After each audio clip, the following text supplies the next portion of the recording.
Feel the bass. Sing it.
Remapping is what it is.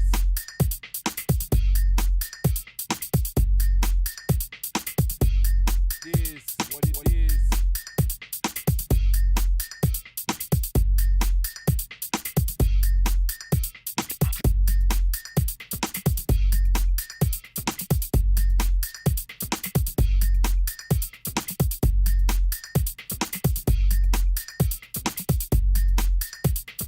Everybody wanna be a damn MC.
Space people.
Hello and welcome. I gotta say, man, I almost effed it up.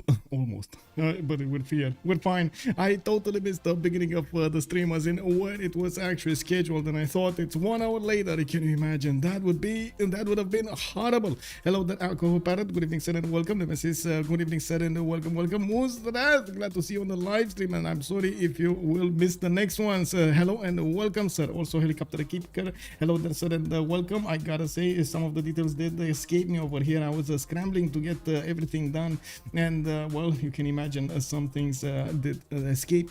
Musra, thank you so much for picking up that first promotion, and hello there, Helicopter Kicker. Oh my god, every time I hear that, I see that name, I'm hearing only you know, the blades. Linda, hello there, ma'am, and welcome. Also, let's go indeed. There we go. We do have the pregame bands already selected by the teams. I gotta say, it did take them a little while. Oh, thank God, actually, it took them a little while. This is one of those few moments I'm actually quite happy they delayed this a little bit. We do have Scotland, Cleodora, Ptolemy, Theodora, and Basil as the pregame bands. And I gotta say, let me see, scroll up. Scotland was banned first by Elaphantguy, and then we did have Cleope and Theodora with Basil ending up on the last one. They will need to go through the pick and ban phase right now, of course. First of all, after they did finish with the first 4 pre-game bans, we're going to see them going for the map pool choices here to see what kind of map they're gonna land on. After they do know the map, they will start targeting those civilizations, the bands, towards the leaders that they do not want to handle in the game. Also, good evening. Yes, indeed. Let me actually also catch up with YouTube chat. Hello there, YouTube chat, and how are you doing today? Welcome. I gotta say, I'm so sorry about, by the way, the late beginning, or I should say the early beginning over here. It is totally my fault. Let me actually, there we go. Click on this button here. And we do have also the 2 teams displayed over here as Elaphantguy with the Legenden, Seva, and SND, I believe is the last one over there. SND does have a problem keeping connected. I hope he's gonna be fine. I really hope he's not playing Wi-Fi. I do have to say I had a weird error when I joined, even though I'm pretty sure I have the good mods, like the mod version does look okay over here. The player list was not in the game. I don't know why, but anyway. As in, it was only me and the host when I joined. I had to switch to game setup and back again. I'm very worried that it might cause an issue. Anyway, I'm not sure exactly what to do in that case. We're gonna need to see. On the other side, we do have Ulyss fielding Hazaggi with Astikos, Lege, and Romrom tonight. And as you can see, they're going for this. So, big game. I just realized that I didn't actually say who against who. We do have Ulyss going against Gold by Libraries. And taking a look at what... I was actually taking a look over here in the drafts, in the ranking. We do have Gold by Library on the 4th spot with 3-3 wins, tied with Ulyss right now at 3-3, and with Holiday on Highlands with 3-3. So these teams definitely, both of these teams do want to get ahead. This is basically a tiebreaker between them, and you can imagine, who's gonna want to snatch these points? We do have Lakes, Pangea, 7 Seas, Rich Highlands, Terra Map, and of course Terra Map as a standing for Pangea Classic Ridges, and Highlands as options for them. I do also want to say I finally got out that patch notes video. It's up on YouTube if you want to take a look at BBG patch notes, the latest version. This is the version that we're gonna play.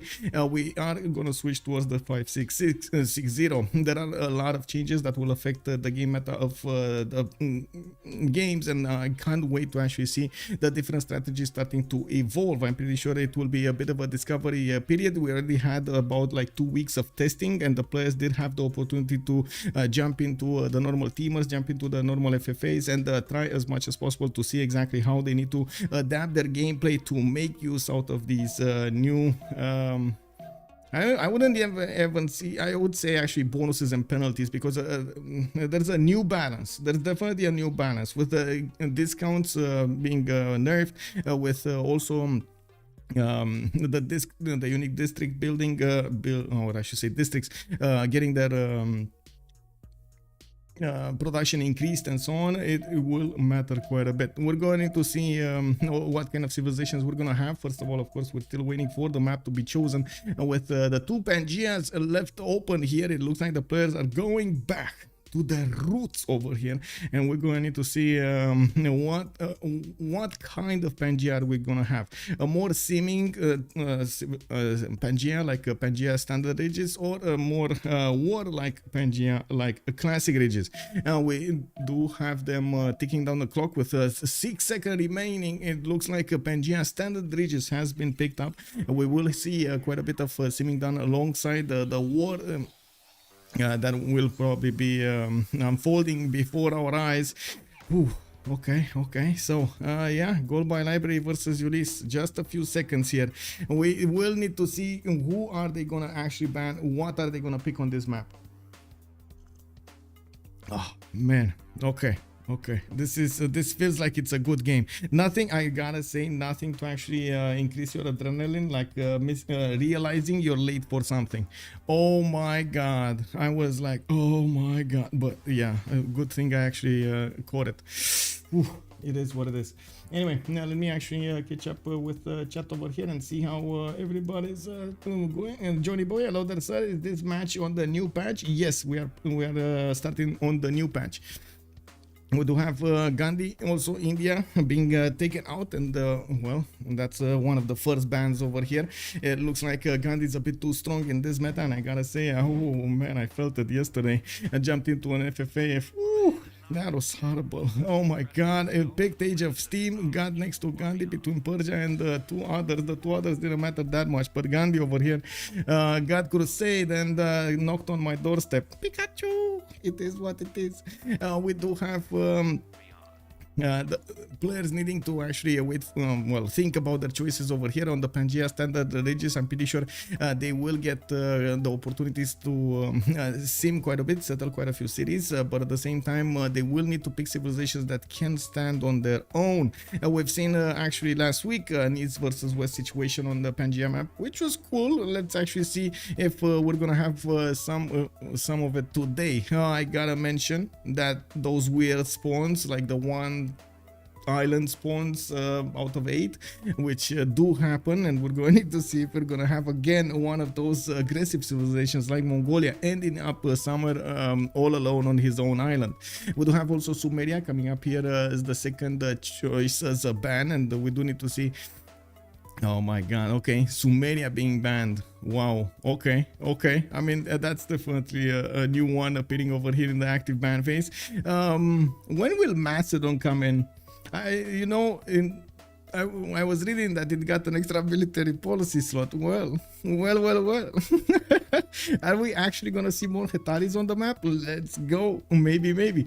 We do have Cleopatra also, Ptolemy, not Cleopatra, Ptolemy, sorry, Egyptian being picked up as a third choice. And we do need to see what they're gonna go for. And yes, we do have a new emote. That emote is, by the way, directly dedicated to Ensas whenever he's gonna pop in. Oh my god, I can't wait for this. Why did they touch the discount mechanic? Oh my god, a lot of people think it is way too much whenever there's too much of a discrepancy between the civilizations that do benefit from the discounts and the civilizations that are forced not to benefit because of X, Y, and Z happening around their cities. So sometimes it's sometimes, most of the time, it is almost impossible to actually catch up to the ones that are getting those discounts over and over again. So yeah, the players did think it's a bit too much and they don't want to take it down a notch, and we're going to see if what they did in the next like 2 to 3 months will actually be what remains, or if they do want to change the numbers a little bit. We will have also Khmer coming up as a 4th ban. Khmer here did also suffer a nerf to its holy sites adjacency next to the rivers, if I'm not mistaken. It went down to 1 from 2 points, and well, I mean, sure, it's a little bit less faith over there, but he still has quite a bit of other bonuses. He still has a lot of potential when it comes to its culture generation, when it comes to overall face generation, food generation, and so on. So I do believe Khmer is still up there, and as you can see, the players do think so themselves. We do have them banning it in the 4th wave. One civilization that I haven't seen in quite some time, and we might see a resurgence tonight, Vietnam. Vietnam hasn't been picked up quite a bit in so long by the players that, oh well, it is what it is. We don't have also Zulu coming up as the 5th choice as a ban. Now the players are still trying to get through, and Lege is crying that his Shaka has been taken down. It is what it is. Also, Helicopter Kicker, man, they are banning so many heavy river civilizations. Yeah, I mean, there still are a lot of others. Like, I'm pretty sure the Persians, for example, are still gonna get thought of. I'm not sure if they're gonna be picked, but they're still definitely gonna think about them. We do still have Spain if they want to go for a coastal civilization, or others that of course are about the same. I would imagine, like I was saying, maybe they will consider also Vietnam this time, that it got its bonus back. If I remember, there was like a reversion of the nerf or something like that. And we do need to see if they're gonna go for some of those very, very aggressive civilizations like Mongolia. We've seen them actually last week going for Genghis Khan, and okay, I mean, it didn't really get them the win, but yeah, they did manage to almost take down a player. We do have also the last band being picked up in the 6th choice. Hungary is gonna be the one that is not gonna be able to play in the game. Now the Hungarian leader is well known for its mischief, right, for its ability to get those levied units from city-states and pushing your backside. That is just bad. Also hope they pick Mali so we can see the food on the desert tiles. Oh my god, that one food point on the desert tiles, lol. Anyway, I think that's more of like a graphical eye candy than an actual bonus. But anyway, I guess better Nazca lines. We do have Elaphantguy going for Lotaro as a first pick, and this definitely sets the tone for the game. We do see Lotaro being chosen over here as a civilization that will, oh my god, do so much during this game. It does benefit from the +5 against civilizations that are in a golden age, and if it does get in behind enemy lines over there, or I should say in between enemy civilizations, he's gonna be so happy.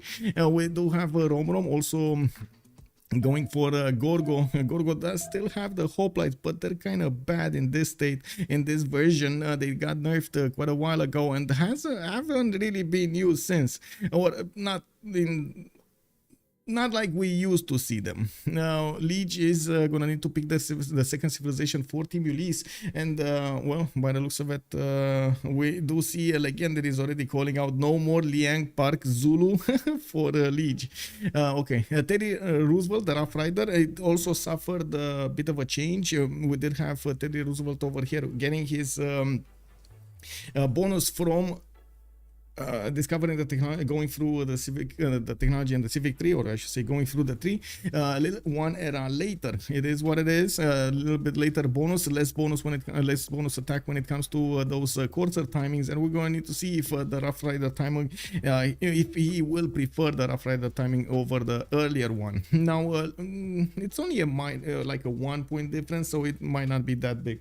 Also, bonsoir monsieur Rafifi, bienvenue. Guess we'll see Spain. We might see Spain. I don't know. It doesn't look like they're picking any civilization here that would actually prefer to go holy sites. So we'll see. But anyway, Spain is good for the gold in any case, and quite a few bonuses there.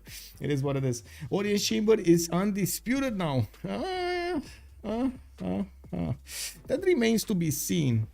So yeah, definitely the fact that they do allow the governors to get in, establish much faster, is going to make a few players or more players like Audience Chamber than before, then Ancestral Hall and so on. Now we're going to need to see if depending on the civilization, depending on what kind of situation they find themselves in, if overall they will prefer Audience Chamber over Ancestral Hall. I think actually at this point we do have a good balance between all of the first, at least the first tier buildings. We're going to need to see in the second ones, even though I do believe over there also Grandmaster Chapel is quite used, Foreign Ministry is quite used. We don't see teams always going for one or the other. Intelligence agency is also used in situations when you're more war or more towards war, or you do need the spies. Destroyer, hello there, sir, and welcome. With much pleasure, and I do hope you find that informative. Also, this is the new BBG version. Yes, we are playing on the new BBG version, and it looks like they will actually ban Abraham. Rome got picked up as the fourth civilization. This is a very widely picked civilization. Rome over here has a lot of flexibility during his early game and mid game, and I'm pretty sure they're gonna make it shine. Now they do have to go for the next bans, and we're gonna see another 4 over here being picked up. First one up, it looks like Tamar has been taken down, while we do have Mali also taken down in the 8th choice. We're not gonna see Mali in the game. I'm so sorry. Also, let me actually switch over here. There we go. Twitch and YouTube. Hello. Also, faith buying districts with Moksha would be used more. It might be. Yeah, might be. We don't really see that happening, but yeah, it is definitely an option. We do have Scythia also in the ninth choice, and by the looks of it, another one is gonna need to be picked up.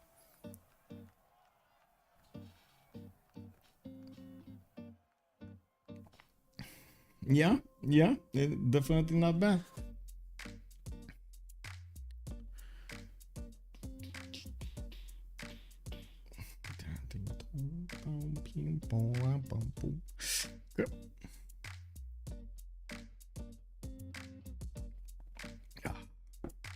One last ban. We got 13 seconds to go, and it does seem like the players are ticking down the clock to see what the last civilization ban will be like. And 4, 3, 2, and they picked up Maya. Whoa. Wait, is this a jokey joke? And also Elaphantguy is saying over here Abraham. I'm not sure if Abraham is actually banned instead of Tamar or not, but anyway. Or picked one of the two instead of Rome. Did they pick actually Abraham instead of Rome? Is this what happened over here? That's why Elaphantguy was mentioning Abraham. Anyway, we do need to see how they're gonna pick the next civilizations, with Astikos having the first pick from Team Ulyss. Then we're gonna see Gold by Library follow up with another two of theirs, and Hazaggi is gonna need to finish from Team Ulyss, the last choice. I gotta say there was a bit of a hiccup. They banned Abraham where Mali should be. Oh, helicopter kicker, thank you so much. Also, is Maori still good? That's a very good question, and we're going to need to see it in a competitive setup now that it does get its coastal how to say, coastal bias, and not open up the game in the middle of the ocean.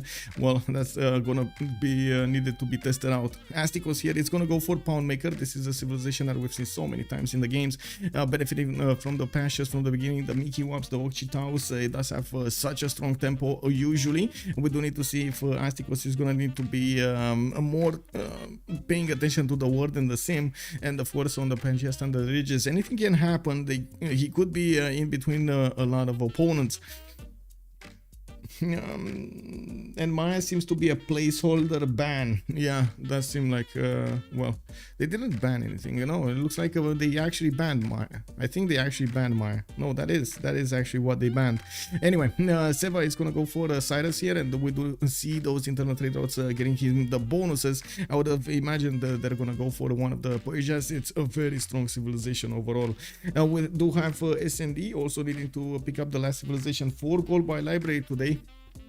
And we'll see. Who will be on the coast today? That's a very good question. I also need to do something really quickly because, oh my god, it's getting. Give me a second.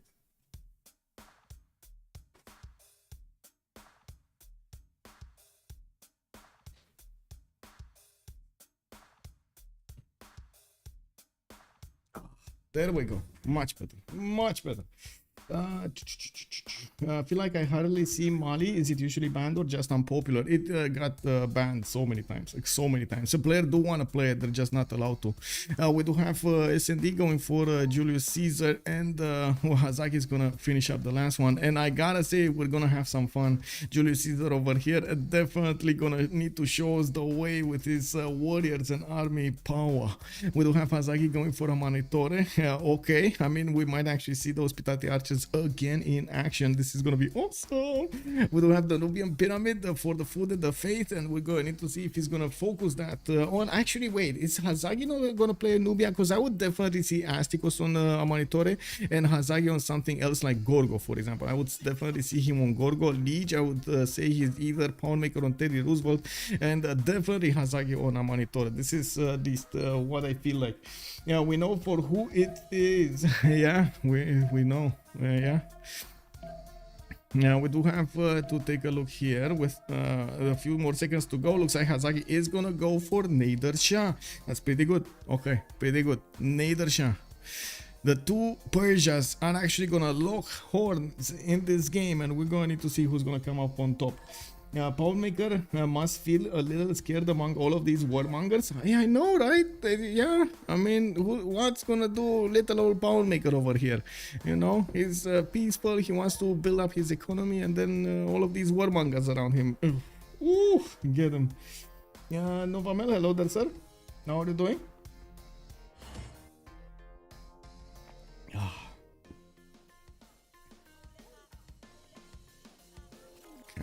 I think we are good on this. Right? I miss. It's all good. It's all good. Okay, it's all good. Anyway, let me put the chat screens on my left, and I do believe I did actually. Oh, map. I need to actually set the map, right? Yeah, and ready up. Set the map and ready up. Who's okay? So Pangea standard ridges made a major difference, or I should say major aspect, as it should have one big landmass, and you should have also, there we go, no more black bar over there. You should have also the continents spawning the mountains at their intersection. So we're going to need to see if they will have some chokes to pass. We will need to see how much they're going to get to benefit from all of those mountains, if they do have some amazing campuses over there, or they're just going to stand in the way. There is a possibility, of course, somebody is going to be locked in behind the mountains with somebody else, so we definitely need to see how that is going to evolve. Okay, we got the game started up. I hope we're fine over here with the microphone, with the sounds being heard properly and everything going well. Let's actually put up the remap for the game. I do have to say the remap vote will be on Twitch. Again, I still have no idea how to do them on YouTube yet. And if you do want to take a part of the vote, please actually use the Twitch stream. Also, hello there YouTube, hello there Twitch. Let me put it up for 10 minutes, and we do have 0-1-2 as options. Each of the teams will have one remap token, and well, we're gonna need to wait for 10-10 when they're actually gonna get to use them. They will until 10 they will get to explore their territory. They will get to see who are their neighbors, and if they're gonna be allied or not. We do need to see also if they're gonna get some extra benefits from great wonders, if or natural wonders I should say, like chocolate hills, but it's quite far away to actually give it to Mapuche.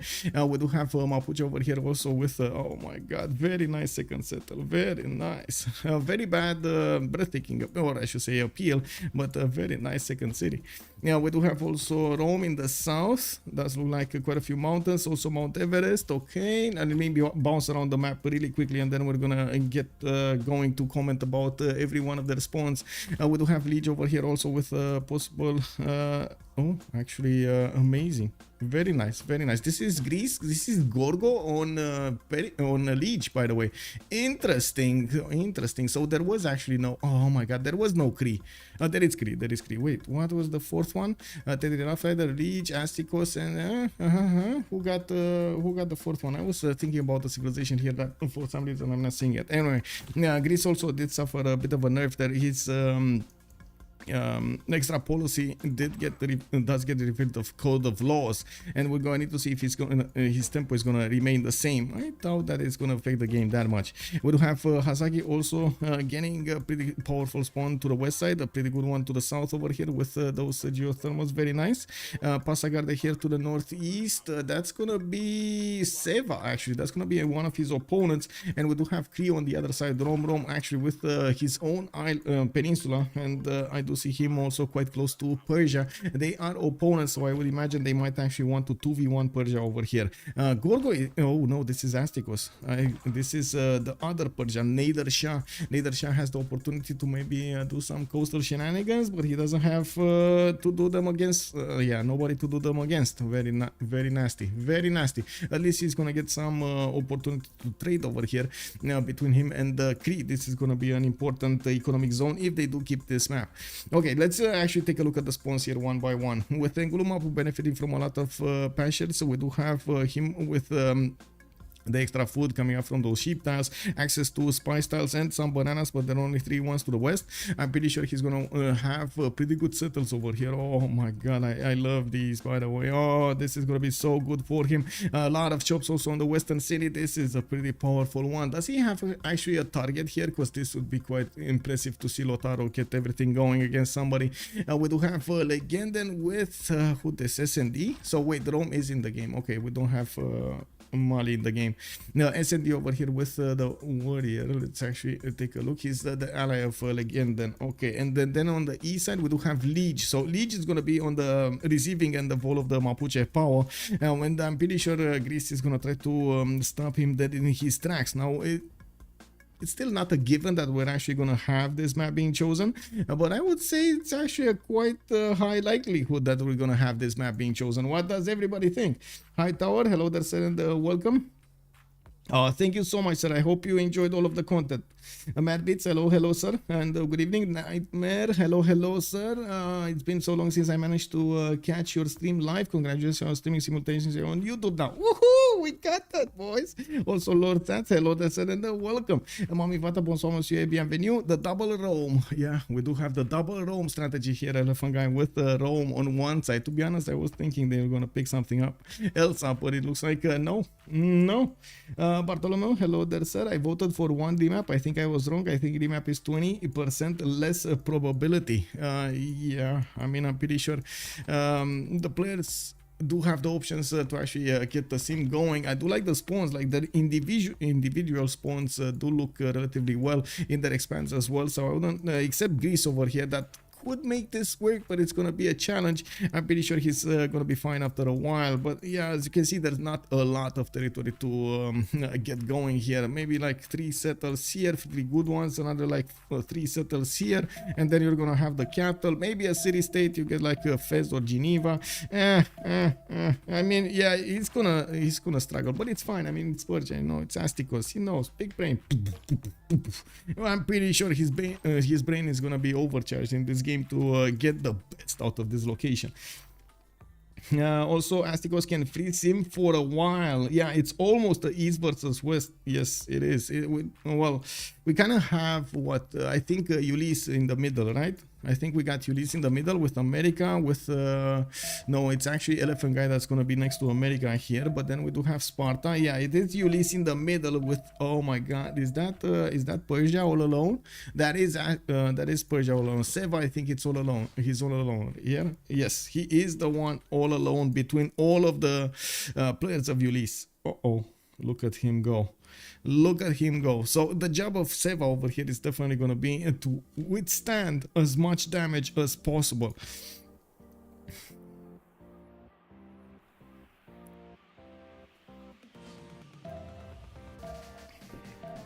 Okay, the players are starting to move their initial units. We do have Mikisi watching getting his Occitan out, and I do see he's gonna have quite a few mountains to benefit from all of those nasty, very good bonuses for campuses. He does also have 3 pashas here for the extra bonus towards food and gold. Doesn't have a lot in the other city, but I do like how this city feels. The citrus style over there with the extra silk and everything else. Ooh, that's gonna be nice.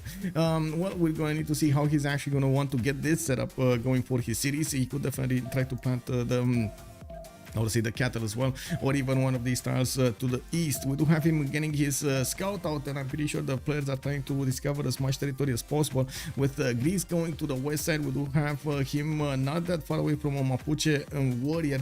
We do need to see if they will actually get to meet each other. I think so. By the looks of it, they can definitely meet. Oh, no, you didn't. He's actually going to try to steal the Nazca builder, and he's moving after it. Oh my god, look at Lege sniffing that builder out of the fog of war. Look at him go, man. He wants it. And we do have also Auckland available for the players. This would be quite actually nice for Astikos to benefit from making these tiles in the water much better to use. Now looking at Civ, it looks like Seva was, oh my god, so close to actually meet Romrom's warrior. I don't think they actually did manage to get vision over each other. And by the looks of it, yes, Romrom is starting to move to the south with that warrior. We might actually see them interact over here. Looking at the vision, we do have Seva managing to get the vision on this river. I would imagine he's gonna try to scout out the possible locations for his upcoming settler. He does have this one over here on the southwest, on the either on the citrus tile or over there on the 2-2 base, but I'm pretty sure he needs to escort it there. So one of the reasons he's actually getting a scout here is to escort that. I do also notice he does have a hut over here, and he might be he might be incentivized to going and taking that hut. That means they're not gonna meet each other. They will not actually gonna get to meet each other. Wait a second, is Cree gonna get to meet 1 and 2, and he's gonna find it out, right? 2 turns, and we do have a turn 8, so he might actually get it. Like if he goes here on the uranium time directly west, he's gonna find it. What do you think about Sejong nerf? I think it was long coming. Yes, I do believe it's definitely worth it. The nerf should have been a long time ago. I think it puts it about the same power as Sondok.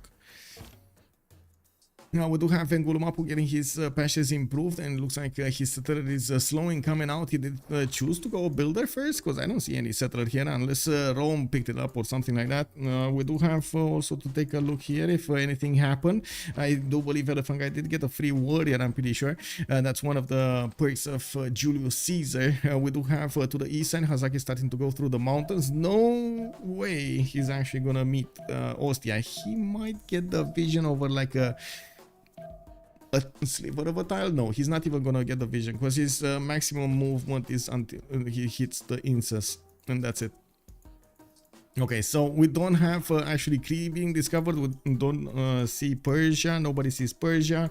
Looks like on over here we do have Mapuche not actually getting to meet Greece. Greece did manage to, well, not do anything. He just got his warrior back. I thought he's gonna get the builder, but he didn't. I'm not sure what happened with that builder, but it's 100% not in Greece's grasp.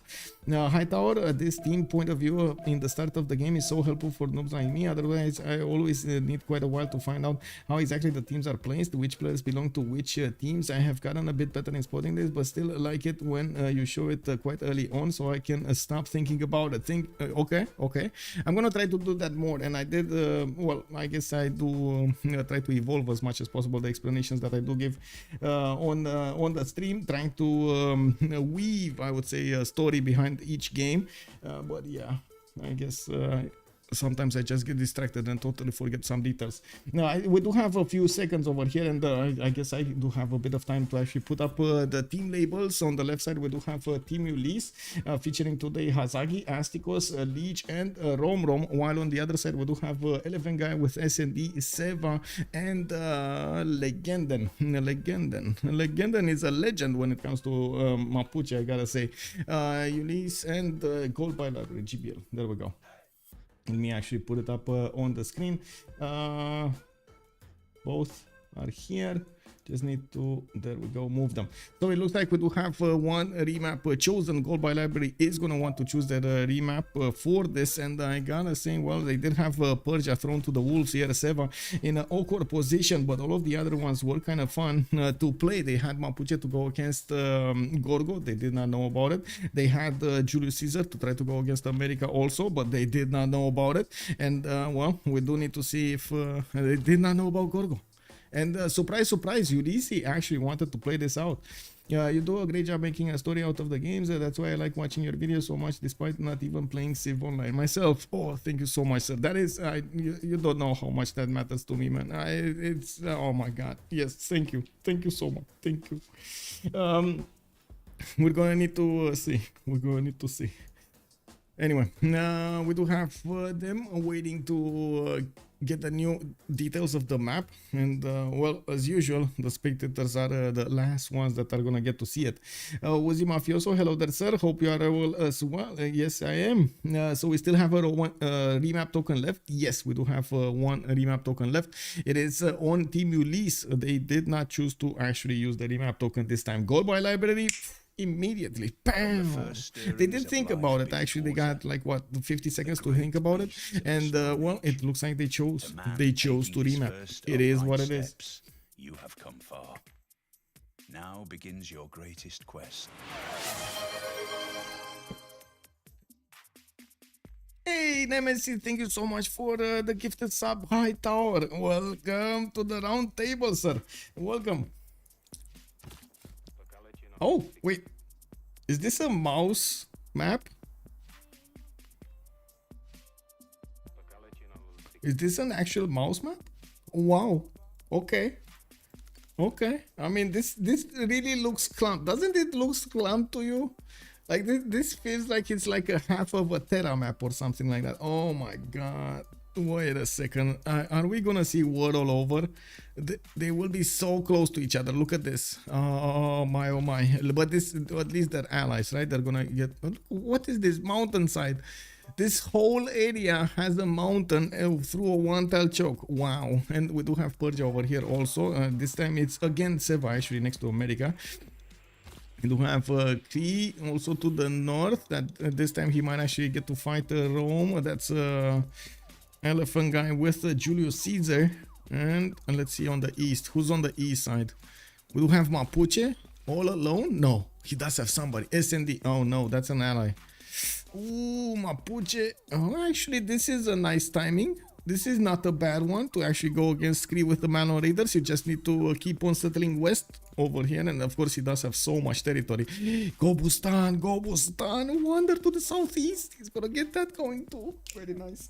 I saw a game of Historia yesterday. It was almost the same. No space. It's in these days you want to play Wilfred Laurier. I mean, I don't know if you want to play Wilfred on this land. Sure. I mean, yeah. Well, look, with that Mount Kalash over here. Anyway, we're waiting for all the players to actually put their pluses in. I'm not sure exactly why we are still paused, because I'm pretty sure everybody did get to load into the game. Whoa, SND. Is he playing from the moon? 1600 milliseconds. Oh my god, man, that's worse than dial-up ping. What's happening over there with SND? I really hope he's actually gonna fix that ping, because you know how it is. You click one button, 5 seconds later it actually happens. Oh, that's very bad. Anyway, we do have Elaphantguy getting the city of Rome settled, and I do see he's gonna have quite a few pastures to improve. 3 sheep tiles next to him.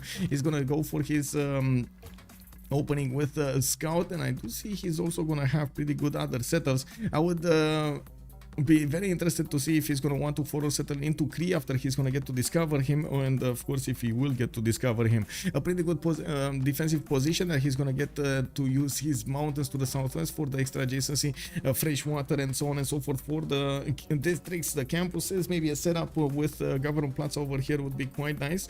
We do have him also with the potential, oh my god, settle right in the face of Cree strategy here. He could definitely settle over here next to those horses, or right on one of these 1-3 tiles, and then bam, just go against Cree. Romrom does also have the benefits of deer tiles in his capital, 2-3s, extra production gathered over there, and some extra gold from the truffles. He's trying to get an Occitan out in importance, training him furiously so he gets the information from around his cities. We do have him also with a lot of territory to expand into. He needs to be careful about how far into the east he's gonna go, because definitely Mapuche is not gonna let him go without a fight. We do have a first victim, a first potential victim. Astikos is actually on the peninsula again. I don't know how this happened, guys. This is actually a 2 out of 2 bad spawn for Astikos. Can we get a third? I think that's the question. Can we get a third? Such a wonderful QA Kali for both Cree and Caesar. Yeah, ping from the ancient era. Yeah, Alexia is playing Walking on the Moon. Yeah, south looks better. Oh, I guess you're talking about the Tundra. Yes, this south definitely looks good. We do have Astikos here benefiting from a reef tile in his capital. At least that he's gonna have quite a few cities to settle on that peninsula, and he does also have allies next to him. I'm pretty sure he can actually set up some coastal trade routes over here between him, America, and or Lege over here. Lege is gonna have probably the free sim of the game. He's gonna have to use his deer tiles, his sheep tiles also improved here to get other cities. And looking at his land, to be honest, he doesn't have a lot of chops to increase his tempo. We're gonna need to see if he's gonna be happy with this spawn. Don't get me wrong, I'm pretty sure he can make it work, but it's not one of those fast ones. We do have also Teddy Washington here with his scout coming up in 2 turns. He does have his horses to the north, some other tiles over there, some other tutus that he's gonna benefit from, and by the looks of it, he's also gonna have this river and the mountain to go next to. I do have to point out Seva to the southeast is gonna be his next door opponent, and I'm pretty sure this is gonna turn into a 1 versus 1, like Washington versus Pasagade, Miki Sivwachik probably against Rome, against Ulyss Caesar. Now this whole conflict area will need to be settled, and until we actually know exactly where the players are gonna try to get their settles going, we're gonna need to see how the situation evolves. We can't really predict everything. I would imagine this would be a nice spawn. I would imagine like this would also be a nice settle, so he can block another settle. There are so many situations that you as either of these civilizations would want to take advantage of the different options. I do like also Persia's second settle over here, and so many horses, so many sheep tiles. I think he actually stole Cree's settle. Can you imagine having Cree in this? Oh my god, look at this. 1, 2, 3, 4, 5, 6, 7, 8 tiles. Yeah, I mean, you know, I like the first map better. That's what Nemesis is saying. Well, yeah, can't fault you for that one. I'm pretty sure Persia could actually try to go for something like open sky if he wants to. That's a lot of culture that he's gonna get from the pastures. Delicate archer also on his east side, where he can get some extra faith from and some extra points of gold. We do have him with a possible settle on that stone tile, and to be honest, I don't think he actually saw the west side. I don't think he even saw the east side. Delicate arch over here is probably hidden. Let me actually take a look. Yeah, it's hidden. He does not know about it. He's actually trying to scout the north, trying to scout the west, and of course, yes, he's gonna discover Cree soon. I do have to point out the Rome's first settle is actually first scout is going to the north over there, and it does seem like he's discovering Mount Kailash, but he's not gonna know about Cree until some time. Of course, the warrior of Persia is going to the north. It might actually get to holler at the Cree warrior from across the river, and we might see the world decoration being sent. Now we do have also SND here in a corner with the Mount Vesuvius satellite. I do have to say Gold by Library does not have a remap token, so it is all up to Ulyss if they do get to play this map or not. There are some bad situations for them. Cree versus Julius Caesar might not be the perfect matchup. I'm pretty sure Rome over here is going to do quite a bit of damage and keep Cree from making that gold that he wants to. I do think Hazaggi versus Persia, it's a good matchup. I'm pretty sure with America Rough Rider, he's gonna end up doing quite a bit of damage against Seva here. I'm quite worried about this. Wait, SND with Legenden will not actually interact with anybody else for some time in the game, and I'm pretty sure you don't really pick Mapuche to sim. You know, like who picks Mapuche to sim? Nobody. Come on, let's be fair about this. Like nobody's gonna pick Mapuche and click labs immediately. Come on, let's be real. So you do pick Mapuche to try to get some pillages done, try to disrupt your opponents. You do win games with those strategies, and we do need to see if Legenden is gonna get that opportunity. He has so much territory to cover until they hit Cree. So all in all, I do believe Ulyss is in a weaker position in this particular map, mostly because of the land available for them, or I should say even the land quality. With Persia being on the coast on the west side, he's not going to have a lot of cities. This is just city count. Just the city count is going to be quite a problem. Astikos might get some cities from the eastern coast as well, to the north of America, including taking over the city of Brussels, just so he can develop as many cities as possible. Actually, this is Persia, right? This is Persia, not Gorgo. Gorgo is here. The same can be said about Gorgo. Look at this. Like it's what's gonna happen with America, right? Where is he gonna settle? 1 and a 2 city, right? And then we do have Sparta over here with like what 3, 4 cities that he could get. This is so little.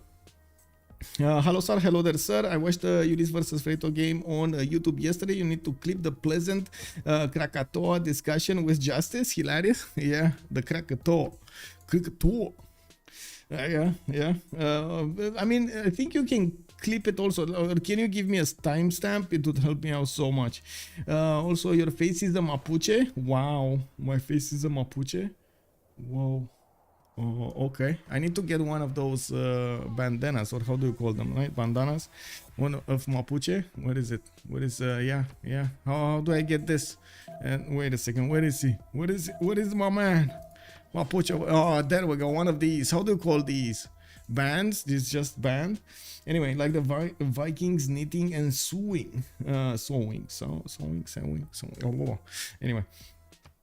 Bandanas. Okay. The poor Mapuche people planting farms and running plantations, bored and sad. There is no one to pillage and raid. Exactly. Like, have you guys seen what was it? god, Despicable Me, I believe it's called in English, right? Despicable Me. Have you guys seen what those minions do when they don't actually have anything to do, like any mischief? They will try to have fun, they will try to make friends, they will try to do a lot of stuff until they get bored, you know, and nobody moves anymore. No more energy, everything stops. Yeah, it is what it is. We do have Rome over here getting Cree getting his first settler to the north. Yes, to the south he did have a Persian warrior overlooking his lands. That means also Rome did figure out where Cree is. We do need to see if Rome is actually gonna get to couple his army with Persia's and maybe try to get a run on the Mikisiwachik. It's been some time since we've actually seen a capital takeover so quickly in the game, but I don't really want to discount anything. I'm sorry, I got the hiccups. We do have another settler coming up from Elaphantguy in 110, and I do see we're turn 10, so we're gonna find the answer to our question soon. It looks like also Persia is in a bit of trouble here. America is trying to block his next settle. Now we do have the settler coming up in 110, but to be honest, this is a good, okay-ish settle as well. It's just the positioning is gonna be bad towards Hazaggi. Now Hazaggi is not gonna go forward; he's actually gonna go backward with his initial settler, and we do need to see if his third one is actually going to be put on the east or try to be placed over here to the south on that river, and that's going to take quite a bit of space away from his opponents. Anyway, we do have the remap vote started up. I'm not sure exactly why we're going, why there's no pause, but you know, it is what it is. I guess we're going to need to pause here. There we go. Okay, a lot of people paused at the same time. Anyway, standard ridges for you. Yeah, the mountainside is just impressive. But I gotta say, well, I guess this turns the game into a 1 versus 1, 1 versus 1, or a potential 2 versus 1 here. Now, I think the one in danger is definitely Cree, with 3 civilizations that can send units towards him. I'm pretty sure at least 2 of those civilizations will try to get more simming done before anything else. And I'm pretty sure balance are gonna appear at some point from Mapuche, walking through the forest and getting over those rivers to get to the cities of Cree. My main worry is Persia. Mashhad here. Main worry is Mashhad. I'm not sure if Astikos is gonna like this. And as you can see, he's the last one to say. And there we go. There we go. They're remapping. They're remapping this. They are remapping this. And I gotta say, this was, yeah. It's legit. It's legit. I'm pretty sure you would have remapped also, right?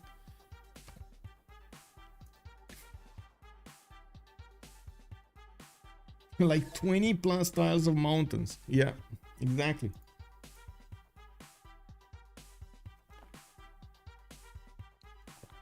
Goodbye mountain ranges. I hardly knew you. Yeah, no more mountains. I think we can finish it safe to finish the prediction right now. We do have, oh my god, who's gonna win so many points? Somebody, 2 people actually put into the 2 remaps. I gotta say, guys, you will win big. Hello, sir. Hello.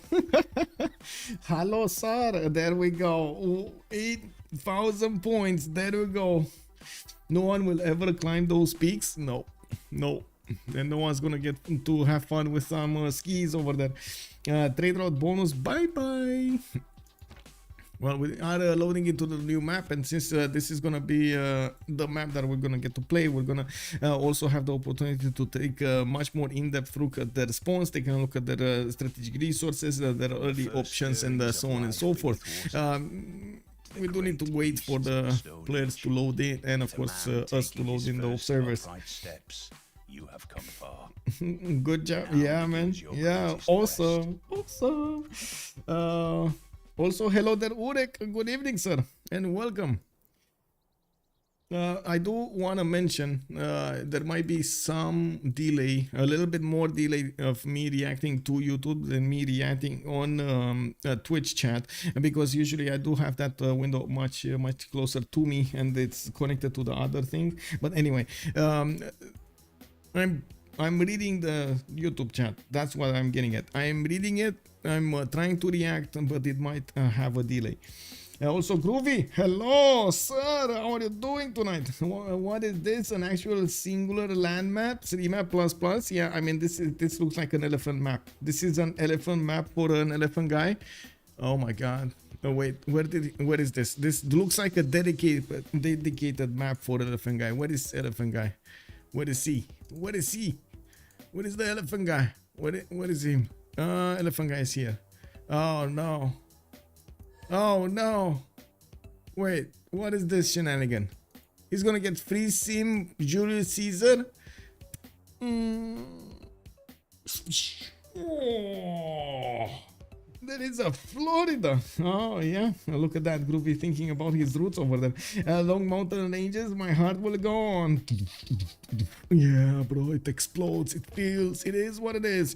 I gotta say, by the way, guys, big announcement. We're going to the Civ6 land in Paris. There's gonna be another one of those lands, and we're gonna cover that event right from there. We're gonna get to interact with you, the viewers from France. Amazing. Also, Stuart McKay, hello there, sir. An elephant with the world's smallest legs. Tiny. Yeah. Hello there, Groovy. What are you doing? How are you, man?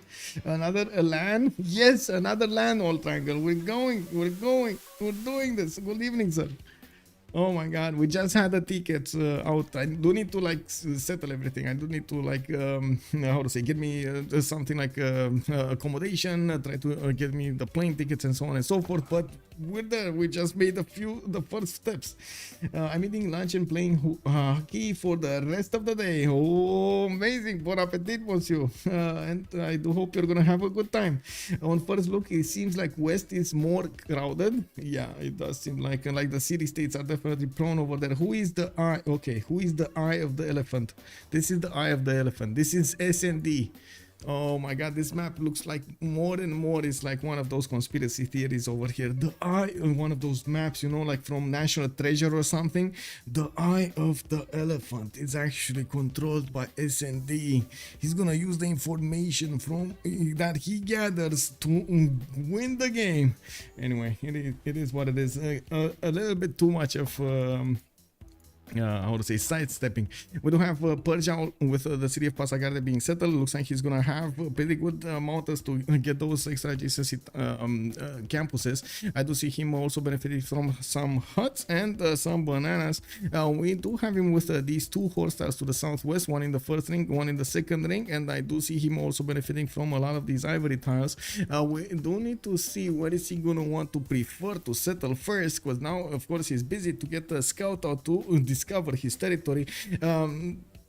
I do see his iron tile is going to be 3 rings out on the east side, definitely quite expensive, and maybe again it might be worth to put a city closer to him. He can't even do that, man. I mean, to the north, I'm pretty sure he's going to prefer a 2-2 base or even that copper tile over the 2-2 forest. Anyway, we'll see how this develops. In the south, he does have Mapuche. They are allies. They're not going to get to fight each other. Legenden with Seva will going to try to get some economy going here. They also this time have Romrom. Oh my god, Mapuche next to Romrom. Oh, sparks will fly over here. Oh my god, this is one of those times you actually need to get the flamethrower. I was just watching, oh my god, I was just watching Aliens, actually, the Alien 2. You remember with the guy that has the minigun with the tracer rounds? Oh my god, like with those automatic tracer rounds, you know, like homing, I should say, rounds. You need to get that against the Maloritas because you never know where they're gonna go, man. They're worse than aliens. Have you seen that? Yeah. Frank the Tank, hello there, sir. And how come they didn't actually introduce flamethrowers in the game? What is this? MS Doll, good evening, sir. The only Civ on GBL is isolated. This can get very nasty. Yes. Flippy, good evening, sir. Cree has had some terrible starts. Yeah, he did. Romrom. I mean, you know, there's something as a positive here.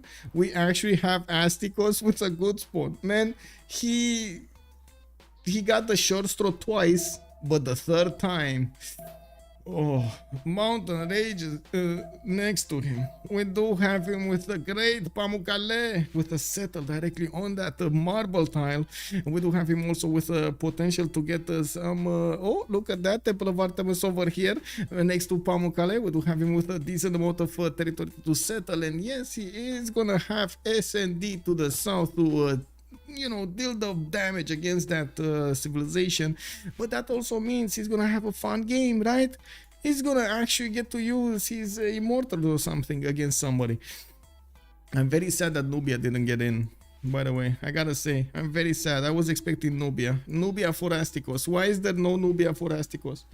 Anyway, it is what it is. Pamukkale equals fresh water? Yes, yes, it does. Look, it does. This is amazing. Anyway, coming back to this, we do have Engulumapu with horse tile to the west side. It looks like he's also going to have a 2-3 deer tile worked, and I think he actually grew into it. I'm not sure if they actually spend the gold for it. It definitely increases a bit of tempo, and the teams do need to consider if they want to spend that 25 gold. Legenden is... can we reload? Roll over also slow.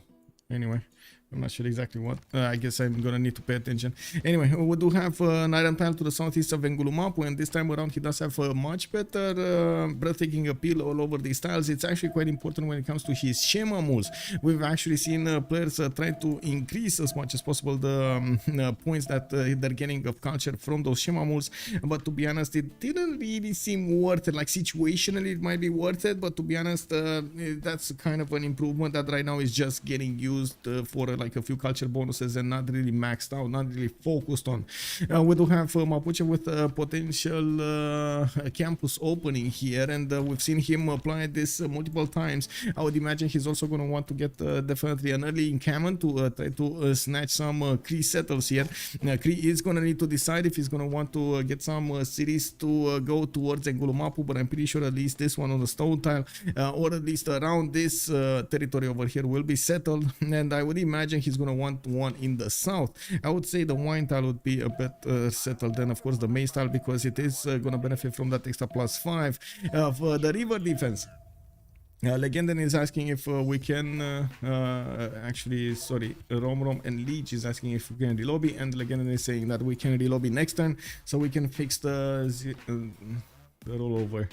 Not sure exactly who is having a problem here. No, but anyway, we did have 2 modes updated yesterday, so I would imagine at least for some time we might see a few problems in the games. We might see a few bugs that need to be ironed out, I think it's the word. The real question is for Astikos is which Rome? Which Rome is he? Wait. Nah, the other Rome is so far away, man. Astikos should know he's close of Rome. He's on the Ofanto River. Oh, yeah. Which Rome? Yeah. I guess now I actually connected in my mind what you are referring to there. Did we actually have a game here? Okay. And that was a fast reloading. Okay.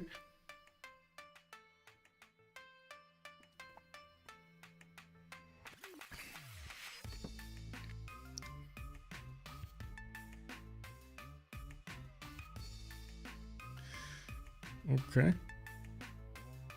Well, I guess this is the correct lobby. We're just getting in and we're waiting for the players to join. This time around I actually saw everybody in. I didn't actually see that error. So maybe it is better. I don't know. Anyway, it is what it is. Let me catch up with YouTube chat as well.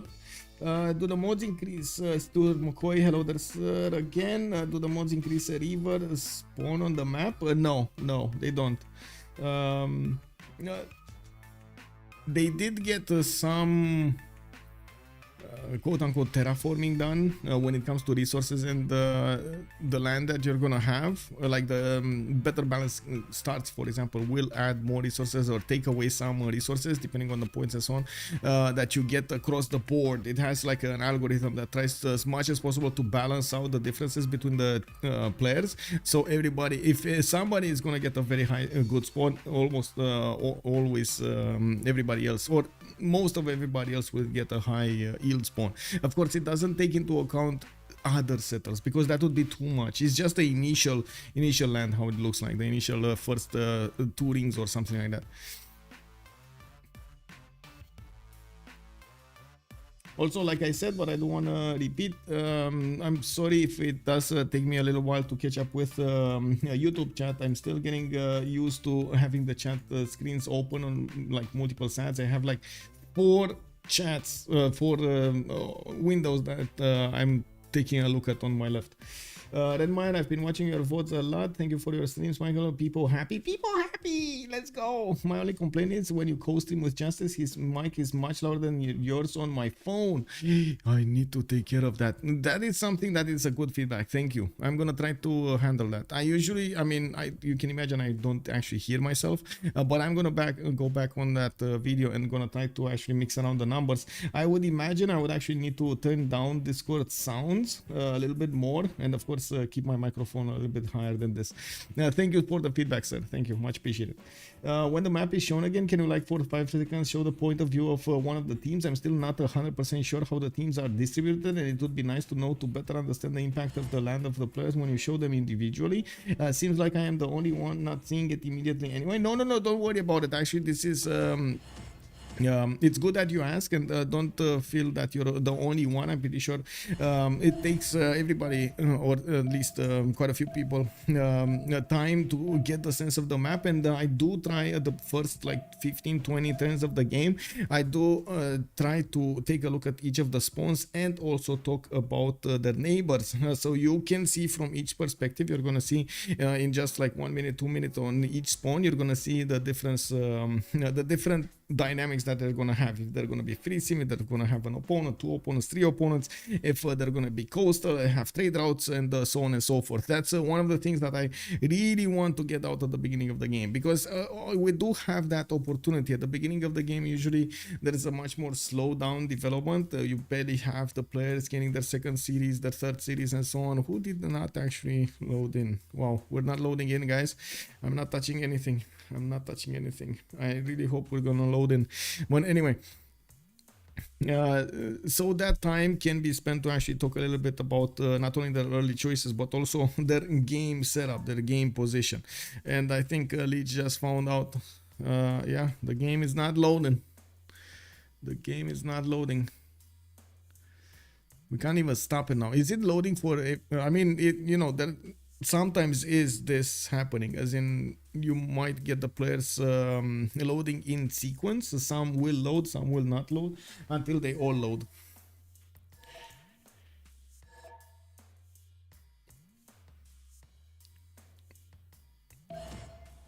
Oh, okay.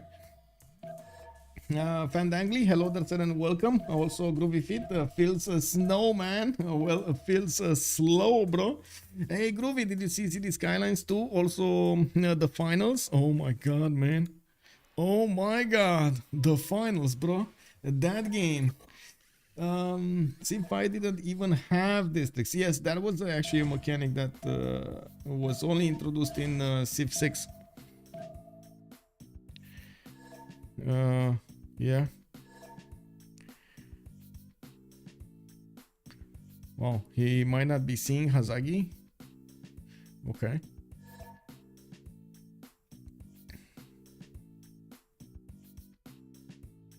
Well, I hope they're gonna figure this out. Elaphantguy is saying that he should rejoin.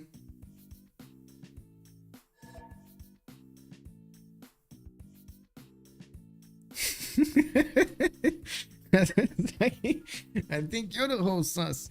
Suspicious. C2 looks like a remastered SC1. City Skylines 2, yeah, basically. But actually, yes and no. There are a lot of good things in City Skylines 2. I do find it a bit hard to grasp what each team can see and what information they are working with as well. Does the spectator mode have a vision toggle for each team? Yes, it does, and we're actually gonna switch the vision quite a few times. Also, Heinig Dave, hello there, sir, and good day to you. How are you doing? Stirrings of life. Wow, good evening. Yeah. To the great beasts of the Stone Age, to man taking his first upright steps, you have come far. Now begins your greatest quest. We're getting in. We're actually getting in. Someone mentioned discount districts, so would you mind briefing, explaining the concept?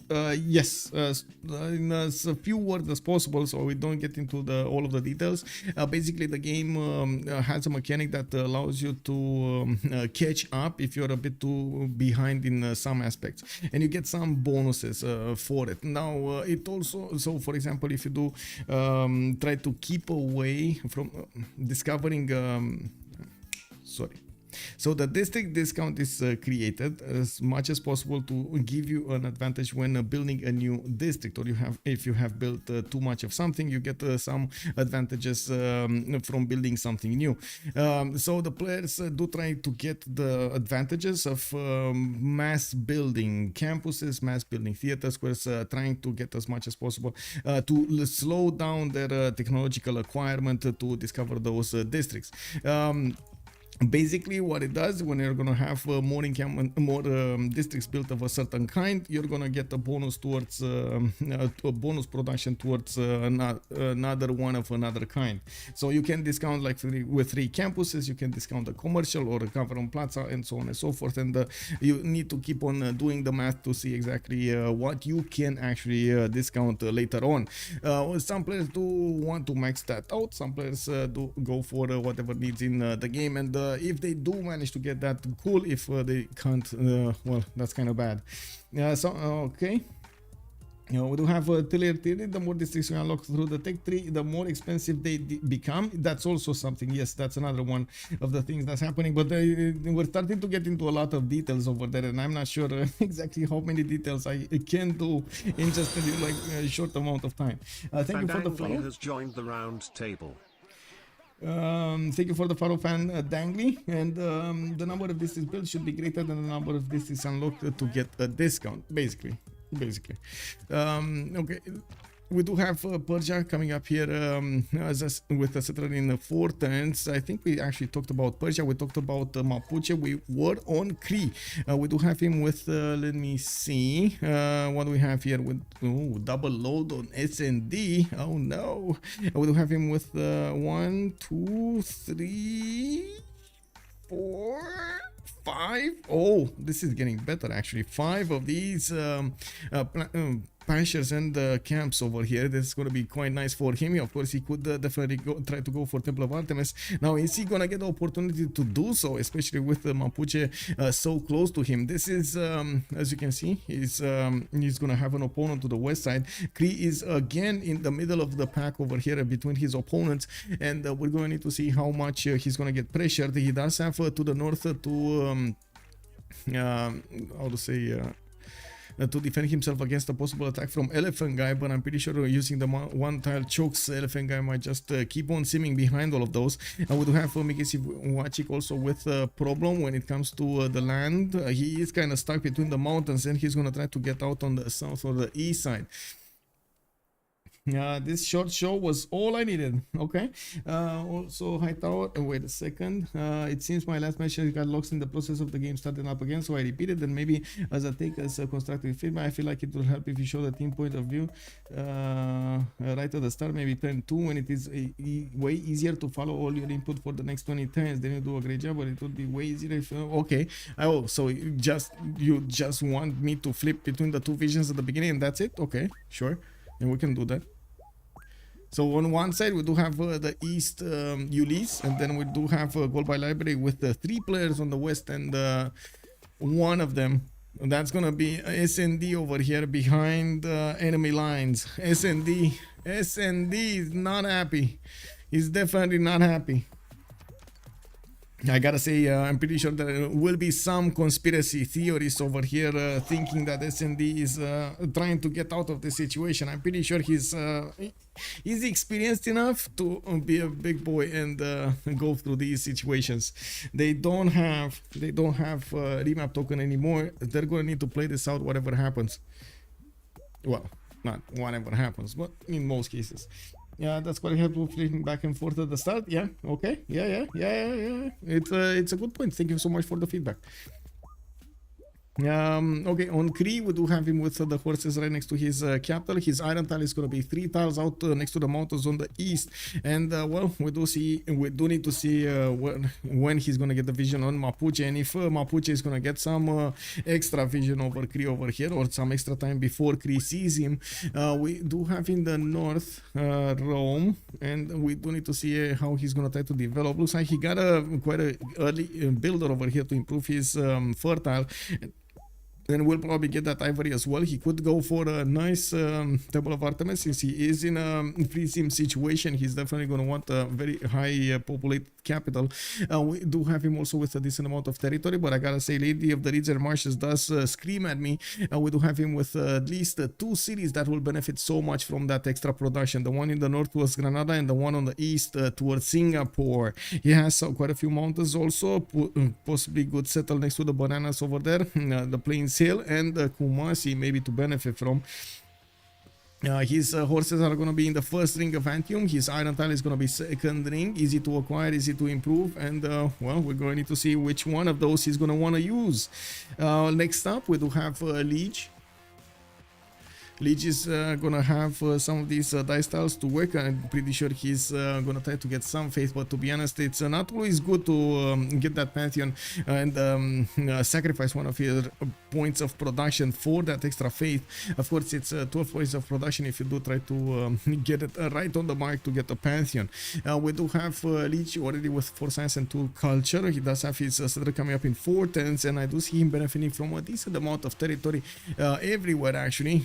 South, north, east, everywhere he looks, he has cities to settle and of course resources to gather. Also a continent split here to the west side. You can see these mountains are going to give him the opportunity to have so many good campuses. Oh my god, look at this +5, look at this +5, look at this +3. Oh, so cool. Another +4 here. Like, he's gonna have so much science here at some point when he's actually gonna get to build the campuses. This is the game kind of, you know, telling him, hey, I know you're a civilization that actually likes to go the Acropolis way, go the culture way. Would you consider this? It's the science way.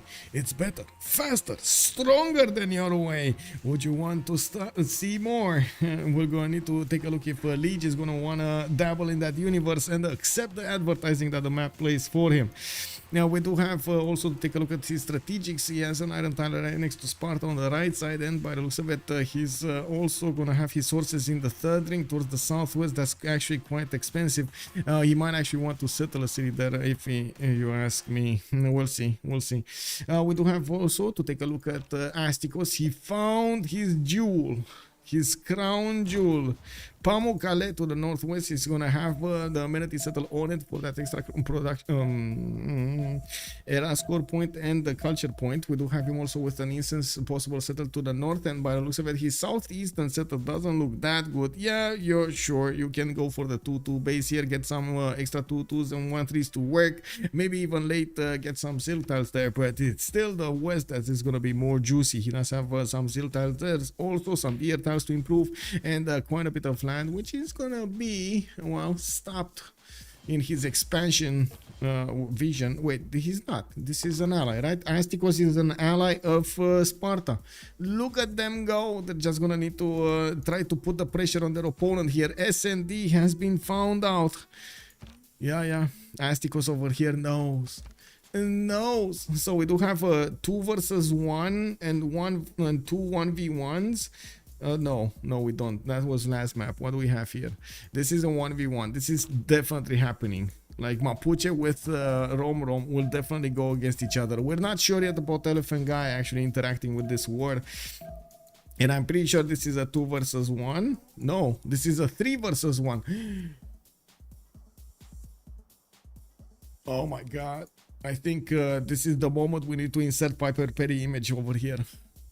Insert Piper Perry meme, because oh my god, man.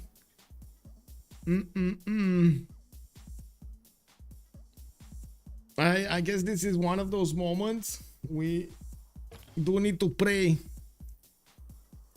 you know. SND over here, pray for SND, pray for the man that's gonna withstand 3 opponents. We'll see. Mad beats safety settle and shipbuilding. Oh, I don't know about that, man. I don't know about. Look at them go. Look at them tightening the noose.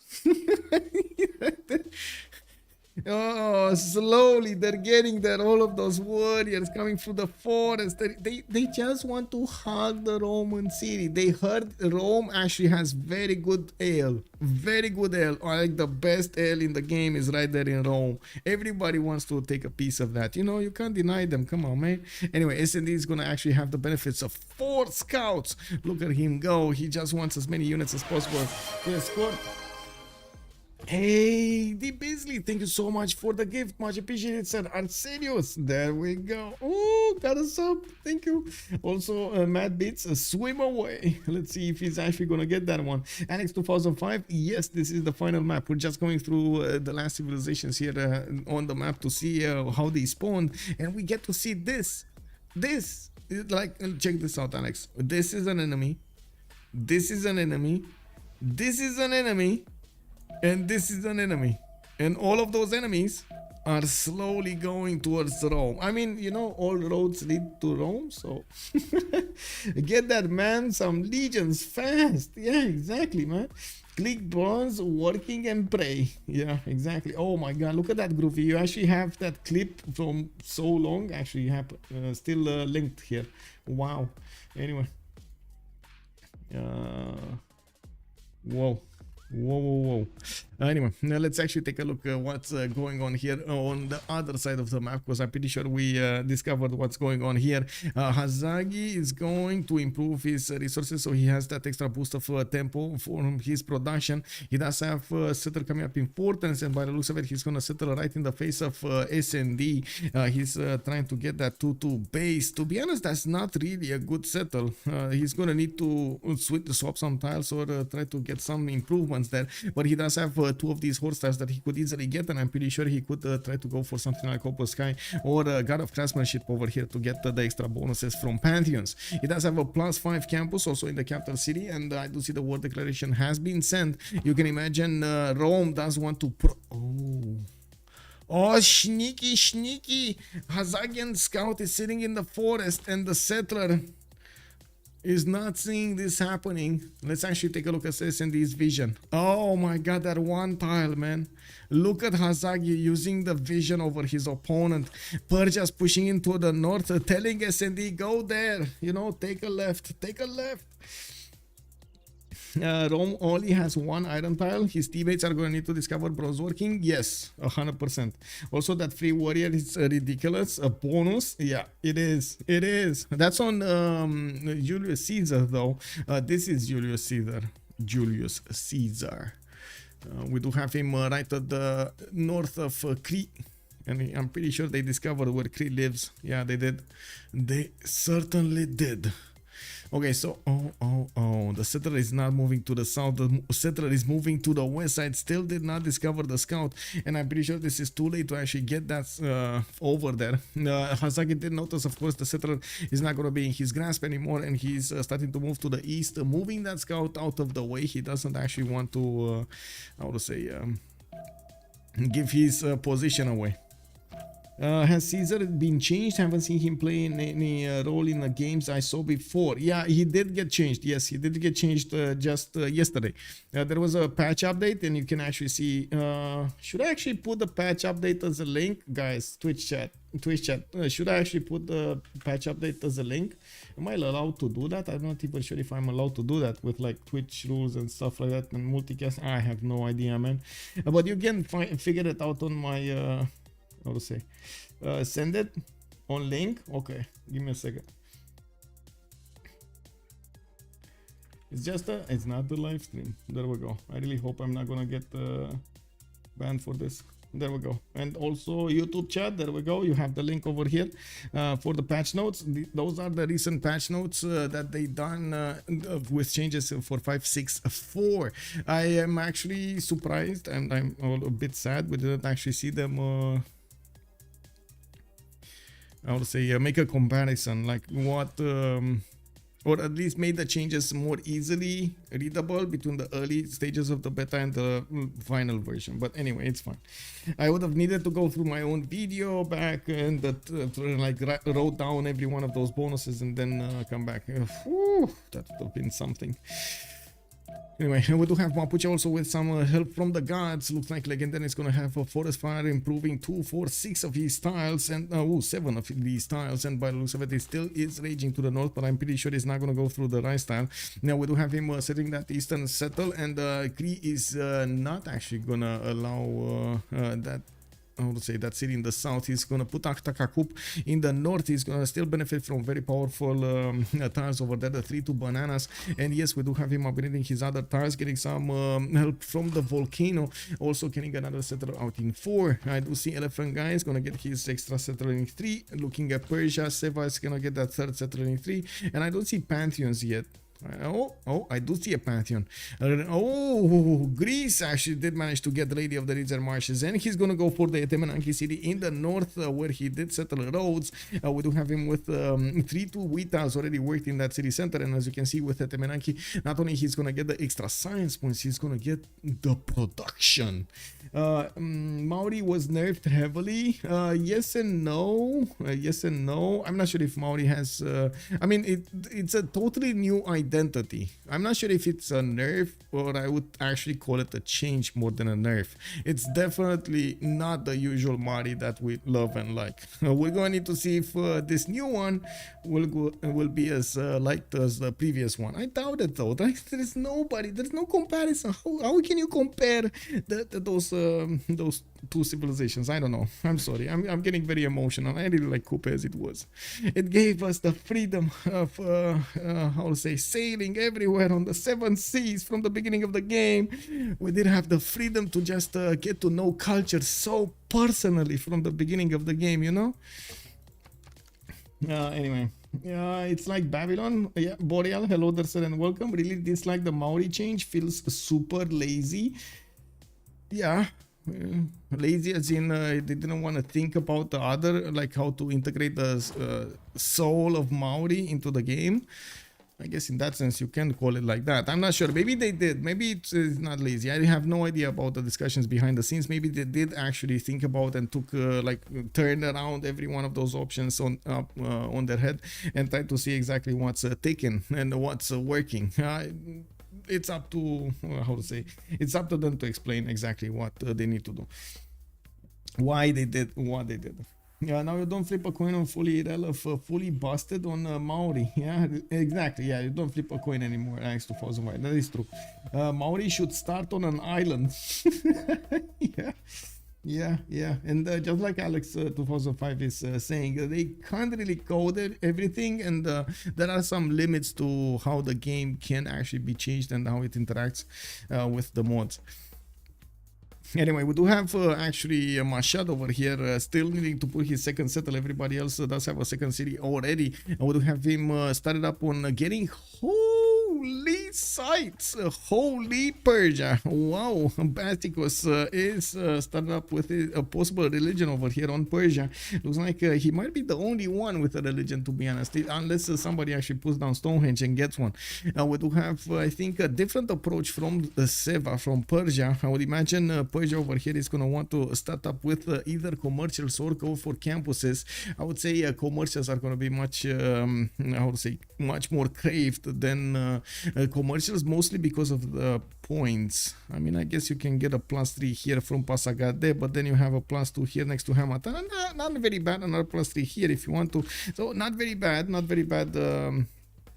Campuses. Still, commercials early is very well known as an opening for Persia, because he does want to benefit from as many trade routes as possible and from as early as possible.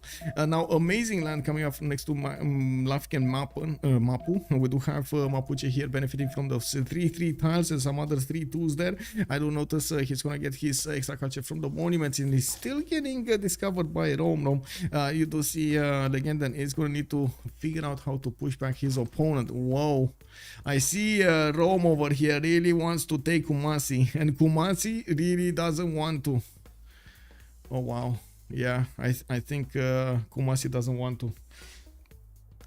This hurts having a 3-2 banana tile like that. I would, instead of a +5 campus, I'd like to build. Yes, it does. Yes, it hurts. Yes, I can totally agree with that. I gotta say, SND did manage to get out of the initial aggression that he was having in front of him. It did really help that he had so many scouts all around his territory. He does have a third settler that needs to figure out where he needs to go. And yes, we do have a second whole set here from Tarsus. Looks like there might be an all-in into that religion from Nader Shah. Kumasi, yeah, Kumasi, yeah. How big is the Toa on elephant? Cool whip. Hello there, sir. Let me actually take a look at the Toa on elephant. Not that big, I gotta say. Not that big. 1, 2, 3, 4, 5, 6. 6. That's it. We had an 8. Didn't we had an 8 somewhere? What was it? Here? Not here. Here? No. Here? No. Here? No. Oh, wasn't it? I don't remember exactly where it was, but I'm pretty sure no. I don't know. I remember a +8 somewhere, but anyway, it's still good. It's still good. A +6 is still good. It's 8? No, it's bigger. Where did you see bigger? Where?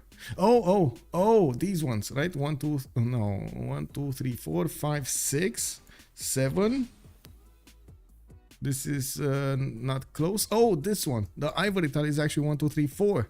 Yeah, he's gonna get this one as well. It is a +8. You are correct. It is amazing. Yep, it is. It is. Yeah, good point. Let's actually take a look in 5/10 when Temple of Artemis is going to finish. Well, he's going to get those extra amenities, the food and the housing in that city center. We do have him also with the goddess of the hunt in that capital, and we do see him building up his monument count. He does have the opportunity later on in the game to do some attacks against Cree through the one-tile chokes. I'm pretty sure Romrom here is going to need to first of all discover them, and second of all actually plug them. Elaphantguy doesn't know exactly what's behind the door number 1, but I'm pretty sure he sees the Cree borders in the south and can deduce that Cree is over there. As you can see, Romrom is trying to also breach the fog of war towards his north. He has no idea how close Rome is or how far away. Oh no, he's going bronze. He is. You know what's gonna happen, right? I think you know what's gonna happen. He's gonna get going. He's gonna want to get a military. We do have Kumasi definitely throwing a wrench in his plans, even if he does have 3 of these warriors with a warrior of Mapuche that could attack the city of Kumasi. Unfortunately, the city of Kumasi has way too many warriors to make it worth over here to attack, and they might not guarantee the success of that maneuver. We do have Persia also managing to push Rome to get another settler towards the west side. It looks like that settler was oh, you see the animation actually is behind. It looks like it gave us a shadow over here of what happened. Astikos might have had the opportunity to take over that settler. Whoa, he was so close. He's now getting on his tracks, you know. This should end up as east versus west. It might. If the thing is, if SND dies here, I am really doubting that goal by library will go.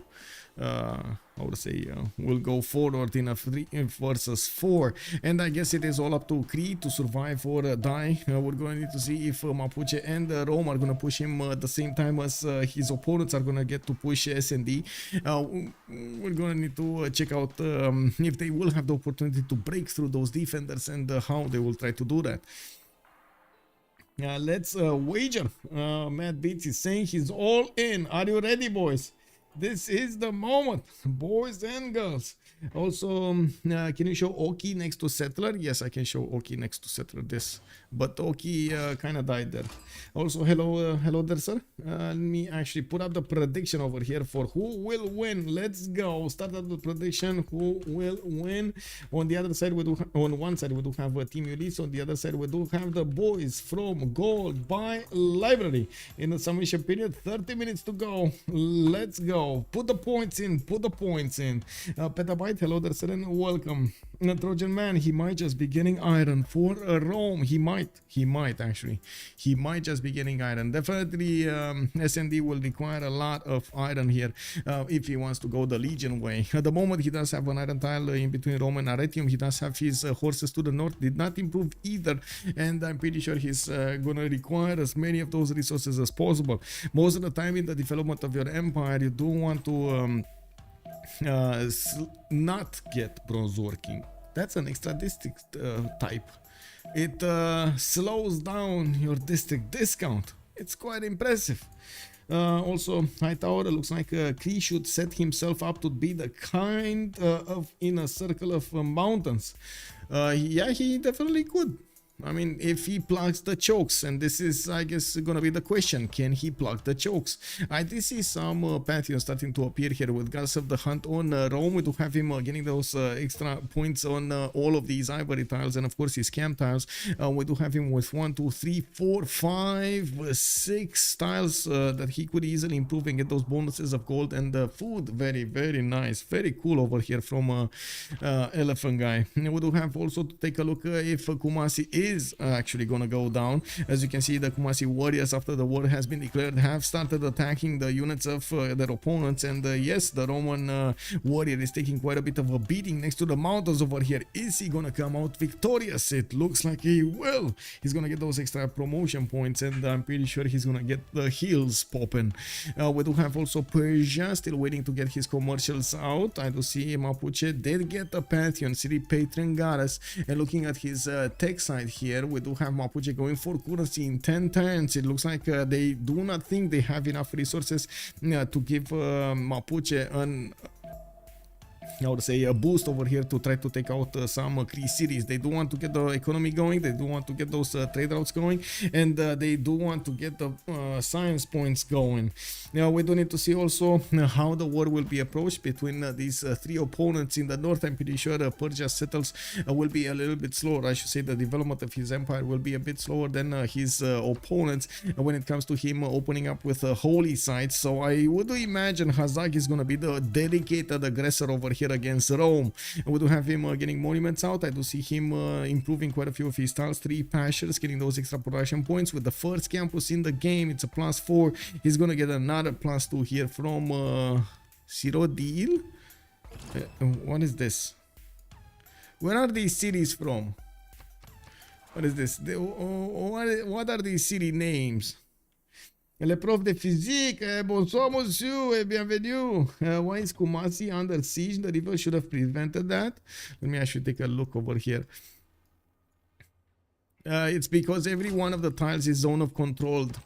So like this tile over here is zone of control, this tile is zone of control, this tile is zone of control, this tile is zone of control, this tile is zone of control. Every one of those tiles is zone of control. Aren't these names from the Game of Thrones or something? Are they? Are they? Wait, I don't know. This is Elder Scrolls roll. Oh, Groovy knows. Okay, so that's from the Elder Scrolls over here. Wow. Elsewhere, Black Marsh and Cyrodiil. Okay, so I guess we got some elves, we got I have no idea what, and we do have like the humans here, or some kind of humans in the Black Marsh. Wait, this is the promotion fund for Rome for Giga Legions into Cree.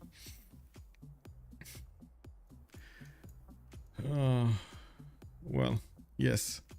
Well, let's see the Giga Legions into Cree actually happening, because it looks like it's gonna take some time, but he's definitely getting so many promotions on his units.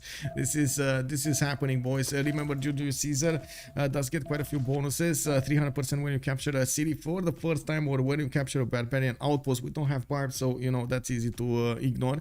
Increase to 500% after researching metal casting, and 700% after steel. When targeting barbarians, receive 5 combat strength and always earn a normal XP. That means you can actually get to level 3, 4 quite easily. I gotta say, it would have been amazing if he would have gotten some archers here to get them to level 4s. Does it work on ranged units also? Elsewhere. Wow, groovy feet. Yeah, elsewhere. Yeah, it's basically elsewhere. I believe it is. Yeah, also Caesar essentially gets 1 warrior per city placed and 100% combat experience. Yeah, and it looks like, of course, the Kumasi warriors have been taken down. We do have him farming those units, and you do see that he's not giving up on taking over the city. It still will take quite a bit of time to get everything going. Cree did manage to plug the first choke, still has a choke in the north that he needs to take care of. And looking at his cities over here, he's opening up with the campuses. He does have only a +1 over here in Nakhtakakup, while in Whiskey Kisein he does have a +2. Mixivochik did get a +3 here next to the mountains, and I would imagine he could have actually gotten a better one in Nakhtakakup, but he just didn't want to handle that bronze working or taking out those I would say those forests. We're 1023. We do need to take a look at the city states and how the situation is evolving between the players that might actually get to war each other. Looks like Earth Goddess has been chosen by Persia. We do have Astikos taking 11 faith per turn home, and we do have him getting some I would say some silk tiles to work. He did not actually settle the marble tile on Pamukkale. He chose to go for that southwestern settle. Well, yes, he does have a decent how to say advantage when we're talking about the food. We do have a first encampment also put down. It looks like Rome is going to try to get a general as quickly as possible. Actually, 2 encampments have been put down, one from Rome, one from Arretium. Moksha is also establishing the city of Rome. He's not going Magnus. He knows that he's going to need as much help as possible when it comes to the stats. And I am actually quite curious if Pingala could have actually been an option here in this situation also. We do have Cree trying to get another one of these scouts into the lands of Mapuche to figure out if he can actually get some builders, get some settlers. We do have him actually, okay, not getting anything. He just got on the mountainside and that's it. Let's take a look at the city states while of course Kumasi is going to be bullied here. We got Bologna with Geneva and Hattusa for the science city states. It looks like Jerusalem with Cinguetti will be providing the religious bonuses in the game. Samarkand with Hansa will be providing the trade. Jerusalem with Cinguetti religious bonuses. We do have Kumasi and Kiaguana for the culture, and Granada will be the only one for military. Now there's also going to be Mexico City and Singapore in the game, and I'm very sad that Auckland is not. Nightmare, why on some of your streams you can see the team names next to each city name and some other times not? It makes such a big difference in clarity. It's like those labels over there are only dependent on the host. We as spectators cannot actually write them down. What? That's not me. What I mean, and yeah, I mean, sure, I'm guilty. I am sometimes lazy, but that's not me. That's the host. What do you mean? I get it. Sometimes it took me like a day to make myself do that patch notes videos and so on. But I guess it's a rolling job. I gotta say, I'm trying new stuff out on YouTube over there with City Skylines. I hope you're gonna enjoy something next.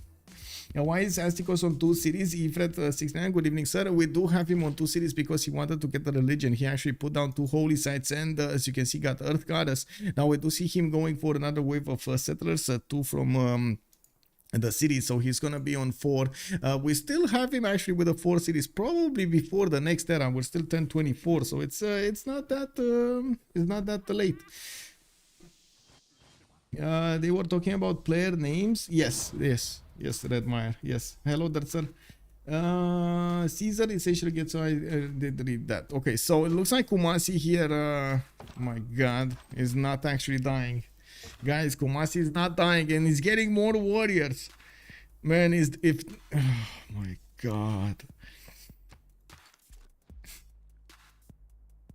This must be, I guess, he's gonna get a lot of experience, but is it worth it? I'm not that convinced it's worth it, because you're not gonna get those heals against your opponent. I mean, sure, you might actually get to 576 has joined the round table.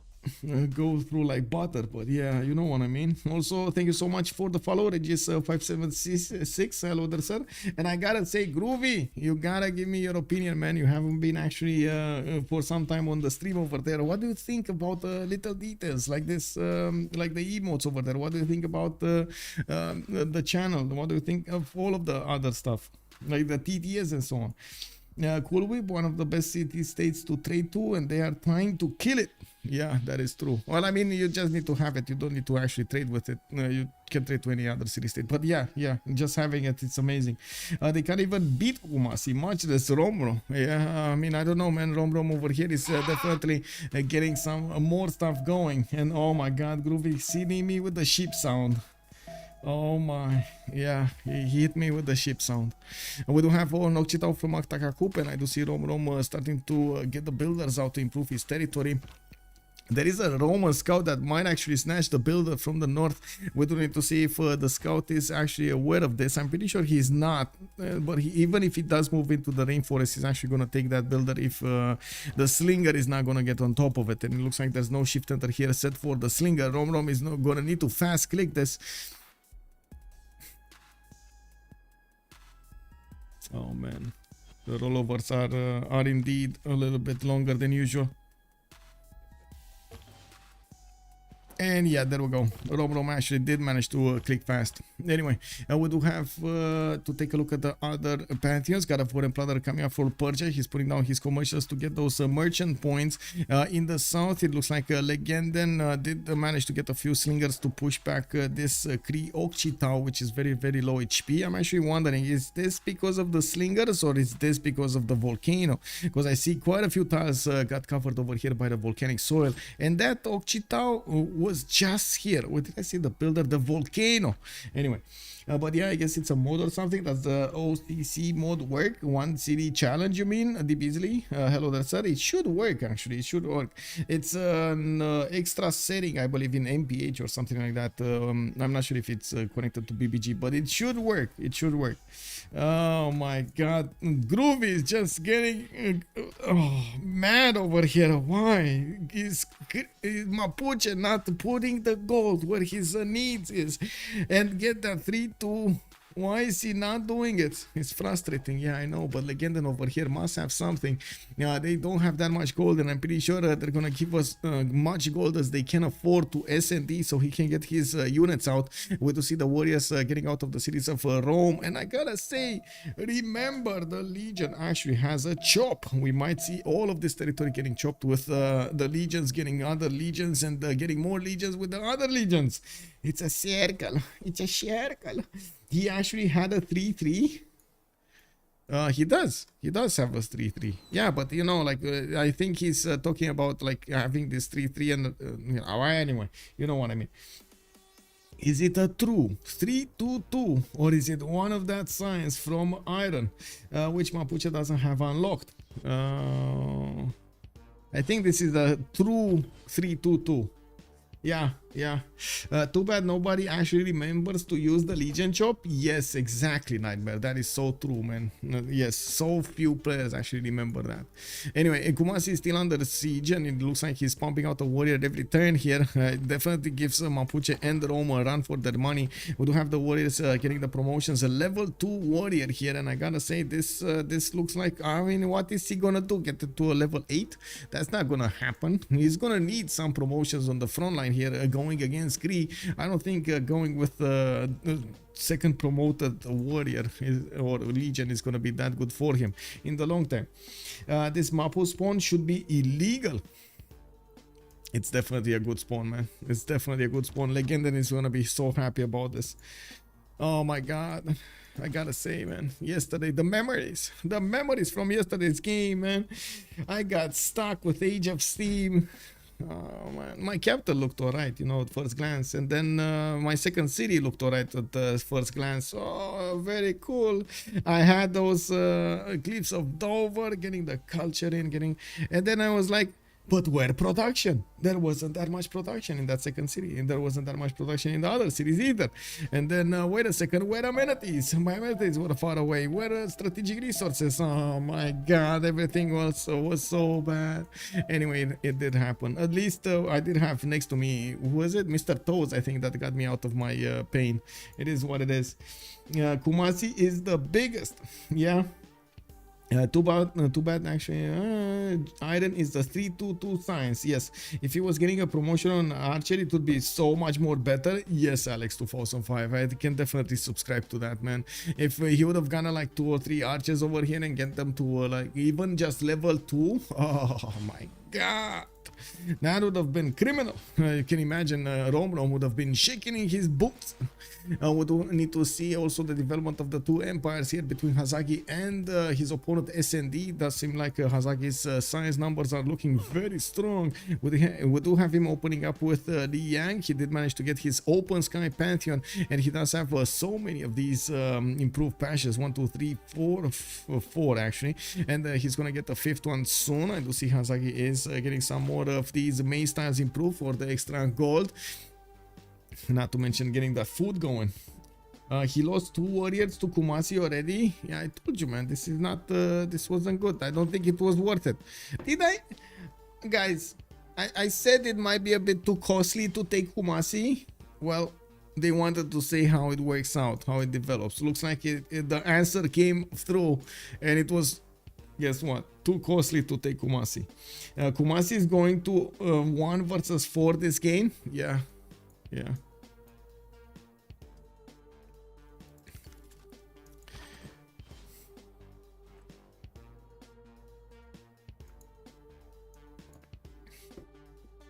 Prediction should be Kumasi or GBL. Oh my god. Yeah. Can somebody make a meme? Can somebody make a meme of Kumasi? No Jerjelon. This is hello there, sir. Yes, this is. He got 4 for free. Yeah, he did. It is what it is. Now Rome over here, he is getting his scouts out, and I do see him improving the rest of his camps. We do have 3 more turns until the players are going to get into the first era, and we do need to jump around to see exactly what happened in the other civilizations also. Rhodes of Lege did manage to finish up that Temenaki, and this is, oh my god, this is disgusting. 4-3-1s, 3-3-1s, 2-3-1s, 4-3-1s. When is it gonna stop? Like, these bonuses just keep on coming on the Greek nations here. We do have him one turning a campus, an acropolis, sorry, next to that wonder and the mountain. We do have him getting the acropolis from his other cities, and it looks like a 4th settler. Now there is an SND scout that is trying to do something over here in the forest, and it looks like that Leech Archer is ready. He's ready. He's targeting the SND scout. He has him in his crosshairs, and SND is gonna need to do something. Is he gonna get out of there, or is he actually gonna try to wait until Leech flinches? It usually isn't. Wait, how predictable is CS military production? Yeah, not predictable. Oh, it's not. It's actually all over the place. You might see, if you're talking about city-states that actually producing stuff, you might see them just, I don't know, getting attacked and producing granaries. Redmire, here's the meme. Give me the link, Redmire. Let me actually, /W, Redmire. Hello. There we go. I sent you a message. I sent you a private message. Kumasi is going to last longer than Rome. Whoa. Kumasi is gonna last longer than Rome. Is that actually a prediction? Oh my god. Should we? Okay, guys. Should I scrap the prediction? Okay, let me actually see it on safety.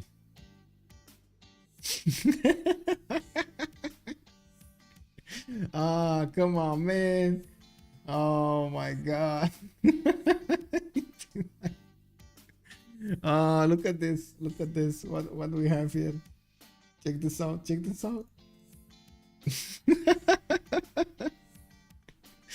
Yeah, big brain, man. Big brain. You know, it is what it is. The bigger the brain, the better the Kumasi. It is what it is.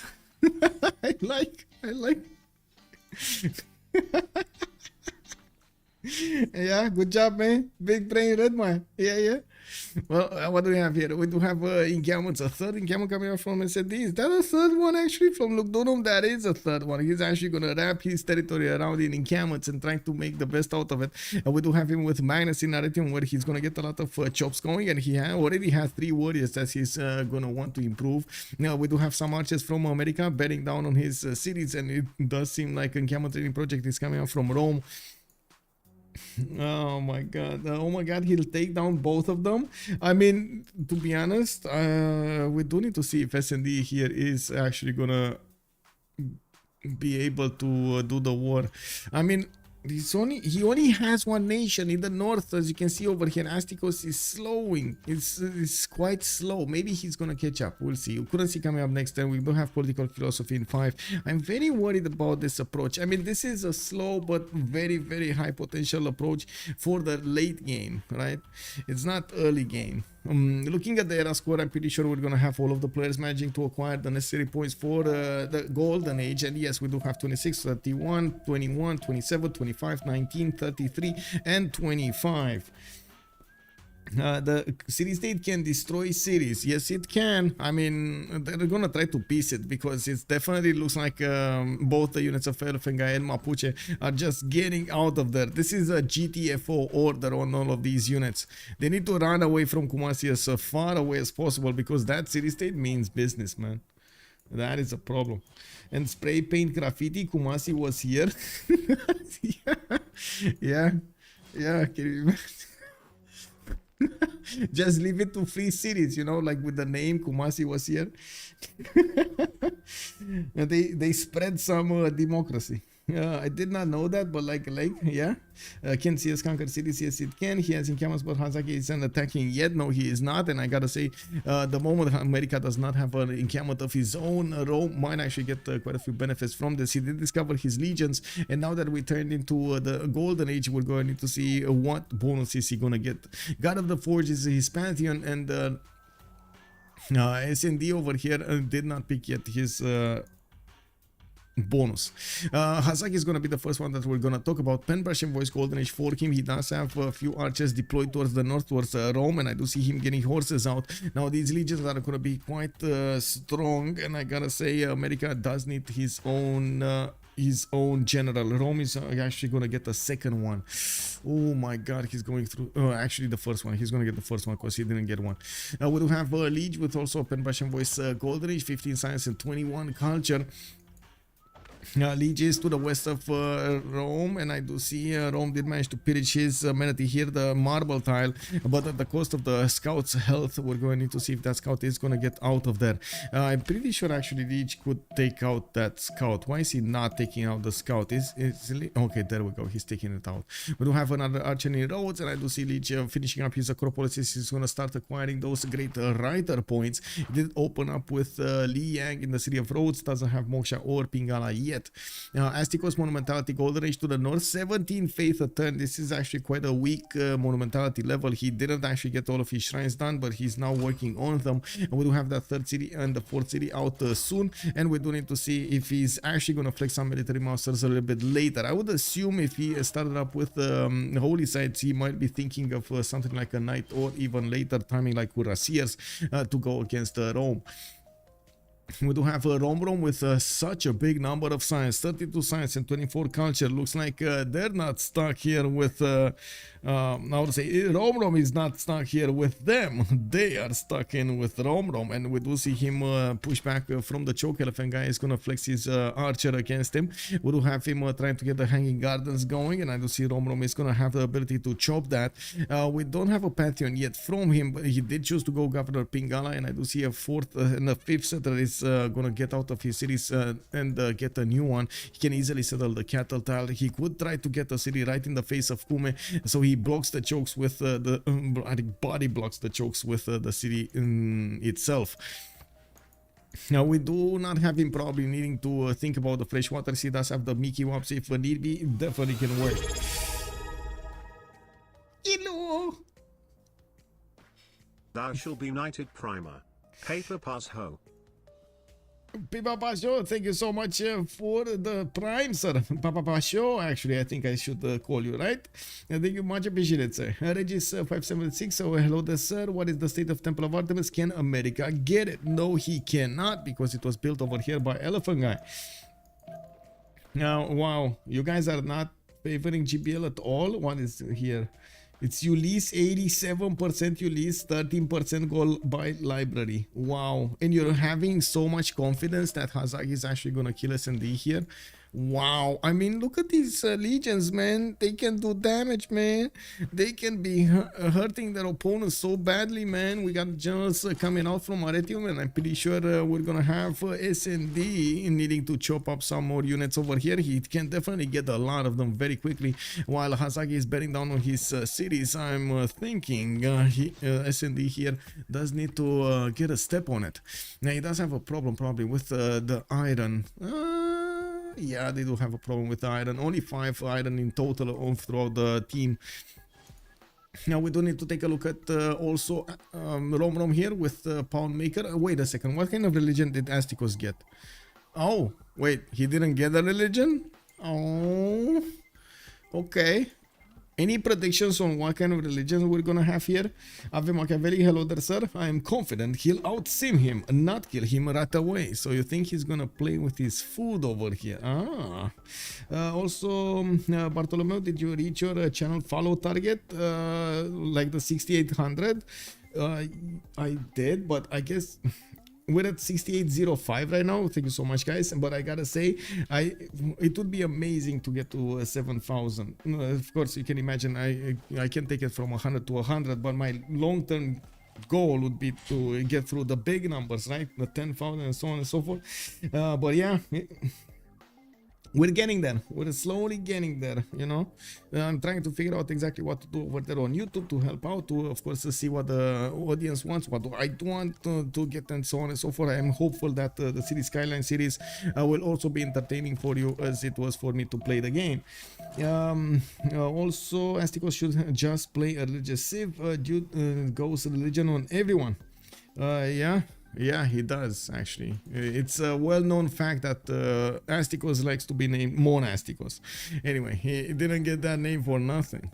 We do have Romrom over here that still needs to get those cities out, getting the headquarters next, and I gotta say these commercials are gonna get out very quickly to getting the extra trade routes. It's nice that Romrom had the benefit of an extra trade route. When is he coming out? Political philosophy, and of course had the 2 cities coupled together. Didn't need to rush these commercials as quickly as others. I gotta say, this also creates a bit of a discrepancy here in the great merchant points. As you can see, Persia did manage to recruit Zankian for an extra trade out capacity, and I'm pretty sure we're gonna see him try to get the next ones also. Did I post the Skyline video? I did post the Skyline video, the review, the first impression video, and I'm working on another one, like a follow-up to the review after they did some changes over there. I learned from the initial series, and I can actually get some going. I'm actually thinking of making it, I don't know, like there are so many ideas that are going through my mind right now that I didn't actually get to it. I do have to say, I did actually, make a list of like clips that I can use on the different stages of development. I can actually show you this. This is basically, I built myself an archive of B-roll that I could use for this, you know. There we go. Let's actually take a look at the Elaphantguy with a Penbashan voice to Golden Age 4 series. He does have archers and another set going towards the north. I do see the archers are going to need to come out and take care of the Cree Occitan, which is going to take out the iron. This is very important. That iron is extremely valuable for SND. SND is just not going to get to build the main or upgrade these many warriors and legions. We do have him hard building as many of those as he possibly can, because the gold is at the premium over here. We do have Elaphantguy with 39 gold at 1063 production. We do have him getting his theater squares down, and I do see, of course, he used his government plaza to increase the culture he's gonna get out from the theater squares. 13 science with 42 culture.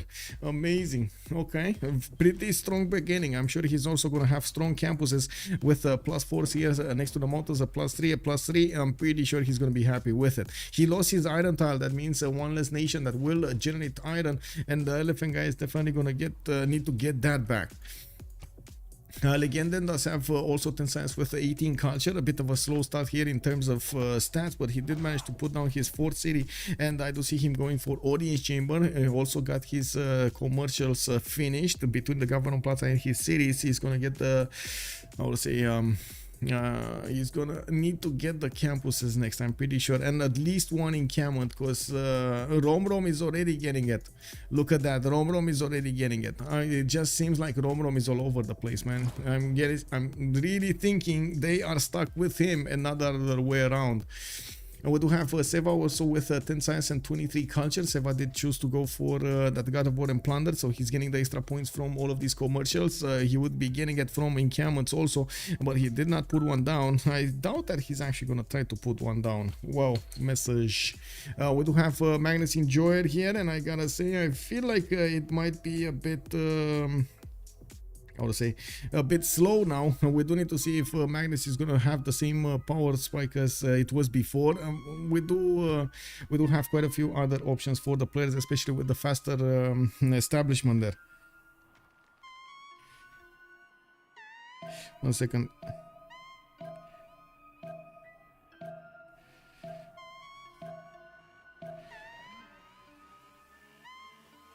Anyway, Kumasi is doing archers. Time for the offense. I mean, Kumasi over there, you know what's happening, right? Kumasi is getting ready for war.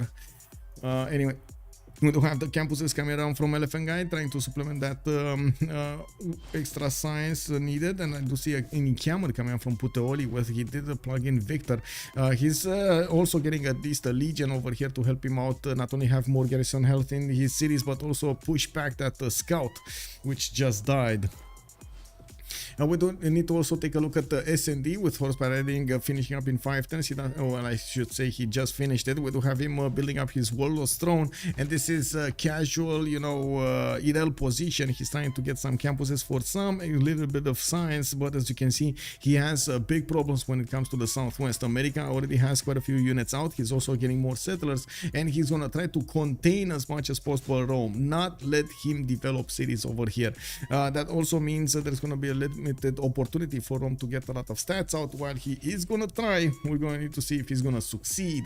It's definitely looking like he's very behind here. 13 science and 26 culture versus Hazaggi's 35 and 33.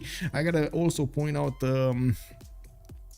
we did have Magnus appearing in Aretium and not something like Pingala to get the science points going. And since we did have America start up with campuses, it is looking like, of course, he should have been ahead all along. We did have also some open sky pastures here, getting those extra culture points for him, and he's benefiting from Liang's extra builder charge. Whenever he's getting a builder there from his capital, that extra builder charge is so valuable.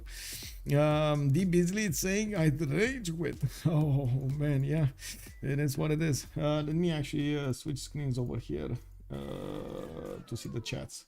S&D must go on the offensive now. Yeah, I do tend to agree with Bartolomeo. I don't think defensive strategy here for S&D is going to play out nicely for him. I do believe putting more pressure on Hazaggi would be a bit better opportunity. But I do also think he's considering that he has limited opportunity to actually get his attacks going and limited resources to work with. Not a lot of gold, not a lot of other resources to replenish. He can't quickly replenish an army that he lost. So putting all of that in balance, it does seem like he's frozen over here. Also, Stuart McCoy is saying, will Astikos try crusade and theology timings for war, or is that too long to wait? That's actually a very good question. I'm not sure if, I mean, it would be awesome to see crusade. It will definitely help him out, push his opponent over here and try to take out Rome. I am actually curious if he's gonna try to do this. You know, it is what it is. It is not a bad tactic. Maybe we're going to see him actually get something else, like the commercial bonuses and the campus bonuses. He did get quite a few commercials going. Oh, I don't know. We'll see. It's all up to the players. It's quite hard to actually predict what they want. There are so many options available, and it's not going to be one that is much better than all of the others every time. He has early advantage. Time favors America. Exactly. Yeah, they usually pay attention to when two players are researching same text or Civ6. Yes, they are. Also, Hightower is saying, but would it not make a lot of sense to pay attention to not research the same technology at the same time as your ally, for example, to not waste that boost? Yes, the players are actually that's quite a difference, by the way, between FFAs, for example, and teamers gameplay. In teamers gameplay, a lot of the powerful teams do know exactly who's going where and who's getting the boost for what. They do talk with it. They do communicate, getting those boosts for themselves and for their allies. America! Deep Beasley saying, yeah, let's go. Yeah, I mean, you know, I gotta say, Rome over here is probably one of the ones that is screaming right now. They took a jobs with Kumasi not being taken out. It looks like the warriors of Kumasi are gonna get the jobs of the Roman warriors. They're just getting out and more and more and more. Even a builder over here is appearing next to Kumasi. Oh my god, come on, let's get the man a general. We did have a few of them actually getting out. Rome did manage to recruit one. Cree is trying to get one. America is also trying to get one. And as you can see, Greece has put the card in for a while, but then stopped working for it. We do have Greece trying to get his pyramids in the city of Rhodes, and yeah, he's getting that settler in the north to place it next to the silk tiles. We do have him almost touching borders with Persia. Do you think you have to become first a good FFA player before you can become a good teamers player, or can you start directly? You can start directly from teamers, and I gotta say usually it's a much more easy environment to learn from because you get to talk with your allies. But yeah, I would actually recommend, if you're a relatively new player, you should actually try to go for the teamers from the novice section, or even try to schedule one with the players beforehand. Mostly because the very experienced players sometimes do find it hard to have the patience to explain exactly what you need to be doing, and you might be causing some how to say some strong feelings you know. Anyway, any chances to get Kumasi by envoys? Who is the suzerain now? Let me actually see. Kumasi is nobody has a suzerain. Elaphantguy and Seva got some envoys there somehow, but anyway, it is what it is. No, Jeron, how is the goal situation? We got 14, 5, 49, and 26, and then on the other side 54, 37, 38, and -7 over here on S&D. It looks like the economy is actually okay on both teams, a little bit better on gold by library, well, except of course S&D on -7. Everybody else does have a good amount of gold, and it looks like S&D is also gonna go on the offense. You can actually see these warriors of America are not as strong as the legions, and he can definitely one-tap the archers if he gets next close to them with the extra movement from the general. This is quite a dangerous place to be for these American archers. Now we do have S&D that needs to decide exactly how he's going to attack. I do have to say that encampment looks that it's going to be taken down. There is a general from America also coming up from the city of Serodil, and we do have Pingala establishing in the city of Aretium, so S&D can get some science points going. Finally getting another campus here. He's using his government plaza to add a little bit more adjacency to those districts. We do have a second general from Rome deployed towards the west, deployed towards Greece, where of course Greece is gathering an army to stop any kind of incursion from Rome. I do have to point out that there still are some pre-builds here, but there is a problem with the iron. Only 4 iron is available for gold by library in all of their coffers. Also, thanks for the clear answer. I really want to try some organized games sometime. With much pleasure, sir. Also, moment of truth. Is S&D using Legion chops? He is not. Actually, he's for some reason using his builder jobs. I did not see him once use his legions. I mean, we can check check this out. Maybe I'm mistaken over here. He doesn't have a chop, so okay, he doesn't have a chop. He has a chop, he has a chop, and he has a chop. So it's like he has 3 more chops. That's an entire builder that he has available for these legions. And look at that, this legion right here could actually chop that horse, man. Could actually chop that horse, but he's not. Double Rome is heavy on steel on a legionary time. Whoa. Hazaggi is not gonna stand still, and it looks like he's gonna punch that Legion directly in the face over there. This looks like a pew kind of punch over there. Well, we do have SND needing to find his footing and get the attack going against America. Looks like he did not want to move forward and have a stab at that encampment. He probably doesn't know exactly how much military Hazaggi has behind all of this, and you do see that Hazaggi is trying to get Warlord's Throne and a wave of builders not actually getting his units out. He might save those chops for the walls. He might. Anyway, it is what it is, man. It's not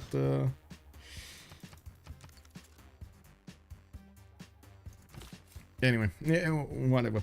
We do have Persia over here also with a chance to go for Elaphantguy. Rome is starting to get quite a few writer points as well on Elaphantguy. He did build quite a few theater squares. In the scientist screen, we do also have Hypatia as the next scientist, getting him the free library, or getting somebody the free library, with America making 3.4 points a 10. Cree is on 6.9, so he is probably going to have first dibs on this unless nobody else gets project going.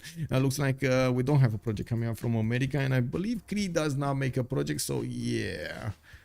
Also, what is this?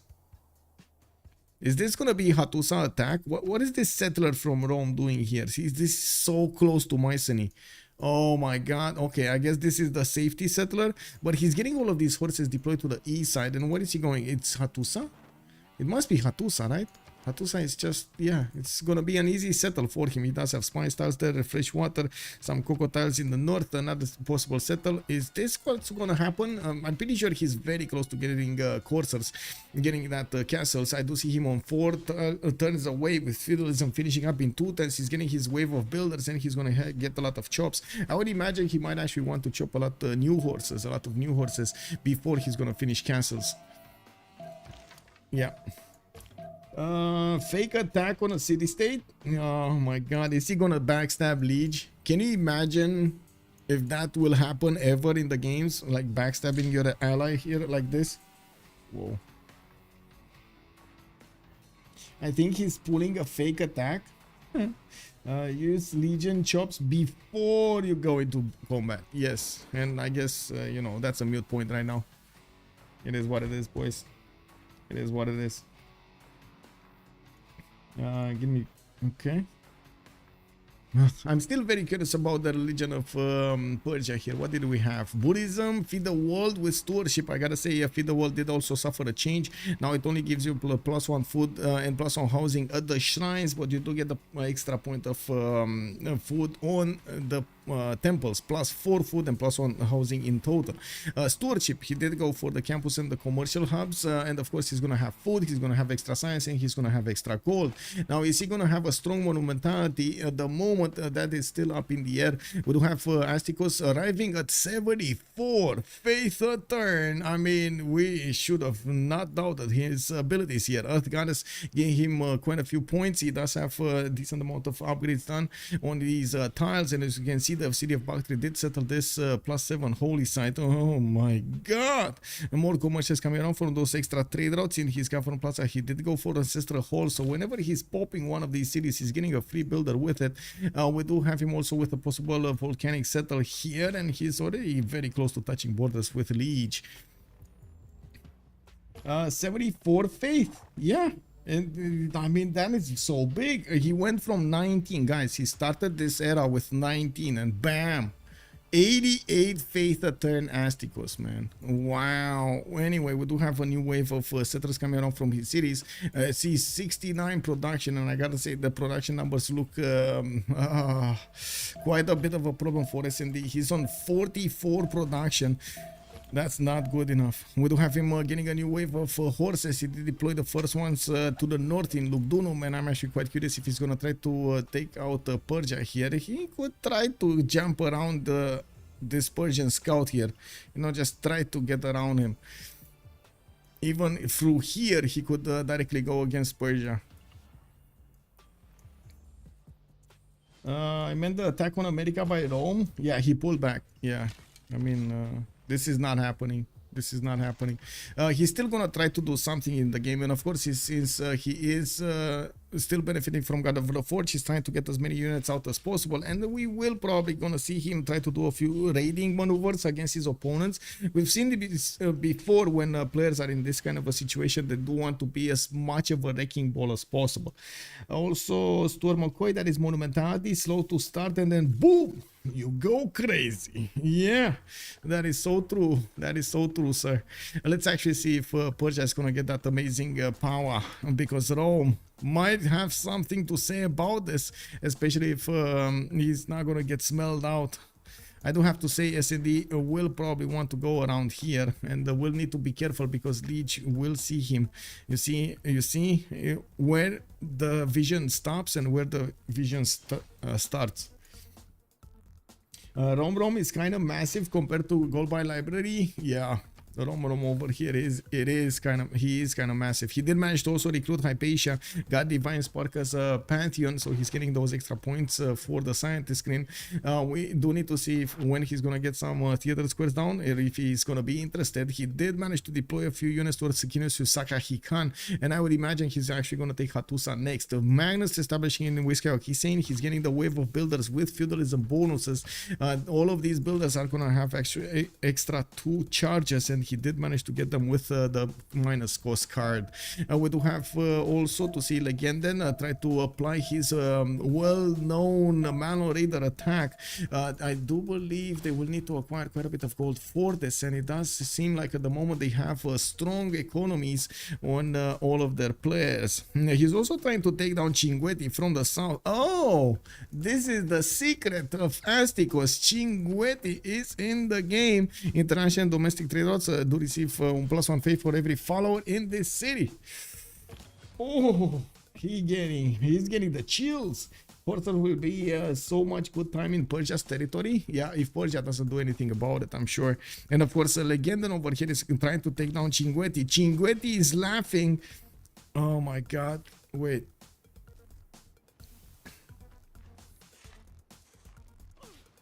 Is this the second city state that GPL is not gonna get?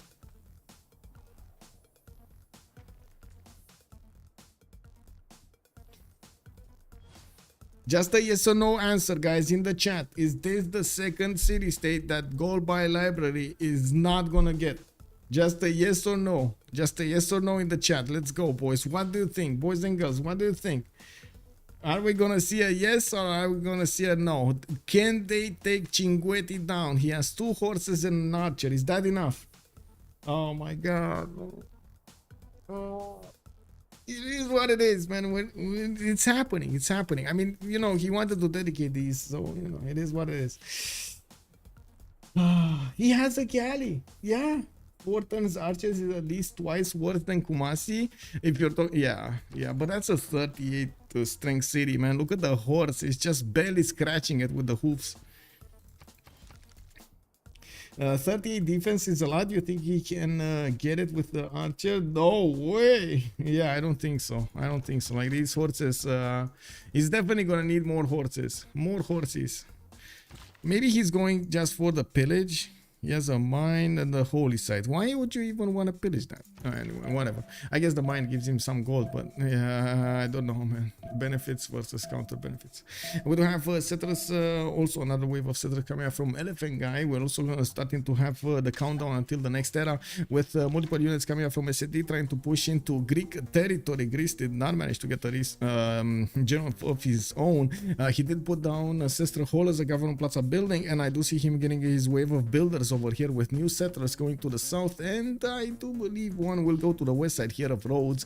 Amazing city of Rhodes. Oh my god, this is just this is basically like pancake heaven comparison here, and this is amazing. Oh my god, he's taking them to the chocolate factory, guys. Lege is taking them to the chocolate factory in Temenanki City. Oh my. Anyway, we do have SND getting his horses to cross the river, and it does seem like the moment Persia, well, did manage to get at least one classical unit out, so he's gonna have the extra strength on all of these cities. And saying that, I'm not actually seeing the unit. Oh, it's here. Okay, it's here in the north of Bakhtri. We do have him getting the new settlers out for new cities, 2, 4, 6, 7 soon, with an 8th one coming up from Mashhad. He should actually be going towards the southeast, towards Rome. We do have him Rome actually getting a few new units, and I gotta say America in the south is already starting to pre-build the knights. We get some heavy chariots showing up from his cities. He's on 2, 4, 6, and he does have an army of builders ready to improve his territory and get the chops going. I didn't even see the Great Nipple over here in Cincinnati. We do have Mato Tipila, and definitely quite a few points of faith and production can be gathered. Some of them are 7, yeah, man, like those farms, bro. This is definitely Willy Wonka. I gotta say, this is Willy Wonka in the chocolate factory right here. It's yeah, it's amazing. I don't know how to call it differently. Monaco! The Bisley is calling out. The city-states in the game have big muscles. Look at the CS warrior count north of Persia. Yeah, 2, 4, 5 warriors, 6 warriors of Samarkand, and an archer. Yeah, big army. Is this happening? Let's see. Cinguetti, Mapuche. Cinguetti versus Mapuche. Ding, ding, ding, ding. Round 2 starts. Well, yeah. I don't think this is enough, guys. I really don't think this is enough. This is such a sad moment, by the way. I gotta say, I've been through some of these moments myself, and I don't even want to try to start an attack if I don't guarantee the war. Look at this, man. Cinguetti boat. We do have him with only 2 horses bearing down on that city, and it does seem like the damage of these horses is not going to be enough. 36 versus 38. It's just not enough. It's not enough. Is this Prince difficulty? I don't think it matters on city states. But yeah, this is Prince difficulty. Yeah. It is what it is. Well, Mapuche is starting to improve his territory next to that volcano. I do see him managing to get 2, 4, 5 cities, and oh my god, they're actually gonna take Kumasi down. Well, Kumasi will give them quite a bit of gold here with 2 mines underneath these units. We also have a 3rd one here and a theater square that they can get through. Of course, Mapuche is doing quite a bit of damage. We do have Kumasi without a warrior inside of the city center, and for some reason he's deciding to get amphitheaters. Kumasi? This is one of those talks, you know, in Romanian we have like a saying. I don't know if there's gonna be any kind of reference from other countries, but I can give you the gist of it. It's basically Țara arde și baba se piaptănă. Like a direct translation of that would be the country is burning and the old lady is combing her hair. That's basically the translation. So you have like, get this mental picture. You have somebody like an old lady combing her hair in front of a mirror, and then like right outside the window, everything is burning, right? Yeah, exactly. This is fine, right? It's fine. Let them be. It's all good. There are some horses running around. Oh, they might want to actually come and sample our ale, and then want to drink our, beers, and want to take some corn away. I know it's all gonna be happy. Oh, they're here for the bananas. Well, you can imagine how that discussion goes. We have the exact same expression, word for word in Greek. Wait, really? Nightmare? Oh my god, that's amazing. Yeah. I mean, yeah. Basically, I don't know exactly how to say it in English though, because it does sound like a mouthful in, even in Romanian. SND got in. SND got in with 2 horses. Did he actually manage to pillage a trader here? Because it does seem like this road should have had a trader. We do have more horses getting chopped over here. Persia is scrambling to get the defensive units on the map and try to push back the Roman ones. I'm pretty sure SND is going to be happy just pillaging some of these tiles. And even, man, my god, he can actually go and take over quite a few builders here. Can you imagine all of these builders? Guys, you know what's going to happen next then. This is going to be the great whack-a-mole of this game. This is gonna be a whack-a-mole. Is he gonna try it? Is he actually gonna try to get the builders? I hope so, right? He needs to do it. He needs to try to get the builders. There are quite a few builders here and even a settler that he could try to get. Oh my. Workers and settlers will stop these horses. Exactly, right? Oh well. Let's see. Astikos trying to go to the north. We do have him getting his temples out for that extra food. Plans for food is going to be big. Astikos first moves them all out of the way. Let's see. That's a big question. Oh my god, he's even buying a new builder. Guys, can you imagine the not care attitude that Astikos had at this moment when he actually bought a builder here? Wow. What? You have 2 horses in my land with the 3rd one bearing down? No problem. I fix. Trust me.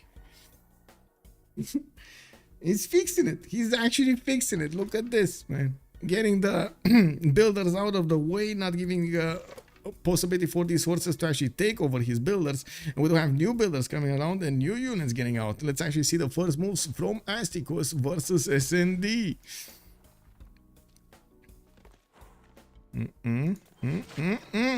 SND. I don't think he's is he at the computer? Is SND at the computer? Hello? Knock knock. I mean, he got 79 gold at least.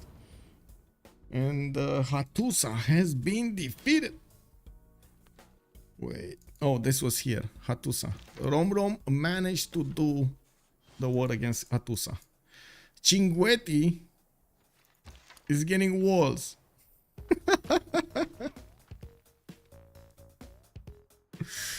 Oh man, guys, I think the leaders of Kumasi have actually given up on Kumasi and have moved to Cinguetti. You know, those leaders, they actually moved to Cinguetti, the ones that initially defended Kumasi, and that's why Cinguetti is so powerful right now. This must be it. Like, you know, all of those big brain generals and so on that worked on Kumasi's defense are now running Cinguettis. Yeah, Cinguetti like this. The real winners in this game are the city-states. Yeah. Well, we do have to take a look if Roman is gonna get to plug his chokes. Looks like he's gonna do it. We do have a terracotta army also coming up from Legenden. He's gonna want to get also extra promotion points. Kumasi is also gonna go down. Elaphantguy is managing to get that legion to flex his muscles. He couldn't actually get an army out towards Romrom, and you can see Romrom is worried about the north, worried about a possible attack from Elaphantguy into him. So he's gonna try to build up an army and get a general to body block these units from the north. We do need to see what's going to happen also between America and SND, since SND sent quite a few of these horses towards the city of Sparta and Ephesus. We do have America upgrading a considerable amount of knights. Now these legions, especially in the rainforest, are extremely powerful. You do see the 66 defense they can actually put on the field, and we do need to see if Hazaggi is going to try to bank around these units to try to go into the weak parts of Rome, into the ones, into the flat tiles, into the marsh tiles, into those tiles, you know, that don't actually have extra bonuses on them. There is a chance that will be a GG when Cinguetti finishes walls. Wow, you think there is a chance? I don't know, man. Can you imagine not stop. I mean, this is definitely putting a lot of pressure on their psychology, right? On their mental attitude. Oh my god, they couldn't get the first city state, they couldn't get the second city state. They managed to finally, after like 30 turns, do some more damage, but at great losses, take Kumasi down. And then Cinquetti is gonna require more effort to take down. I don't know, man. They had definitely other priorities here. Now, I gotta say the difference in stats is getting quite big here, with Romrom on 90 science and 57 cut. Oh my god, Legenden next to him is 75 and 57, so Ulyss is managing to keep up, not to mention same production, almost same production.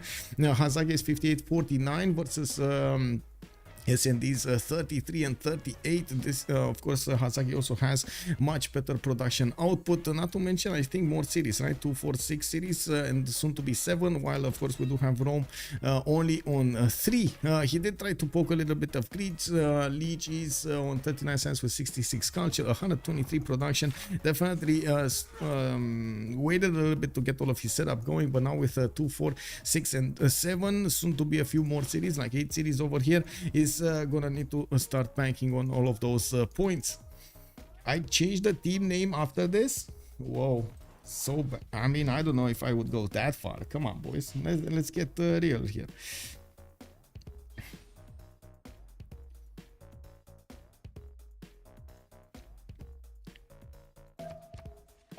Kumasi has been defeated. That's the 2, 4, 6, 7th settle of Rome, 7th city of Rome, and it looks like Mapuche is gonna get some promoted horses in the south. I'm pretty sure he's gonna have a lot of level 2s here when Terracotta Army finishes. He's also training these horses. I guess there is some, you know, some advantage. He got the gold, he got the pillage on the faith there on the holy side, and we do see him getting the extra points, but these will need some heals also. There's a third horse coming around trying to take Cinquetti, and I gotta say that city doesn't look like it wants to give up on its freedom over here. Nice, only took 50 turns in an army. Yeah, exactly. F for Kumasi, man. Also 3 cities victims, to be good name for them. Oh, 360. That sounds dangerous, man.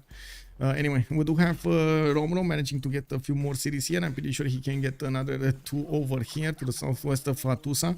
Bologna is also being kept by Greeks. We do have Lege over here managing to keep it, and I do see him expanding right in the face of Rome with no shame. No shame. Still using Magnus internals, and of course Greece will get the opportunity to settle the river between him and Rome, while Rome is being pushed back by I should say, by his army. We do have a significant advantage when it comes to the production numbers of Ulyss, 131, 109, 31 and 80, while on the others, I guess it's because of SND's lack of production that they have an advantage, right? Only 49 here. I do have to say that Legenda's production is actually pretty good here with only 5 cities, and he's gonna get some theater squares going for that extra culture. Since the time is ticking down until the next 4 more turns are available for the players to get those era scores in, to try to get a golden age. We do have Hazaggi with let me see, he's on 45 out of 55. He needs 10 more points to actually get his golden age. Lege is securing his 62 out of 60. We do have a Roman legion actually appearing next to the Cree cities, not even managing to disrupt the warrior and the Occitan from eating their lunch. Look at that. Hazaggi going normal here, you think? You think he's going to go normal? I doubt it, man. He's trying to get the Terracotta Army. That's not going to happen. That's definitely going to be on the other side. We are not bullying GPL. I hope not, man. I hope not. Yeah, we need to tone it down a little bit, man. Some say Ulyss are the one of the best because of their moves and strategy, but really it's just because they can take down city states. Ah, come on, man. Come on, man. I mean, it's definitely funny. Once, twice, but I think they got a point. I'm pretty sure they also know they should have sent a few more units there. And oh my god, Ancient Walls are gonna finish in Cinquetti. Oh. Let's talk about the square. We do have Romrom 56-56. He did manage to secure his. Astikos did secure his. Elaphantguy did secure his 54-54. Legenden, it does need 1 more point to get it, and I'm pretty sure he's gonna get it. We do have Seva going dark here with Cyrus. Oh my, wait, what? Oh no. Wait, he actually went dark? He can't get the golden? Oh my god. That's a problem. He's free sim and can't get a golden? Does he want the Dark Age? Does anybody want the Dark Age in a free sim position? I don't know, man. Maybe monasticism would have been a choice, but he doesn't have a single holy site, so I doubt it.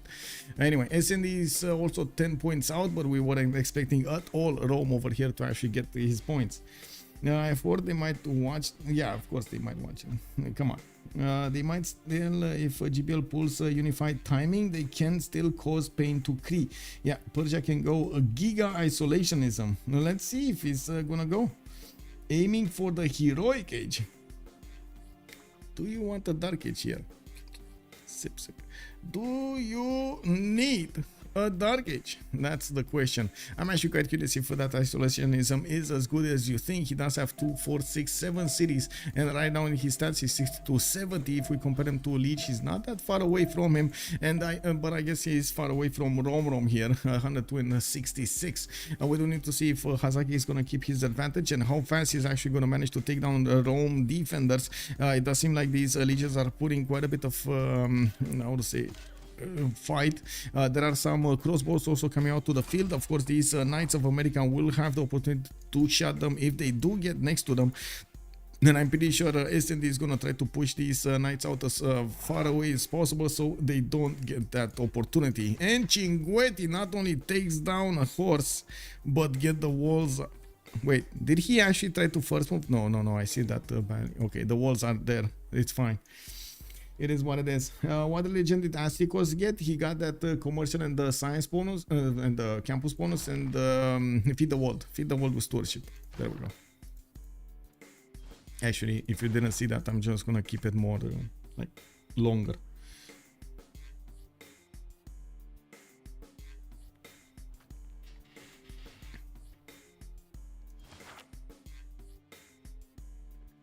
Okay, we do have 2, 4, 6, 7, 8, 9, 10 horses available for Mapuche. 11 horses actually available for Mapuche to get into Malon Raiders. Next turn, he's going to finish the Terracotta Army. And I do want to see if he is going to manage to actually get the general. Yes, actually, this turn he's going to get the general. Hildegard of Bingen is also available as a scientist. Looks like Cree did pass it, and Mapuche is the next one to pick it up. I would imagine Astikos would want this.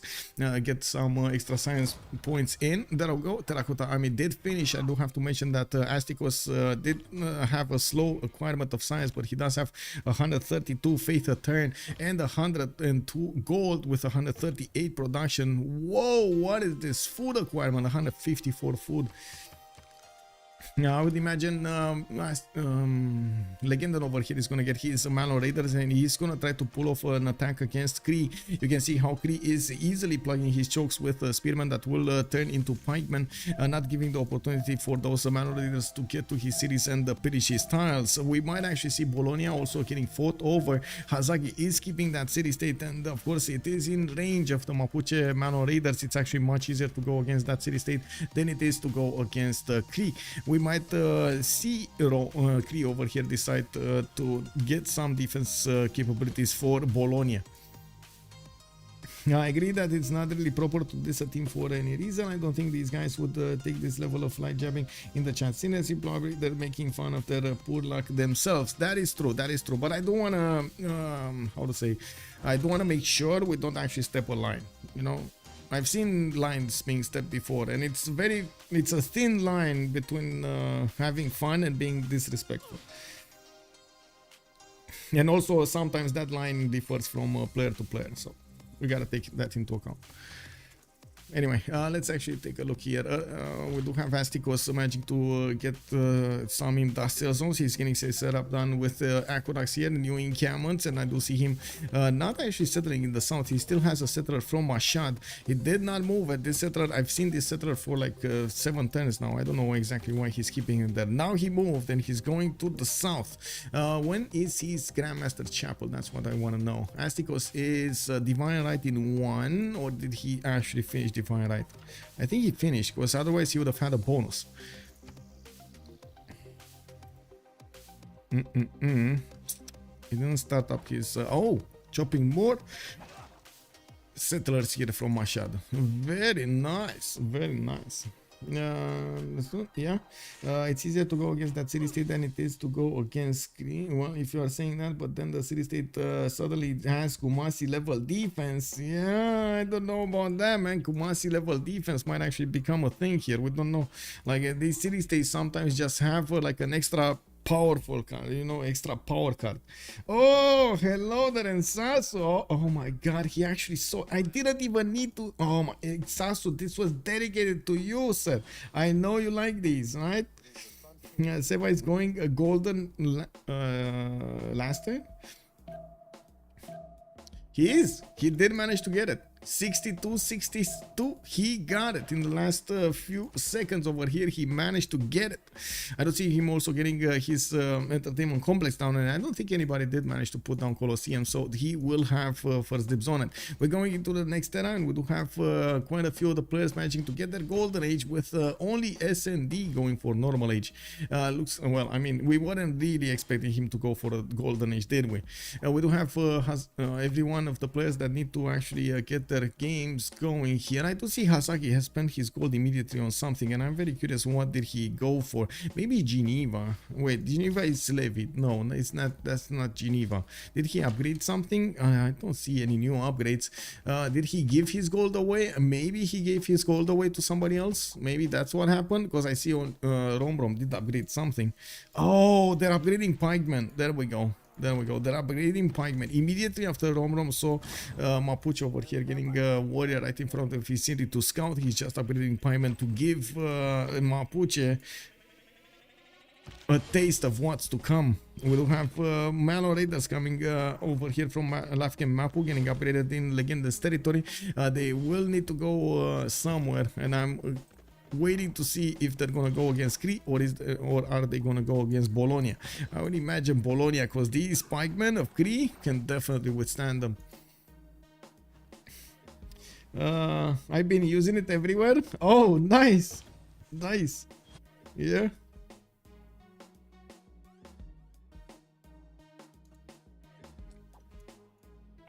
Kumasi level defense is going to become a meme here. I'm already seeing it. Yeah, Kumasi level defense is just, I told you, man, it's from another planet, bro.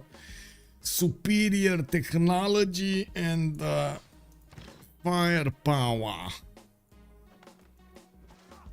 I'm not sure if I'd go against another CS.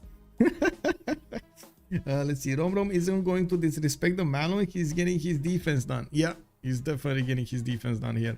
We do have quite a few encampment training projects coming up from him. He does have one general that I can see in the north. Of course, that could actually give points to this one to the south. And he is actually moving it to the south, expecting a Mapuche attack soon. We're also going to have a pause of 2 minutes while we go through the World Congress. And when we're getting out of the World Congress, and after we stretch our legs, we're going to need to take a look what things evolved here. How things evolved. Let's go for the cult. Let's go for religious and another religious. Let's go for culture. They took Kumasi down, so, and you maybe production, to be honest. Let's go production, industrial, gold. Okay, so 2 minutes and we're coming back.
So the Malon Raiders are on the offensive. Let's actually see what's going on. I'm sorry, I got distracted by a phone over there. Had to respond to some messages. And let me actually switch back the screen over here so I have the chats going on. Give me a second. There we go. Too late for the Malon push. Scribus68 is calling out, and I do believe so. Romrom is definitely prepared for this Malon push. Yeah, of course, it's easy to understand that if Mapuche is next to you, he's going to try to do it. We do need to see if he's actually going to be successful against Bologna. Bologna has a few crossbows, but I'm pretty sure it's not going to be as easy as he thinks. Romrom has already his line of pikemen deployed over there in the south, and he's getting some extra walls to help him out with the defense. And of course, a new general is going to pop from his encampment soon. We do have him on 3 general points, and he's going to get those extra. Also, Storm is saying that it's a culture. Yes, they moved Victor. Where did he move Victor? Oh, Victor is getting in Miskaoki saying Victor Hahanapi win. I mean, we do have Rome also deploying a few legions from the north. He's going to need to contest these men-at-arms strength, and I don't think that's going to be so easy. We do have an attack over here as well. Greece is going to want to push his advantage against Rome, and they might try to take out Rome before he actually gets a cartography, so he doesn't get out. I think that should be the mission. Get him before he gets cartography so he doesn't get out.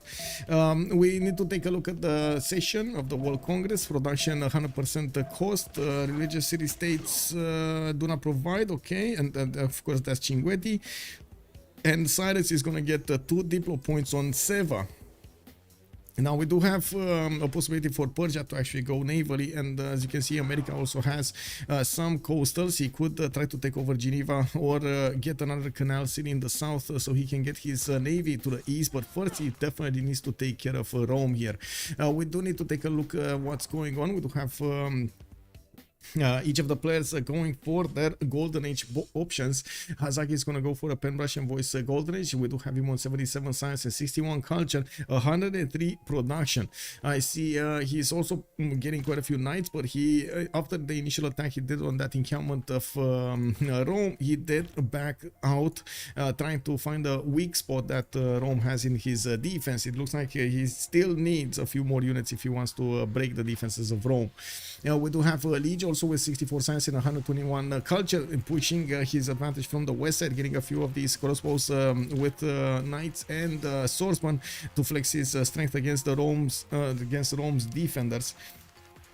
We do also have Liege with a pen Russian voice golden age, getting his commercials up for a stronger economy. He only has 32 gold a turn at the moment, while of course his production numbers do look good, not to mention coupled with the food generation. He is starting to get a lot of campuses out of his cities to try to get as many of these going. And I did receive a message over here on or a comment on my YouTube. Somebody's telling me to slow down. Is that big of an issue on the video? Did you guys see the patch notes video? Am I actually that hyped up? I don't know. I guess I'm gonna need to stop or slow down my coffee intake before I do these patch notes videos. Shah, hello there, sir, and welcome. Also, Kid, bonjour, monsieur. Can you show the yields? Yes, I just showed the yields. Hello there, sir. Also, is Mapuche has any catapults or other siege? Without it, pushing Cree never ends well.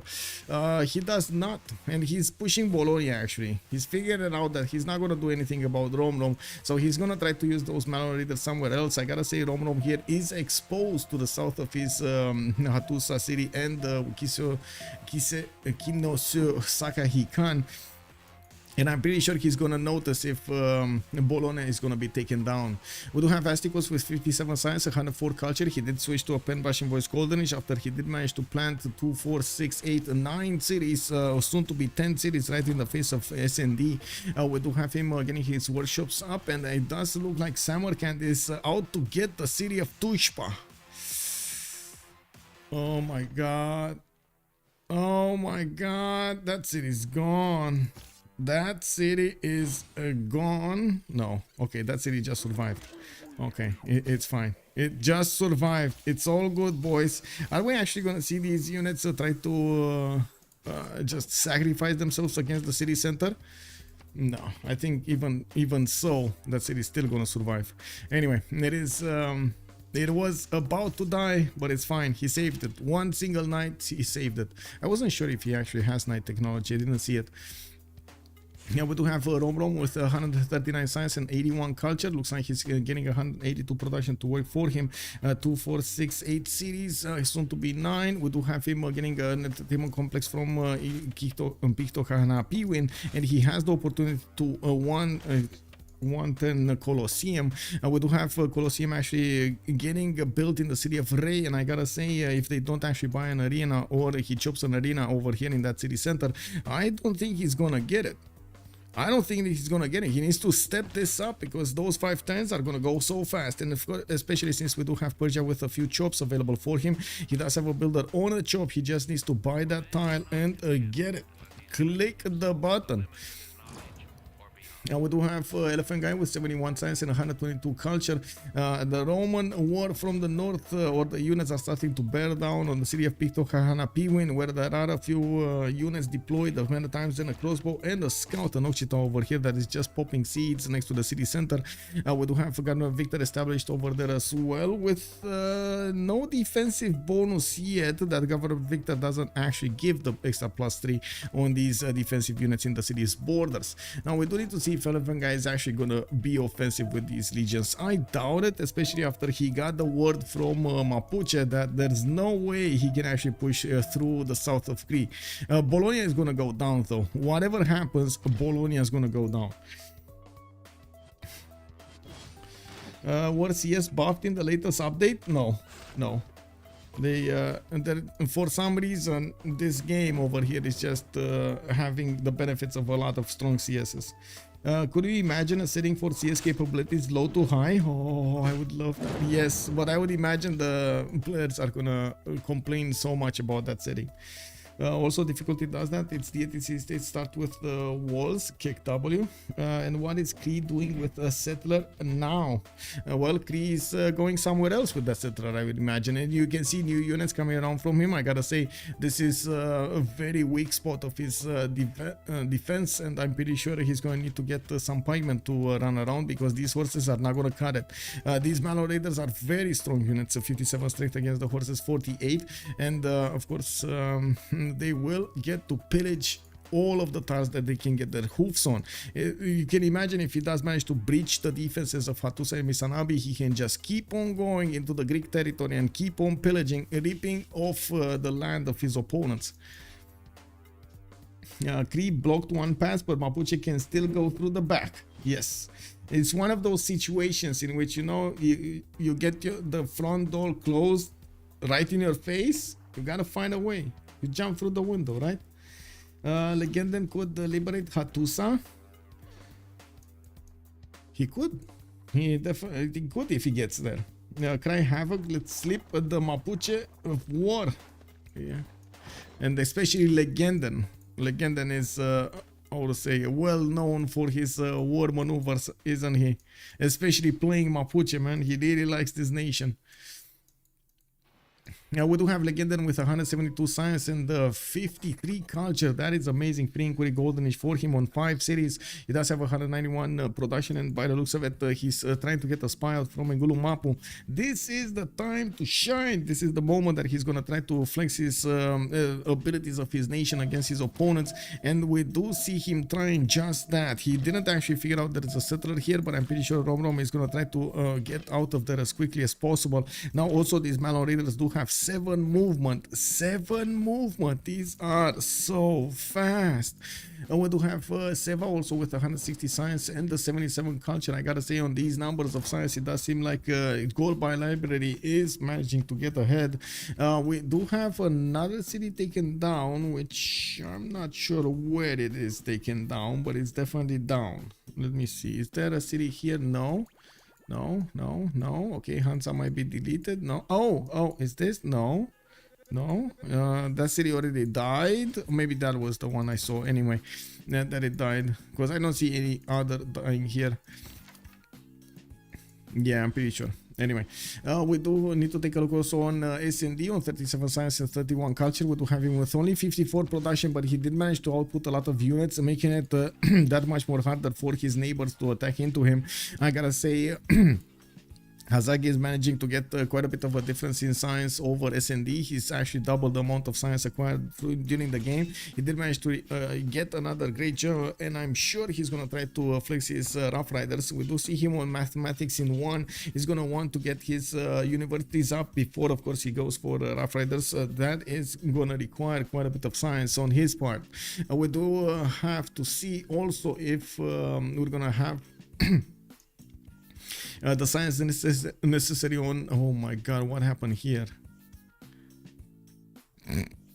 I wanted to say we're gonna need to see if we're gonna have the necessary science on Lege in the next part of the game, but of course he's turning a university from that city of Rhodes, which at the moment it's a 54 production city, and we do have him also getting a lot of good campuses over here. Another plus a 6 from Olympia. We do have all of these good ones, and between the mountains and the wave of commercials getting out of his cities, he should be popping over 150 science in the next 10 turns.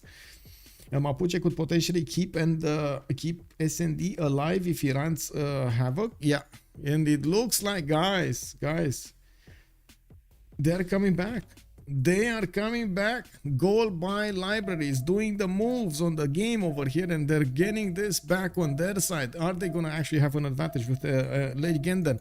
About to secure an advantage over here against his opponents. He does have an open runway towards Hattusa, which is not getting defended. Cree is only benefiting from a few units, a few knights with Corsair, and I do see Hattusa is trying to get the walls, the ancient walls, in 3 turns. Of course, these units can attack it this turn. This is dangerous. This is dangerous. Look at these units, man. Look at them. They can actually attack Hattusa. Unbelievable movement here. At least 2 units will bear down on that city center this turn. 3 turns can be too long. Yeah, especially with the movement speed of Mapuche. You cannot underestimate. Is it too much of a single player point of view that I would be so tempted to settle a city south of Singapore just for that +6 campus? No. Singapore? You mean here? Yeah, why not? I mean, definitely do it, man. Just do it, man. Here, right? Yeah. I mean, non-fresh water still. That's going to be quite a bit of production necessary for you. But if you do manage to get the gold for those, why not? Yeah, just do it. Do it. Catching that settler means a settle local staging city. That is true. That is true, but that settler is out. Romrom settler is safe in Misanabi. I don't see there's a choke here that he could pass, which is not getting plugged yet by Cree. I'm very curious how this is gonna go. Oh, okay. So Legenda didn't see that he could actually attack Hattusa. He was not having the vision over that city center. Now he sees. Now he sees. And is he gonna get the opportunity to actually take that city? Whoa. Seva? Oh. And can end Mapuche offense. America is sending help. Well, he's sending a few Corsairs, not really the unit that you want to attack into these or fight the Melon Raiders with. They are basically same tech, and I'm pretty sure the Mapuche units are better. How fast is he gonna get to his Rough Riders? That's gonna be important. Oh, we do have Mapuche actually getting a whiff of Hattusa. And I think Hattusa is gonna go down here.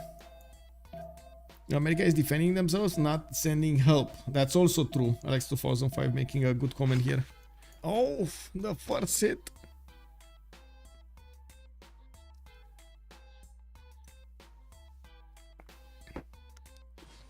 Let's see.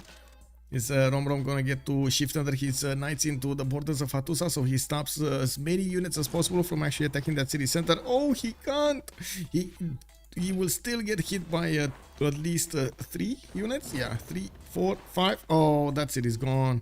Even with the ancient walls. Well, the good thing is Romrom did actually dedicate a knight in there, which did force these Mapuche marauders to expend more of their health, but that is still got lost. And Hattusa has been liberated. We do have the marauders getting up close and personal with the Greek hoplites. And yes, we do have new heavy chariots coming around from the cities of Cree, while I do see Mapuche's units can definitely run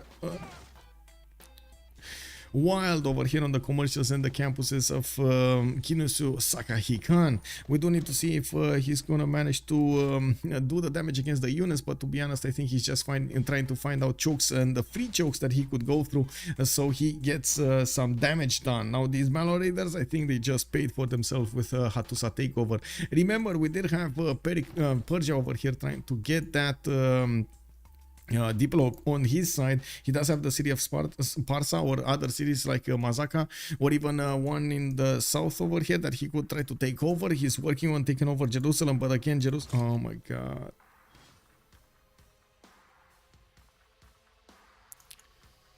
Is this the third city that totally disrespectful Golbai library? Man, this is like total disrespect over here from the city states. I don't know what this AI has, but it definitely is managing to do the defense against the Persian attacks. Yeah, they're not going down without a fight. That's how it needs to be, right? GPL decided to just attack Ulyss because it's easier than attacking city-states. Wow, pushing that through, man. We'll see nuclear submarines send nukes on Seva this game. That's a very good question. I don't know. We'll see. Seva over here definitely has a lot of potential. 184 science, 110 culture. Looks like they are managing to get so much more science than their opponents, but I gotta say these are free inquiry golden age civilizations at the moment. So we're going to need to see how the points will stabilize in the next part. Of course, they don't benefit from as much culture as their opponents do. I guess this is kind of a science versus culture game here, and I gotta say I'm more trusting in the Greeks' abilities, or I should say Greece's abilities, to push this late game than anything else. And we do have to also take a quick peek over here what is happening in the yield stab when it comes to the fifth generation of Astikos. 149 science, 149 culture. He's getting these wave of campuses up from his cities, and will probably take over Samarkand at some point. He just needs to get a few more units. Of course, more worried about the production capabilities of his empire. He is about to hit the 300 mark of production in his empire. While he's getting Grandmaster Chapel in Mashhad, he's gonna also get the opportunity to use that faith per turn to buy out units. Now, did he finish his religion? He got Watts also. Oh, more science. He just got Watts. More science, more faith. Who doesn't want more units and better units? Hello there, sir. Is it possible to see yields? Oh my.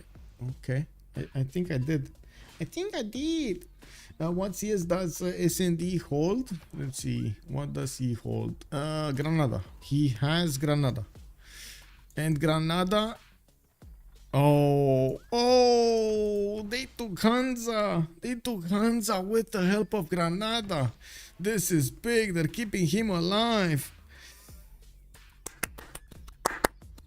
Very nice, very nice. Yeah, the great escape. It's done. They did it. They allowed him to escape over there, and I guess, well, it is what it is. Ulyss over here will need to get the late game going on their side, and it does seem like we might actually see some nukes flying.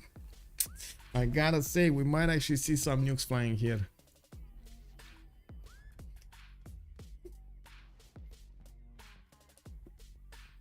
Their second city state? Yeah, they did. For a second there, I thought you were saying that they got 2 city states on one player, and I was like, oh no, did I miss it? Oh my god, I was just counting in my head who got what immediately, you know?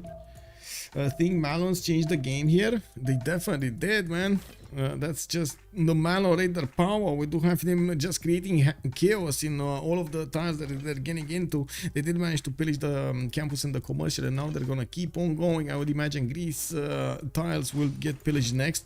We do need to see how fast Legenden can actually do the movement here, because it does seem like Romrom is hunting down his Malo Raiders one by one.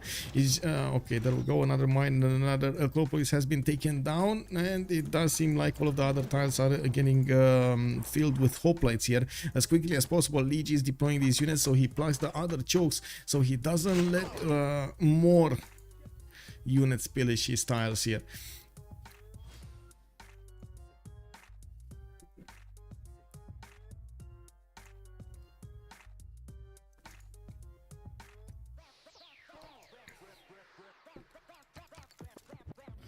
Okay, Grandmaster Chapel coming up in 1 turn. What's going on here? We do have Elaphantguy that did manage to actually roll quite a few writers, didn't he? 11 great writer points at 10. We do have Greece on 13, Mapuche is on 4, Persia is on 1, Cree on 3, and then whoa. Okay, nobody else. So it does seem like not only did Elaphantguy did manage to get a lot of points, he did manage to make a good competition with Greece here for those writers. Now looking at the previously recruited, let's actually take a look who did manage to get what. 1 writer on Greece, 1 writer on Rome. It looks like also Mapuche did manage to get Isaac Newton, getting another free university and a library, not to mention the universities will provide him the +2 science. Ibn Khaldun for the chosen campus promotions, we happiness, I mean. We do have writers, another writer for Greece, another writer for Rome, so 2 and 2. Okay, 3 on Greece, 3 on Rome, so 3 and 3. Oh my god, look at this. He's actually managing to get, every time he's actually managing to be neck and neck with his opponent here with Lege. Unbelievable. They got, I think they got like 4 and 4. Now we did also have another great merchant being picked up earlier with Fadlan for an extra trade-out capacity on Persia, on Seva, while it looks like Cree was the one that did manage to get Hypatia, and I'm missing something that I want to see in the south. Okay, no, it's fine. It's fine actually. Now Persia also did get the extra gold one. Merchant. We do have universities coming out from Astikos, and as you can see, he's getting more and more science on his side with a pen, brush, and voice. He's also acquiring the culture at the same moment, and we do need to see what he's gonna do in the late part of the game. I do see him getting a good setup when it comes to his industrial zones for the later on production. He does have the most production in the game at the moment, actually, with the most faith in the game and the most food in the game. Man, he has the most of everything. It looks like he was allowed to sim, and his gamble of going holy sites at the beginning did pay off. We do have him with new industrial zones coming up from the northern cities, Tushpa and Susa, while the city of Masha still needs to get to the 13 population level to get another district going. Looks like he did use his aqueducts here to increase the adjacency of multiple industrial zones, and I'm pretty sure he's gonna get that double card working. Angkor Wat gave him an extra population point on all of his cities, or I should say on each of his cities, while he still didn't build an army yet to go against Rome. I'm pretty sure he has the capacity to buy an army if he needs to with the faith from Grandmaster Chapel. We do have the Malo Raiders getting tucked in over here between the mountains. Looks like these hoplites will get the opportunity to actually take them down. It does seem like the attack of Legenden is slowly fizzling down. We do have him with the possibility to go and take some tiles here from the city of Rhodes, and those are a lot of med packs. Those are a lot of med packs. Is this a 16 tile yield tile? Oh my god, man. 16 to 18 yield tiles. Wow. I mean, those are some vampire castle bonuses right there.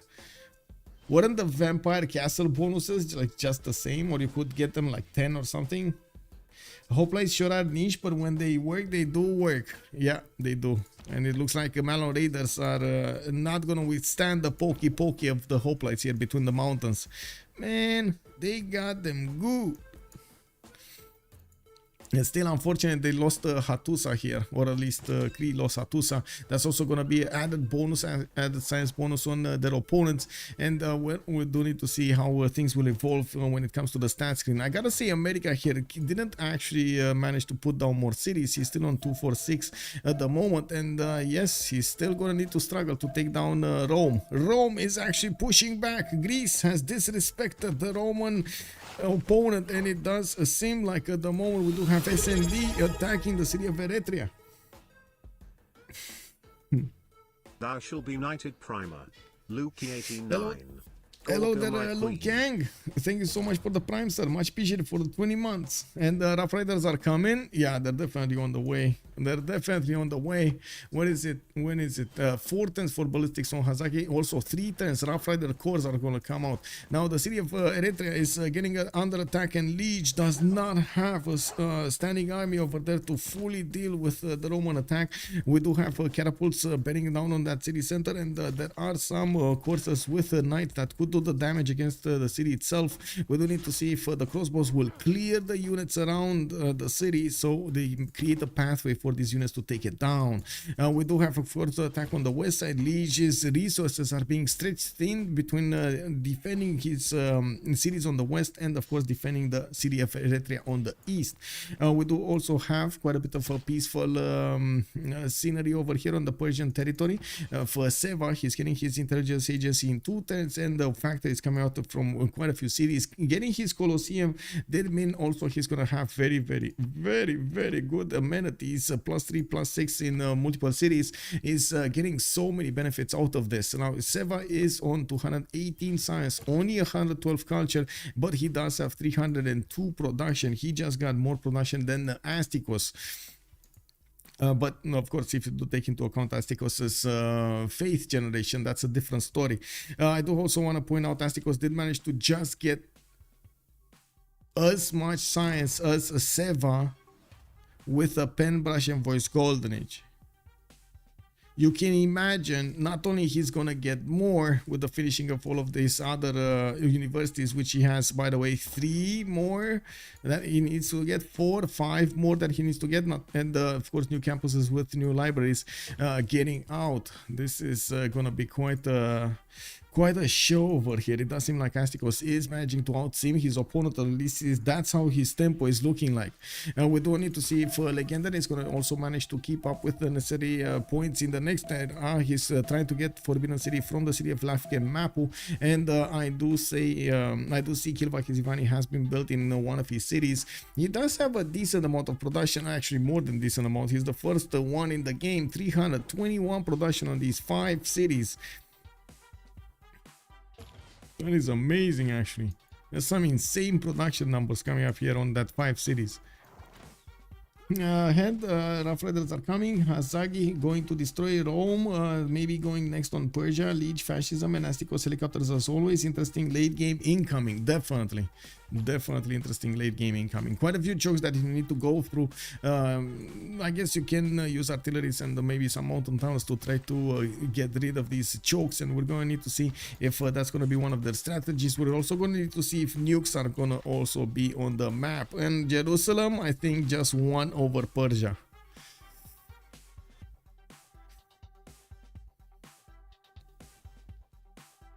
Yeah, guys, it is what it is, man. City states in the game are 2 OP.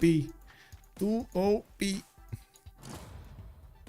Uh-oh, we do have Mapuche Malo Raider getting into the city of Rhodes, and even if the Greek hoplites are trying to get it, it doesn't seem like their legs are allowing them to be as fast as Malo Raiders. GDR new game, I believe in Legion, Astikos versus Legenden and Seva. Okay, I mean, we'll see. Ulyss is third of the third higher aggregate advantage over GBL. Wow, a whole third. Wow, I don't know, man. I don't know. We'll see. We shall see. I do have to say at the moment the gold generation is with the gold by library. They do have 167, 136, and 235. They can set up coastal trade routes, and I'm not sure if they did, but they could definitely set up coastal trade routes on the west side. and in the north as well between Rome and Persia. We do have also safety settled for SND. He did manage to get out of here, and looking at what's going on, he did manage to take Eritrea from Greece. No disrespect over here. Liege got called out because he did put that city right in his opponent's face. He didn't even put enough defense there, right? He just was like, oh, I see your land. I got, you know, I see SND. Don't mind me here. I'm gonna put a city because I see you're actually like, very busy with the other stuff going around in your territory. So you don't mind me just taking this bad city. You see, it's full of floodplains. You're not gonna need it anyway, right? So let me settle. That's basically what happened. Anyway,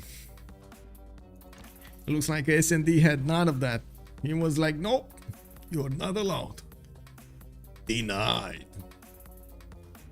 So many farms, he can stay there and take damage for like 20 turns and still survive. Yeah, well, it looks like one farm got pillaged, but then Mapuche, I think, lost one of his Malon raiders.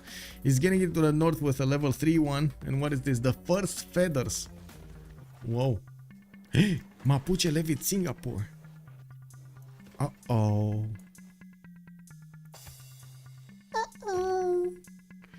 Sometimes I do not understand Liege. He literally said when he saw Trajan on the right that he won't put a city on the rise 50 turns after. Oh, really? He did that? I mean, it happens, man. You know, he saw easy city. Pretty sure he saw SND is busy with something else and he thought, why not? It's a settler for a settler. It's all good.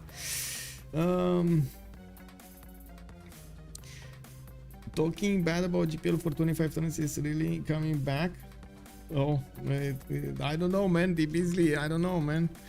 Can you imagine if they win this? I'm pretty sure there will be quite a few, I would say, surprised over here because we got 86% of the viewers voting for Ulyss at the moment. 14% put their trust into Gold by Library, and it does seem like they are managing to perform. The question is, can they keep performing at the same rate so they have an advantage against their opponents? At least they got their ally out of harm's way. Of course, SND is still going to lose these cities. This was something that they were expecting, but how much damage can they do with his help? Can they get out? They did get him out, and at the same time, how much will their opponents need to spend in terms of military resources to take out his cities? And as you can see, he's turtling up as much as possible. I would say actually he's using the, what was it called? I heard the military term actually a few days ago, the porcupine strategy, I believe it's called, when you actually try as much as possible to have like little things that defensive little things like rockets and stuff like that that you get to deploy all over your territory that are very hard to counter and pinpoint beforehand, like neutralize beforehand. The hedgehog, no, I'm pretty sure it's actually the porcupine strategy, but I don't know, you might be right. We do have Rome getting into the borders of Persia, put the city of Bukhara under siege, and yes, we do have a trebuchet that is just standing there making Pikachu faces, angry faces at those coursers. It's mean looking. Oh, what are you doing in my territory? Please get out of here, Mr. Courser. Well, that courser has nothing in his mind other than these pillages on the Peridesa, getting into those castles over there on the Peridesa. Look how nice it is, you know, you want to get in there, try to pillage, try to get the gold. Isn't that just turtling? Yeah, basically it is turtling, but it's not how to say, turtling is more relatable to something that blocks damage rather than doing damage in return. The porcupine strategy does damage in return, doesn't actually get that big of a, it does defense as damage, if that makes sense. Is there a chance Ulyss didn't take GPL seriously enough? They might have. Well, there are two things, and as far as I've talked with the players, especially in this situation, they don't really want to expend the more resources that they can, even though we end up in these situations in which they had a 3 versus 1 to go against somebody. They couldn't actually get the units at the beginning of the game because everybody had their own game plan in their mind. They want to get the sim going, the district discount, and so on and so forth. And most of the players did consider, and I asked this multiple times, why didn't you get like 3 or 4 horses? You could have chopped them, like use a builder, chop those horses and get them to your opponent. Just 3 or 4. If he gets 3 or 4, he gets 3 or 4, he gets 3 or 4, you might actually get Rome overwhelmed from an initial stage of the game. You don't need to wait until this point. You deny him the ability to get city states. The answer that is probably going to happen also today, if I ask this, is they do believe they have more advantages from actually getting their sim rather than getting these units out at that moment and punishing Rome for being in between them. Just the fact that they do have the opportunity to have a bit more of a peaceful land do give them quite a few advantages. The problem is Rome was allowed to develop to a certain and get enough military at a certain point that he's actually doing the damage against them and not taking the damage from them. Now America is gonna finish the job. We do have Rough Riders coming up from the south of our team. We got field cannons getting upgraded here. He's gonna do the damage against these regions with no more problems. It's the turtle that bites. Ow. Yeah. Is there a chance Ulyss did? Yeah, okay, read that. Trajan attacking because he knows that Rough Riders are coming and that he doesn't have much time left. I think you're right. Yes. In short, they don't want an Irel war, and that's a fine decision. They should have just been more careful, not allowing pillages and losing a city. I do want to echo what Alex 2005 is saying there. Also, there is no walls on Bukhara nor on Pushkavalati. That seems to be a bit of a disrespect. You're talking about these 2 cities over here, which were, to be honest, like relatively, I would say, relatively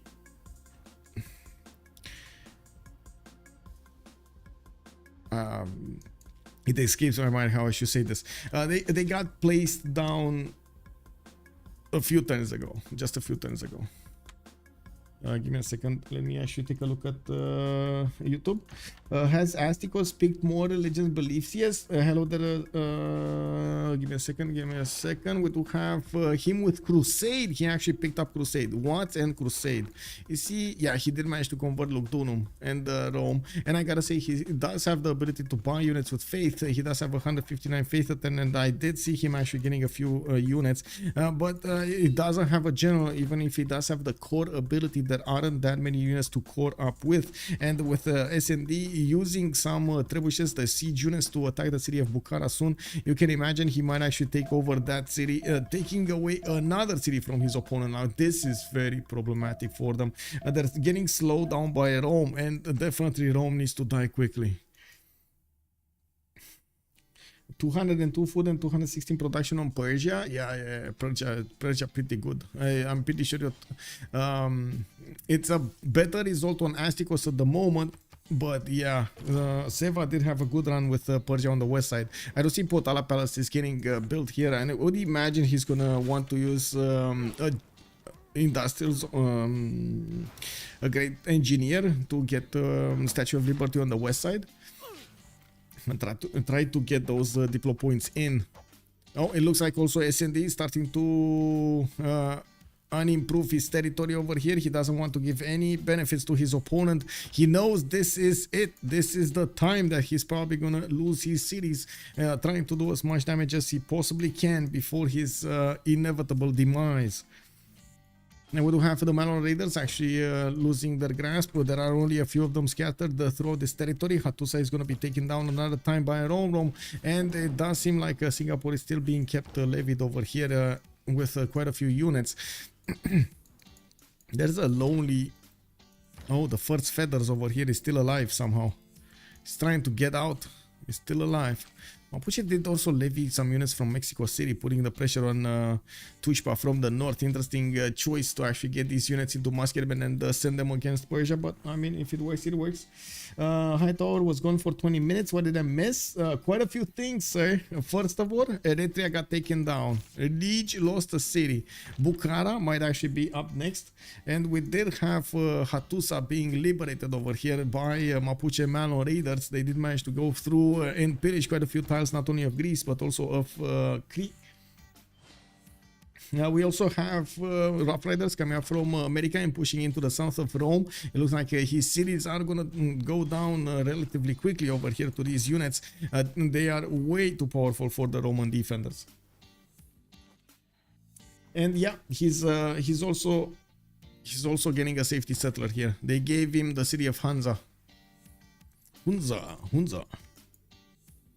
How do you say that? Is it with a U or is it with an A? Hunza or Hunza. Anyway, I guess that's another topic over there. Redis, after all that, was a really good choice to liberate Hattusa instead of raise a city. Yeah, it is definitely a good choice. I would say with a U. I would say also Hunza. Oh wait, you want to say Hunza? Oh, interesting. Huh. It might be from the Huns. I don't know. It might be. Anyway, Bukhara is going down. Another city. Oh my god. SND, man. SND. He got it down. Took a city from his neighbor Astikos. Totally disrespected him and paid the price. We do have another attack on Pushkalavati. And we still don't see enough units from Persia to defend himself properly. There are quite a few knights still available. And Roman trebuchet here that will get deployed to that city center. Of course, still Astikos can buy some units. He's getting his printing out, and in the south it does seem like the American units are managing to do so much damage against the Roman defenders. Rome might go down very quickly here. Our team is getting attacked by the trebuchets and the field cannons, and the units have just disappeared from around that city. Impressive development. SND professional plays right here. I guess he was underestimated so much. He was, man. He was. I mean, he did what he needed to do. Become a wrecking ball. Be one with chaos. Understand the Irel position. Be one with the Irel position. You know, he did his, he did his prayers, he got his job done. We do need to see how his allies are going to pick up the flag over here and try to get the points on their side in the next wave. While we do have Lege getting those extra science points, we do have him jumping up to 200 culture. We do also see Elaphantguy did manage to get about the same amount of science and culture, which is pretty amazing on his side. Looking at the economy, we do still have an advantage for gold by library here in the coffers with 148, 179 and 279. I'm pretty sure also SND is going to become positive when he's going to lose his army, KW, but he's going to get the extra gold from the traders he's going to have. So, you know, there's a positive and a negative in everything. He much given the 1 versus 3 situation. Yeah. And he truly chopped everything. Even stuff you wouldn't normally chop was chopped. Hazaggi is taking terrible cities. Yes, he is taking terrible cities. He's gonna keep on chopping, by the way. Look at that. Look at this die style that is just gonna lag the point of production on it. Wow. Hazaggi, maybe take builder? No? Oh, he can't take builder. Anyway, Arretium is gonna go down. The city's under siege. The walls have been taken down, and the Rough Riders are coming in. And yeah, there we go. He just chopped that down. Oh, anyway. Oh my, it is what it is. Do we have enough strength on this SNDN army to go against the other city of Persia that got pushed in the south?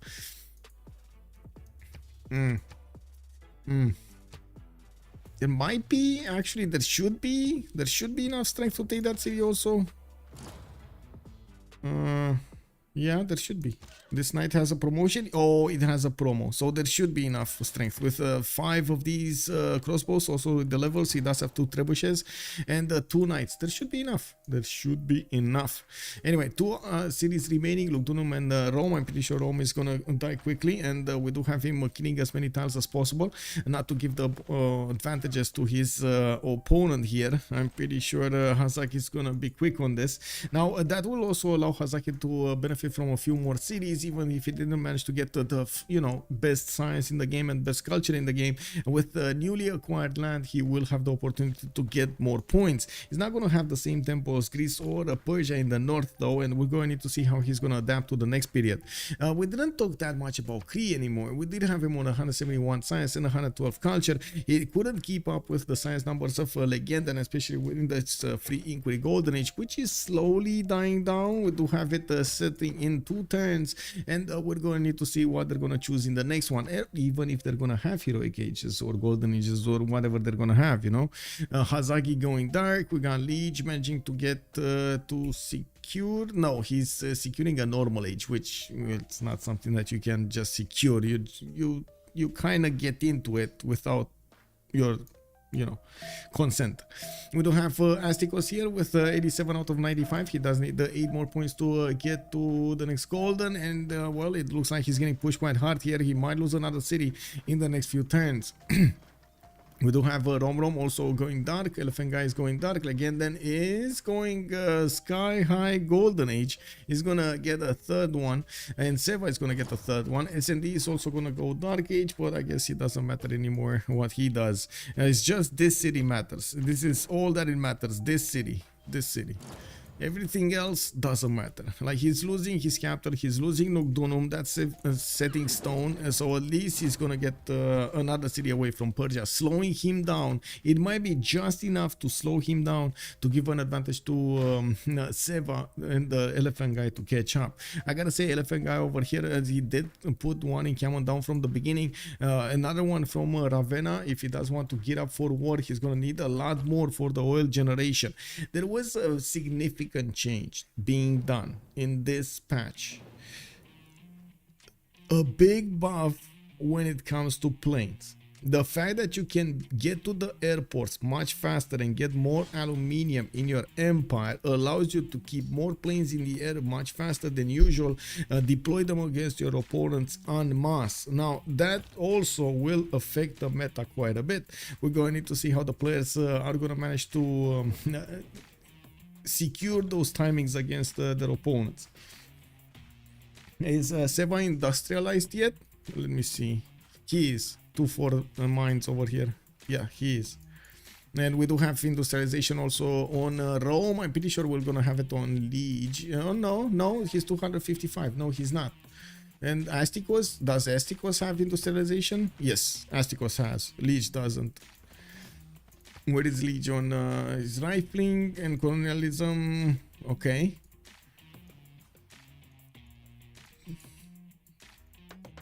Okay. I mean, he doesn't need to defend himself against anybody yet. Why is he not clicking industrialization? Kick. It is what it is. Anyway, we do have him with a decent amount of encampments here. I do see at least 2. And he's gonna get the third one.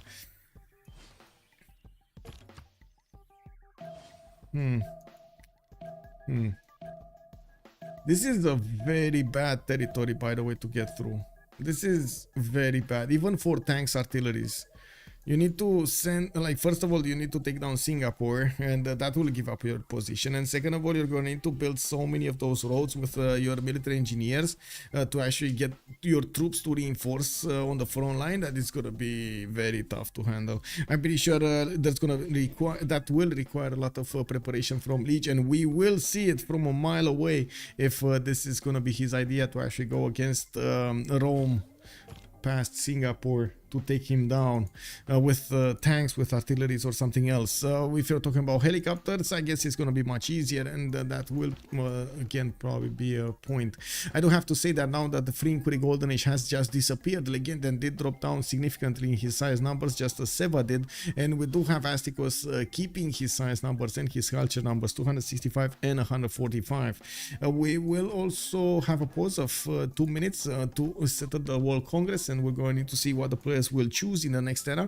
The Roman capital has been taken down. Lugdunum is also under siege, and it will go down. It looks like the Rome's units did position themselves as close to the city center of Pushkalavati as possible, and now Persia will pay with another city for his disrespect against the Roman leader SND. Astikos is a monster. Yeah, he is, man. Man, look at that. He's losing cities and he still has the first slot in the game. What is this, man? What are they feeding Astikos with? Just big brain. Big brain.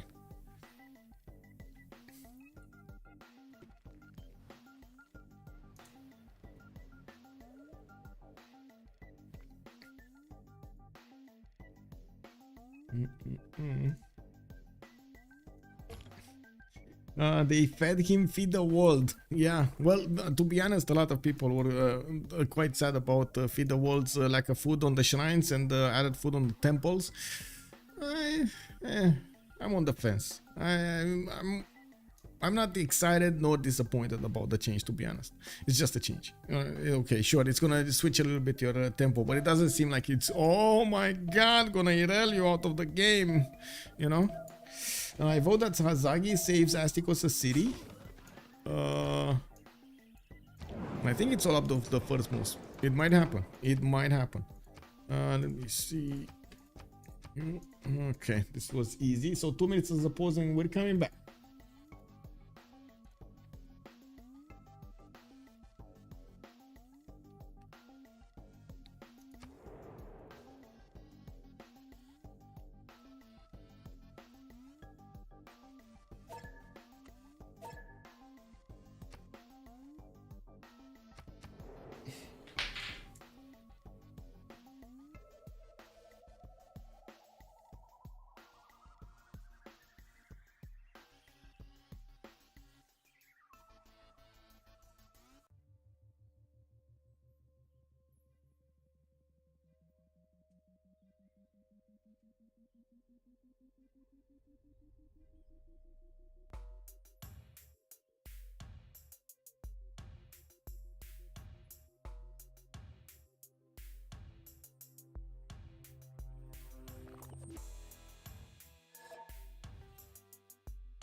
Wait, what happened?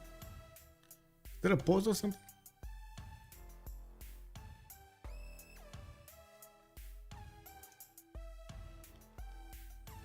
What happened here? Why did they pause? Is this an actual pause for like... Oh, Astikos is saying pause after? Okay. Anyway. I guess I need to put the timer on. 7-8 minutes, I guess. Anyway. Let's open it up. There we go. He slammed that trebuchet next to a push. Okay. Yeah. I'm sorry I was a little bit late. Needed to get to the bathroom. What's the feed the wall change? It's just +2 food and on the shrines and +4 food on the temples now.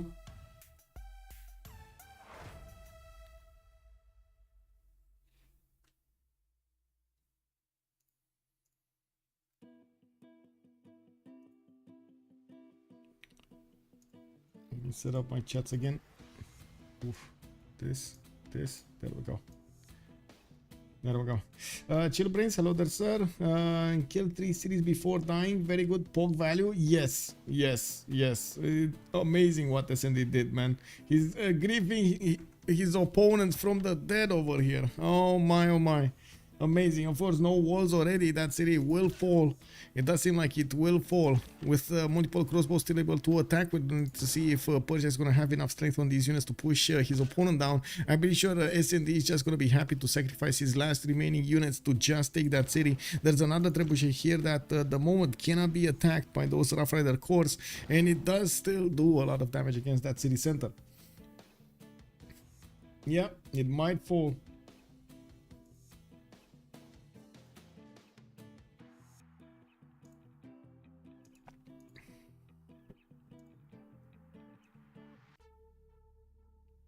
Oh, Lukang. Welcome back, sir. Just noticed the name. Give me a second. Okay. Oh, we're getting very close to 3,500 also subs on YouTube.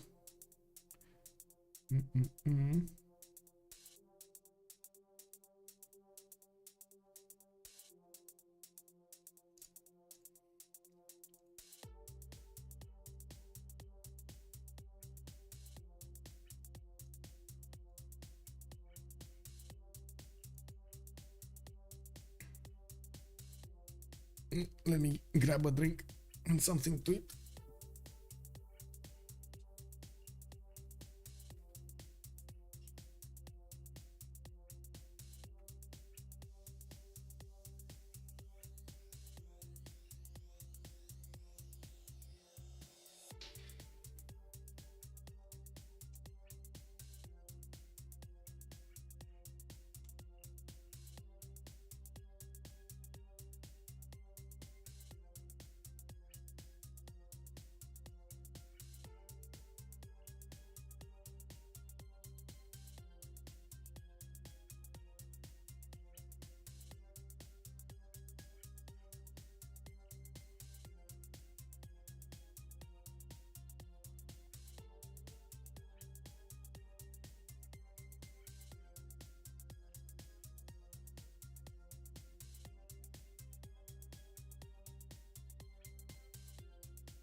Okay, we got a team plus from Ulyss, and we're waiting for Gold by Library to get back in the game. Astikos over here, yes, he's suffering some losses, but I don't think these are crippling losses, especially since it does seem like he has a very good tempo going into this era.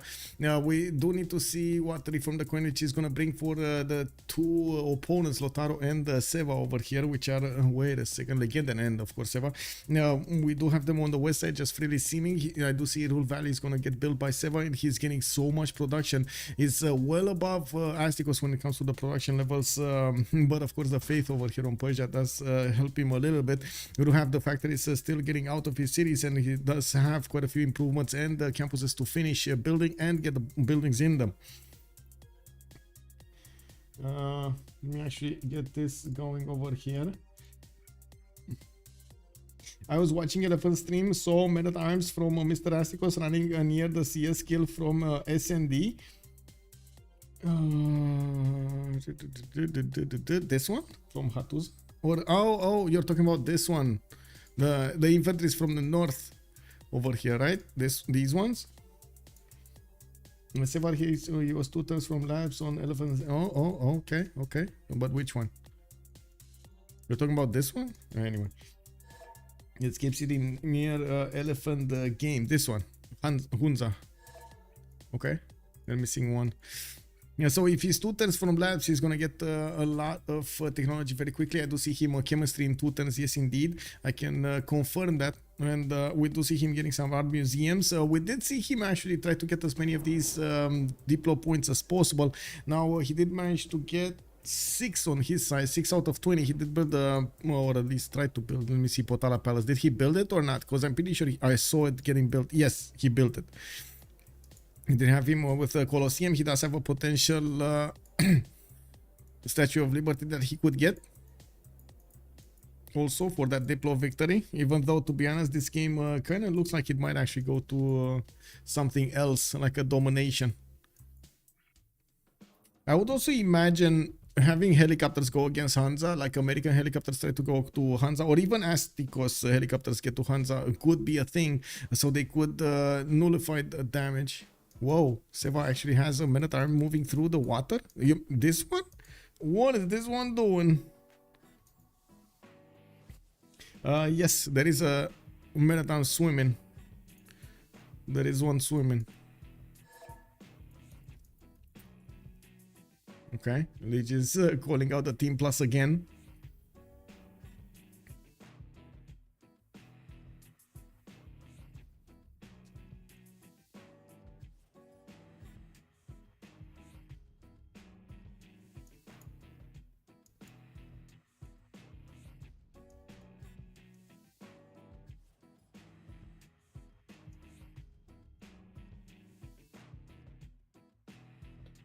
Ooh, more science potential from that Oxford University in the Pingala city of Agmatana. That's gonna be a big boost over here. He already has 57.4 just from that city, single city, with 87 production. Pretty good. Mapuche never actually got new cities over here, even though he could definitely send one to the south towards Cinguetti, and even send some cities to the south of Cree if he wants to. Not very good ones, at least. Well, at least he's gonna get more population there. It does seem like there's only one okay-ish city over here. The land to the east is very flat, not really workable.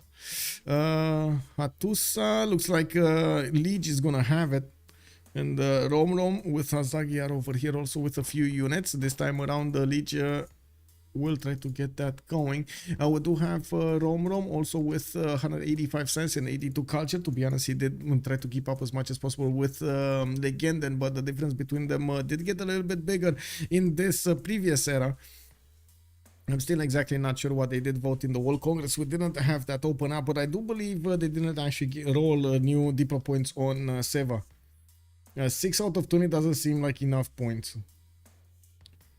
Give me a second. I need to figure out something. Okay, there we go. How far away from labs is Astikos? Astikos is going metal casting. I don't know. He doesn't. So he got industrialization and he's going metal casting. He's going through the middle tree. I believe he actually wants to get to a technology to have stronger armies to defend with Mashad, because I'm pretty sure he knows that Pushkar Lavati might actually go down next. Doesn't seem like he's gonna manage to save that city. So he's getting nuked by Seva. He might be getting nuked by Seva. Yes, that might be an that might be something, an option for their opponents. We might actually, we do need to see how Rome is gonna try to play this. Like Elaphantguy is on 172 science, 162 culture. Looks like Lege should be able to keep up with him, and I'm actually curious if he's gonna manage to overtake him in the long term. I'm very curious to see also if planes are actually gonna be the answer from multiple teams, especially right now with the buff on planes. there's quite a bit of distance to actually cover between Astikos cities, for example, and Rome, and of course Persia over here. We do need to see if also Hazaggi is going to manage to get back on the horse when it comes to science points and culture. He's very far behind. He put a lot of production and he slowed down his development because of the war he had with Rome. He was the one that got so many units. Now he did manage to inherit 3 cities from the war, and we're going to need to see if those 3 cities are going to get him back in the game.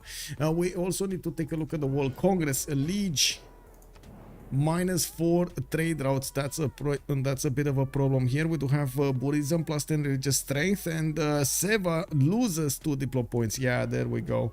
They voted him down, slowing him. I gotta say, the economy does tell us a bit of a different story on the teams. Gold buy library has this. We do have Legenden with 261 gold. Seva is 464 gold a turn. Both of them do have very high production numbers, while S&D almost got taken out from the game. He's still alive and kicking in the city of Hunza. He's also having fun with the city of Lavati here. He's definitely having fun with this city. Wait, he can't take the city anymore. He can't take the city anymore, can he? I don't think he can. I'm pretty sure Astikos is gonna want to go ahead and take out that knight. Oh my, look at that, he did it. Astikos, man, big brain, he did it. There's like no other unit. There's only one single knight that can take over that city. If he kills this knight, that's it. The city is his. It's fine. And the countdown, yes sir, sorry, much appreciated. Thank you for reminding me. Also starting text is still on. Thank you so much, Frank the Tank, also much appreciated, sir. Scott Young, good evening, sir. Romrom was a player in a game with Rome, and Rome clearly, yeah, and he's also next to one of the Romes. He's next to Elaphantguy. Yeah, imagine if he was next to, like, Romrom was next to Rome and Rome. Oh, perfect. That just is. You can imagine how many times I would have needed to say Rome in a single sentence. Anyway, now we do have Mapuche with Legenden getting his upgrades in the city of Singapore, upgrading his line infantry on that city state. I'm actually curious if he's going to want to flex this military muscle against Liege. There definitely is an opportunity for him to go directly east into the city of Rhodes and Knossos. Liege does have a single archer deployed to the northwest that is overlooking this one-tile passageway, while Singapore is just getting ignored. Look at that, there's a passageway here. This is Mount Doom that can just pour down the units to his opponents. Get those orcs into the cities of Greece.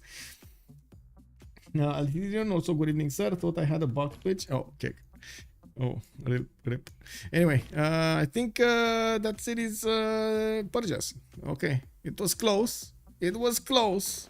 But that second city is not going to be taken down. S&D, unfortunately, is going to lose his 2 remaining units here. And of course, these Rough Riders will need to acquire another target. I'm actually curious if Hazaggi is going to want to get his cartography. Oh, he already has cartography. He's going for industrialization. So I would imagine, I mean, why not send right now the Rough Riders towards the city of Hunza, right? Just, they're going to arrive there in 15 turns anyway. Might as well send them earlier. I remember watching a league game between 2 players, one named Wei and the other Wei. Oh my god. So when they were on their way, somewhere it got really funny. Yeah, I can imagine, man. I can imagine. Yeah, definitely. Yeah. Give me a second. Let me switch the screens over here and get the correct placement for everything. Oh my god, missed it. This, and this. I think this is it. Is this? No. Oh, this. Okay. I hope in Civ7 you can twist the map and have it stay that way. You mean twist the map like this and have it stay that way? I guess. Yeah, I guess. It does actually pose a problem when you want to actually get some footage going, to be honest. Yeah, it would be amazing if they would allow us to see the game from different perspectives. Yes, that I can definitely agree on. Especially when you have like the vision on the units, like those animations when you actually do the slow attacks. Oh my God, have you seen the slow tanks? They're awesome. I hope Civ7 has 3D spherical maps. I don't know if I would like that, small surges. I gotta be honest with you. I don't know if I would like that. I'm not holding my breath though. Yeah, I mean, I've seen a few games with like, how to say, planet, like spherical planets and so on. I don't know, man. This turned out to be a great game. Indeed, Alosar, indeed. They got the moves. Yeah.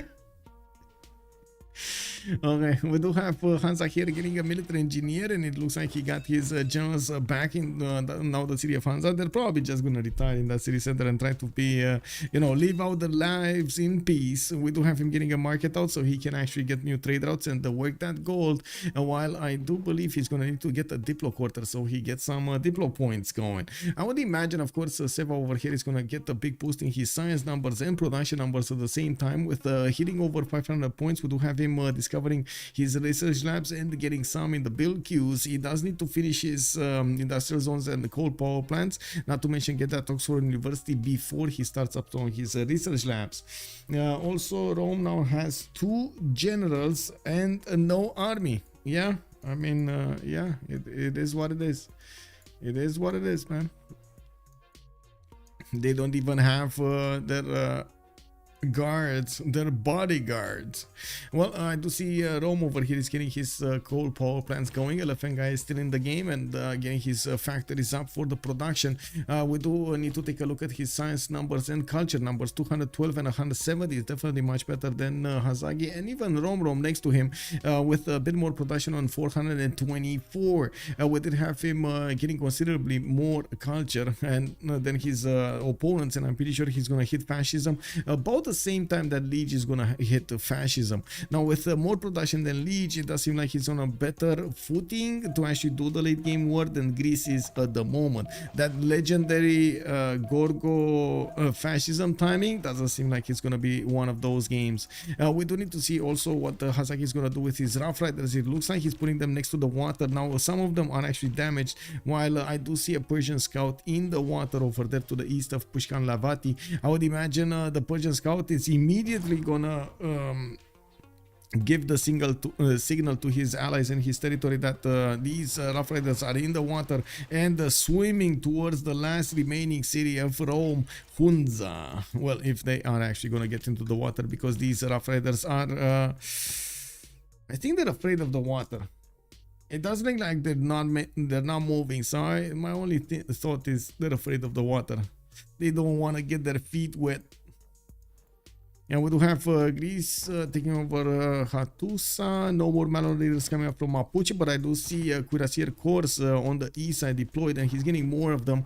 Now, he might actually want to try to get another attack going against Romrom. Romrom is getting his refining in 2 turns, and I'm pretty sure he can actually upgrade the pikemen into Piking shots. Now, Piking shots should be able to withstand Cuirassier Corps for a while, especially if he gets them in sufficiently big enough numbers. Now, he only has 3 of them, and that might be a problem. There are quite a few of these Cuirassier Corps out and about, and he did manage to get the Rani Lakshmi by. I like looking at this setup. I would actually say we're probably going to be looking at the Legenden trying to get to combustion before anything else. Like, as much as I'd love to see what Cree is doing here, he definitely respected his opponent when it comes to the Malon Raider timing. He might not respect him enough to actually make a defense for the combustion timing, for the tank timing. And it does seem like that's exactly what Legenden is preparing his units for. Should we expect some marine nuke war this game? I would imagine so. Seems to me as this would be the best way to stop the top streamers from both teams, Astikos and Seva, yes. And they're also on opposite sides of the planet, so I guess that's the fastest way to get to your opponent. I get there also may be a possibility to get like carriers with jet bombers, although I significantly doubt that's gonna happen. Like a fight, I've seen strategies with like multiple aircraft carriers that do hold fighters to fight your opponent and take out his units, while you do get jet bombers, a decent amount of jet bombers on those aircraft carriers, and delete the cities. Romrom seems to be getting tanks himself. Yes, and that's where I wanted to get though, because even if yes, Romrom is getting his technologies, we do have him still lagging behind when it comes to actual unit army size. You do see his army is scattered all over the place. He does have only pikemen deployed to the southwest, and a single knight corps is in his territory over here in the middle. Now he definitely is gonna have a problem if Mapuche is gonna go all into this, and it looks like that is gonna happen. We do have Legenden with so many of these cuirassier corps already built. He's gonna require the gold, and guess what? They have the gold. They have Seva over there just pumping with gold every turn. You can see that gold getting out of his shoulders over here. He's trying as much as possible to keep it in, but he can't. It's just getting out. And of course, we do need to see how Seva is going to try to use that advantage on his team so they can secure the victory. On the other side, they did have a bit of a problem setting up some international trade routes between them. And we did have, of course, the obvious choice between Persia and Greece, while America over here needed a trading partner. It looks like he found one in either Cree or Greece. I'm not sure where these are going. I can check. It's Cree over here. They're trading with Cree. And wait a second. Is that one city being put under siege by a single cuirassier? And oh, the invasion of Mapuche. Oh my god. Okay, guys. I motion to declare Legenden as the MVP of the game. What say you? Yay or nay? Legenden on Mapuche has had so much of an impact in this game. This is unbelievable. Yay, yeah. Who's Akimbo? Hello there, sir. Probably can't stay long today, but thought I'd come and say hi. Hello. You got to the right moment, actually. This is exactly at the correct moment. We got the bullying started with the tanks. Woo! Legenden or Kumasi. That's a hard choice, actually. I don't know if Legenden or Kumasi. Hi, Nick Dave. Putting out the sign. Yeah. Legenden 4 MVP. Let's go. Yeah. Legenden is tied with SND. I mean, I'm pretty sure both of them did struggle quite a bit during the game, but I would still say Mapuche actually open up the way over here for them to get this victory. Yeah, noise. Now, well, let's see the attack coming out from Legenden. How far is he actually? Combustion 3 turns. Time is ticking down. We do have Legenden over here with 1, 2, 3, 4, 5, 6, 7, 8. Soon to be 9, 10. Oh, 11 tank corps. They're not armies, they're actually corps. I'm actually curious, does he have the opportunity to go for armies? When is he? He's civil engineering. Okay, he's not that close to mobilization. He's close, but not that close. Like civil engineering is it's here, and mobilization is here. Not that close. Not far away, not that close. Anyway. He is getting his military engineers to also create the pathways towards his opponents, so it's going to be much easier to reinforce that. I do see Cree is discovering cuirassiers that will also need to be built here. He's getting some cuirassier corps that will turn into tanks, and I do have to point out Cree did not manage to get the golden, did he? Cree's in a dark age, so he is not giving that extra +5 to Legenden. We're going to need to see if Romrom is going to manage to successfully stay in this dark age or in a normal age, so he doesn't give the points late game to Mapuche. We're going to also have quite a few artillery scores coming up from Mapuche's territory. Calves for the upcoming. This is the next wave. He's thinking about the next wave. He's going to follow up with helicopters. So right now, we do have the whole nation of Mapuche getting together towards a single goal. They're working like a machine to get the attack going against Cree and his neighbor Greece. He's not gonna stop for anything. Let's actually take a look over here on the east side. We do have Astikos with some Persian units in the water. You can see how worried Persia is for potential disembarkment day from America into his lands. And it looks like America is actually retreating his units in his main territory. I'm not sure what he's doing with these units. Maybe he's gonna want to parade them in his capital or something to make his people happy, or try to deploy them in each of his cities so he gets some amenities from there, you know. You get those heroes back. They need to be remembered. Can the cuirassiers take world cities without siege help? I doubt it. I doubt it. Especially if they're gonna be like same strength technology. If Legenden rolls over Cree, he earns the award. Well, let's see. Okay, okay. So we gotta. I guess we're gonna need to keep the award in our pockets until Legenden actually finishes up the attack. Well, he's 2 turns away from getting combustion, while Romrom is getting still in 2 turns. He did discover refining, I believe, earlier, and I do see him 6 turns away from getting mobilization. That's actually a little bit better than Legenden. Whoa, that's interesting. Tanks can with enough force advantage, but usually they just kill all the units and get the artillery to shoot it down. Yes, yes. Yes. What do we have here? What's happening in the culture screen? 7 out of 88 for Lege, and we do have 7 out of 95 for Elaphantguy. So it looks like nothing really is happening here. We do have them, of course, benefiting from the extra culture points from those great works, but it's they're not really maxing out their tourism output. 105 on Elaphantguy. We do have like 70, 80 over here on Lege. That's just not that big a turn 80. Now we do need to see if things will change, but I doubt it. We do also have wait, what? Wasn't this getting built like 3 turns ago in the world, or like 4 turns ago? What happened with this? How did he even go down a turn? He was like 1 turn off. Oh my god, lost happiness or something. Production over here, he's on 80 production. Whoa. He's also getting converted to a religion. What is this? Zen meditation with holy order. His religion, actually. He did want to get the amenity, the Zen meditation. And we do have frigates coming up from Persia. Looks like more labs in his other cities. And I do see in his counters he's doing a commercial hub investments. What's the biggest great engineer here? No, sorry, merchant. It's the plus 4 amenities. This is gonna be quite interesting on him if he's gonna get it. The extra amenities with Colosseum, with everything. Ooh, big bada boom. Yes, the classic double religious Persia meta. Yes, exactly. Flashy feeds. Hello there, sir. Wait, is it Great Zimbabwe? What is the Great Zimbabwe? Also, how have you been doing, Flashy feeds? Good evening, sir. Where did you see the Great Zimbabwe? That is the Great Zimbabwe. That is indeed the Great Zimbabwe. Rome got themselves a military engineer from a general, and now they are just going to spam roads for Persia so that Persia doesn't need to do it. I mean, you know, he's gonna get useful, and you heard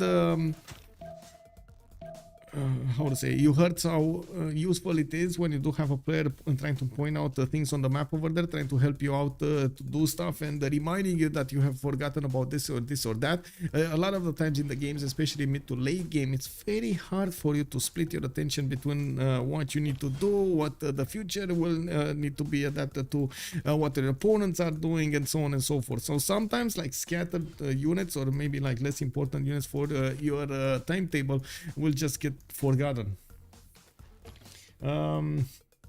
Yeah, FKDN, why did you not help Flashy Feeds balance Red Death? What is this?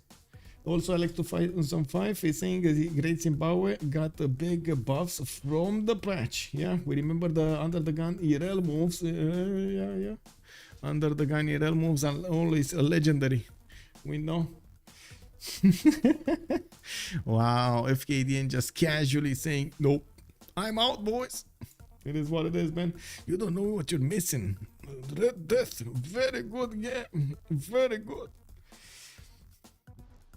Now the one that gives you the traders instantly saves your team about 250 gold depending on when you finish. Yeah, I know. I'm looking, Tushpa. I mean, this is it, FKDN. Look at this, man. Yeah, and all of that army trying to take over Mexico City, which was quite of a painful city to keep at bay over here. He attacked Tushpa so many times, and looks like Astikos is definitely being slowed down by the elements. Now I gotta say, Seva is also 414 science and 179 culture. They're managing to overwhelm their opponents with sheer amount of points. Now this is gonna be one of those questions. is the big blue number gonna be the deciding factor here?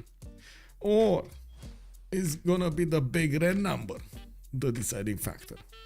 Because we do have quite a bit of infrastructure being created over here for those tanks and artilleries. We already hear pew, pew, pew, pew, pew, pew, pew, upgrades from Mapuche. These tanks are gonna start rolling down the street to Cree's nation, and as you can see, those packing shots don't have a chance.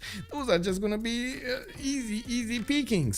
We don't need to see if Romrom here is gonna get his own combustion. He's 2 turns out and he has a few pre-builds, 1, 2, 3. Yeah, 3, 4, 5. He's gonna get like 6. Okay, he's gonna have quite a few pre-builds. And the question is how fast he can actually upgrade them. Does he have the gold? 973 gold. At least he can upgrade like 3 or 4. It's fine. Should be fine. Also, I think it's the big orange number that matters the most. Production might be king here. You might be right, sir. I'm not saying you're not. Yes, you might be right. It's definitely, I mean, even in the production numbers, we do have Seva with 589. So he's kind of keeping 2 numbers on his side. I don't know, man. Maybe we're gonna need to see what's gonna happen in this military, because yeah, Seva needs to show us. It's Legenden with 1500 military if they were calling out. So at the moment, actually, Gold by Library has the 3 numbers in their bag: production, science, and military. Tushpa got the Blizzard card. Where is it? Oh yeah, well, at least the military got hit, but it got out. It's fine. It's fine. Mexico City is gonna pay. It's fine. He's getting it. He's getting it. And I'm pretty sure he's just gonna repair stuff. He has some builders getting out. Well, again, he's gonna suffer, but he's gonna come out stronger. We got a few research labs coming up from his cities. He does still have Isodor of Miletus able to build him something, and we do need to see if he's gonna manage to keep up with his opponent. Now Astikos is on the 355 science and 148 culture. It's not that far away from Seva, but when you're talking about the gold generation on Gold by Library, the story is changing dramatically. We do have Seva with 700 gold a turn, Legenden 168, Elaphantguy 374. They're just massive at this point in time. I'm actually curious, why are they not getting some tunnels? Tunnel in, tunnel out, and there we go. Aerodromes being placed down. Prepare yourself for the Air Force because it's coming in.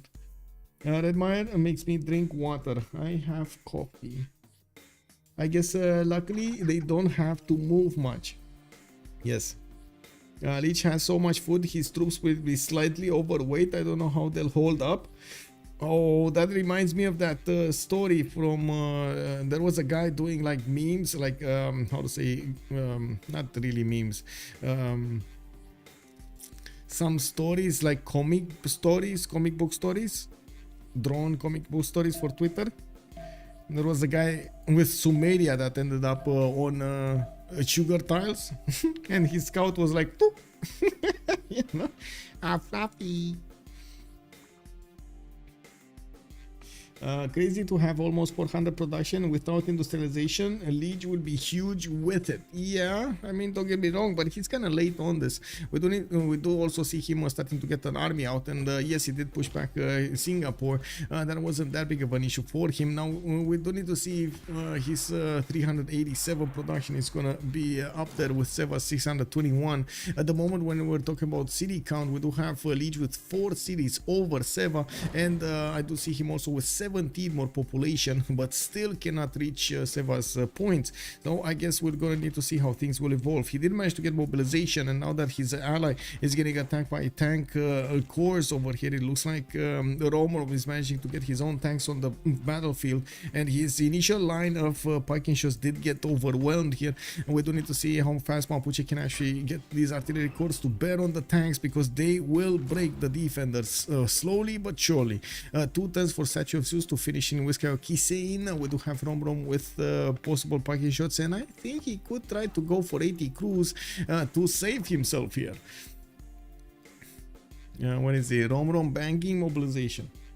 Also, but shouldn't Hazaggi with his city count be able to improve his situation super fast? All the text and civics he needs will already be boosted by his team. I get that's one of my questions. Yes, that's also one of my questions that I have. I want to see if Hazaggi is going to actually get to recover from this. He's on 155 science, 64 culture. He's still getting his setup gun, like getting those campuses down, getting some aqueducts for the extra food, for the housing that he's going to get here. I should say housing, not food. We do have him preparing his setup for industrial zones as fast as he can, but it does take time. And that is time they might not have.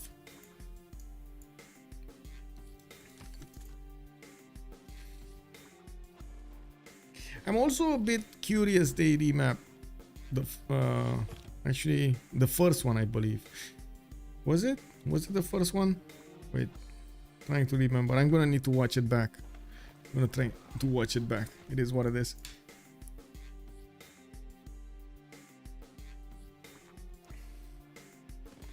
Yes, GBL remapped the first one, but I was thinking, did they actually remap it because they actually needed to?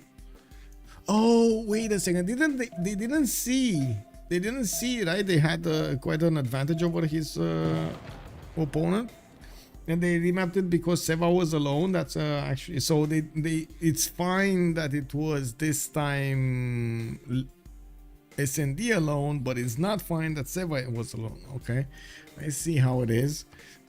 I see how it is. Now, does it matter if he is delayed by some turns? His teammates can buy him that time and then build some nukes. Let's see. Let's see if the nukes are going to come out. I'm pretty sure Seva is going to be on the way there. We still need Mapuche with a little bit more damage if he wants to pass through the defenses that Cree put up against him. It does seem like, yes, we're going to see also Jose de San Martin helping out the Greek units. And I did see armies coming up from his side. I'm pretty sure he's going to get very soon his tank armies to bear on his opponent. Combustion in 1 turn, ideology in 3, tank army fascism here. It looks like it's going to be the name of the game. While we do have a lot of biplanes coming up from the north. Rome is Julius Caesar is trying to get to those planes as the fighters, the advanced fighters, as soon as possible. Radio coming up in 1 turn while he's getting his hangars up. As you can see, it's much easier to get them in, and I'm pretty sure he's going to follow up with airports. Conservation also coming up in 3 turns. I do see he jumped up considerably when it comes to the science and the culture. He actually is going to overcome Lege when it comes to the science, and he has about the same amount of culture. More production though, more production. What, 70, 75? It is what it is.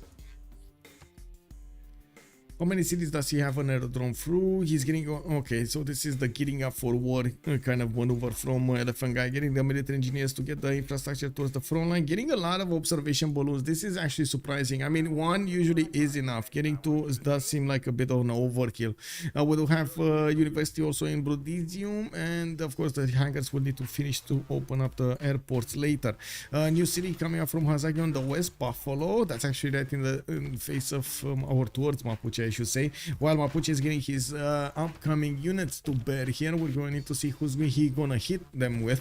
We do have Legenden 3 turns away from getting synthetic materials, and he already has 4 of these CAF cores with soon to be others coming out of his cities. Extremely good production numbers on the few cities that Legenden has. Now these tank corps did not actually start attacking his opponents, so we might actually see the balloon of Rome being sent to the south, so he helps out the Mapuche artilleries rather than his own artilleries. It looks like, of course, we do have steel walls defense here on the Cree nation, so his walls are going to be quite tough to push through. I would have imagined he's going to try to get new tank corps. He's switching this into banks for the extra gold, and this is where it hurts. This is where it hurts. They just don't have gold. 64, 88, 16, and 27. And I'm pretty sure that Congress decision over here to have the -4 gold for the players for Gorgo is hitting them exactly where it needs to be hitting them. This is a significant problem. We do have gold by library already worth what 1200 or 1300 gold a turn. That is massive. Even SND is starting to actually get quite a bit of a positive here. He settled another city, and we do have Romrom trying to spy on that city of Hunza. Third city is coming off Romrom, and yeah, we do have his generals just you know, not carrying the world. 800 GPD on Cyrus. Yes. I mean, Cyrus is just getting too big to handle here. We do have a navy being built by Persia. You do see he's getting ironclads, he's getting his frigates out on the water, and of course he's gonna need the privateers if he wants to turn them into nuclear carrying submarines. And I'm pretty sure we're gonna need to see him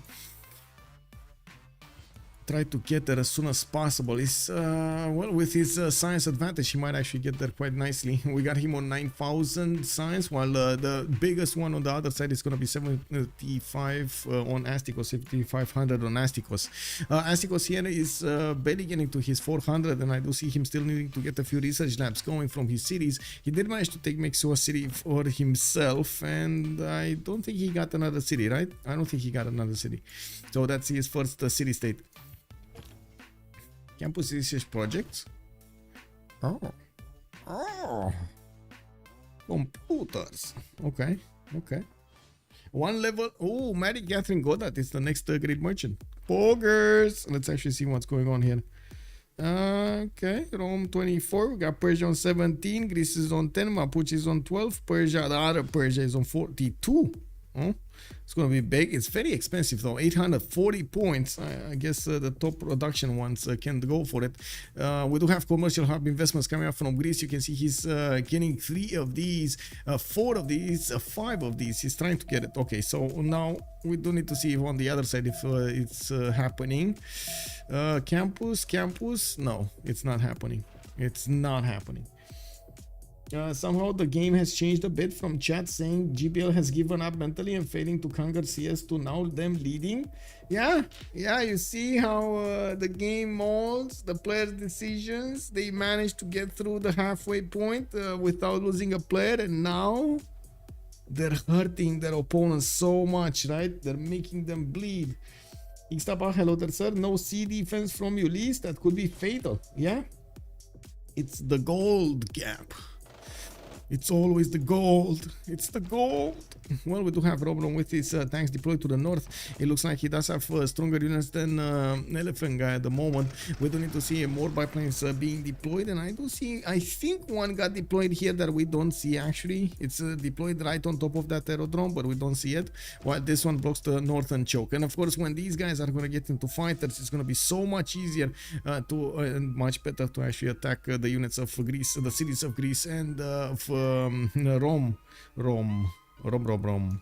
We do have Mapuche also needing to get his attacks done. He's actually choosing to get the encampment down on the southeast of Mikisivochik, not really attacking the units of his opponent at the moment. He doesn't have that many of these artillery corps to bear, and since he doesn't have his balloon, he can't get enough damage into these tank corps to break them. My vote was also on Gold by Library. Oh my god, man. I'm waiting for the Blade prediction payout. Oh, Martolov is getting there. Woo! It's all about the moves, baby. Yeah. Exactly, man. Halosar knows the way. Wait, we do have Lege actually moving one of his Cuirassier armies here. I don't think he actually needs to be worried about Rome pushing in anywhere, but maybe he is. We do need to see also if he's going to get a pillage squad coming out of these calves to go against his opponent, while I'm pretty sure Mapuche is going to get a big wave of helicopters. This is just wave after wave against his opponents. Like you see in the games, or I should say you see the movies, you know, like somebody's getting hit by those waves of sounds or something. This is basically Ulyss being hit over here by wave and wave and wave of units and attacks coming up from Mapuche here.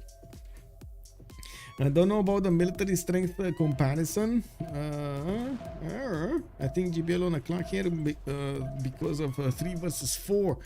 It's not. I mean, if you're talking about SND, it's not actually having cities. He still has the ability to vote in the Congress, and you know, it is what it is. The fact that the economy is not booming here, it's the problem, I think, on Ulyss. Late game, all that matters is that one really strong player. We saw Tirits almost 1 versus 4 COC some time ago because he seemed really hard. Yeah. He almost did, man. He almost did, but he couldn't. That's the point. He couldn't. We'll see. We'll see if Ulyss is gonna hold fort. We do have Astikos getting more science for 182 points with 161, 249 faith attempt and 590 production. He's getting about the same numbers of Cyrus on the other side. We do have him in the tech side going for steel and ideology. Both of them are actually going for that. With Seva going for combustion. I do see Romrom is also gonna get a flight. That's gonna open up the option to put down some aerodromes and get his own biplanes in the air, but he definitely needs advanced flight to get his fighters. Now we're going to need to see if the fighters of his opponent, I should say, if Elaphantguy are gonna manage to win the day here. There definitely is gonna be a need for a lot more biplanes if he actually wants to go on the offense. Yes, for the moment that will turn into fighters soon. Why is he not getting advanced flight? Hello? What is he? What is he? Getting military science and ideology. Okay. Okay, I guess he wants cabs as well. I'm pretty sure he's gonna want steel walls and so on and so forth. Especially late game, it is crazy what you need to do 1 versus 1 in a single turn, much less 1 versus many. Yeah, I agree. I'm going to write it down again before I forget. Uranium tiles, Seva 2, Legenden 2, 1 between Legenden and Romrom, Astikos is 1, Lege is 1, and Hazaggi 2. So I guess they do have a decent amount of uranium on both teams. It's fine, I would say. Like from those numbers, it does look like it's fine.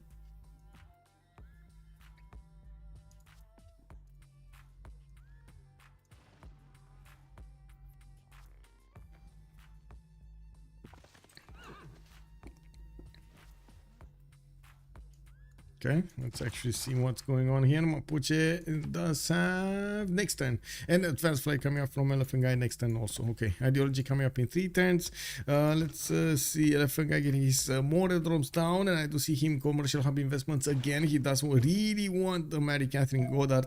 And he's actually going to be the one that's going to put the pressure on Greece. Greece might not have this actually. Greece is switching from getting those projects in to getting his army out and finishing up his military academies. This will create a problem. Now I'm pretty sure Rome will have quite a few benefits from extra intel against his opponent here. Yeah, we do have also Nader, Astikos about to get the Gustav Eiffel, while we're going to have a next World Congress soon. We're going to need to see if they're going to manage to acquire some more of those points on them. I do doubt that Seva actually wants to go for a Statue of Liberty kind of play here. I do see a great lighthouse. We do have him with battleships. He might actually just take down the city of Susa, denying Astikos the ability to get boats in the water and have any kind of supremacy when it comes to, or even competition when it comes to the naval power. He can take down Houston, he could take down Cincinnati. That's kind of a stretch though. I'm pretty sure Rome also could be taken back. This could be liberated. Rome can be liberated because he still has cities. He's still in the game. They're not gonna bring back somebody alive, so they could just keep on liberating Rome. Yes, exactly, right? Yeah, it's happening.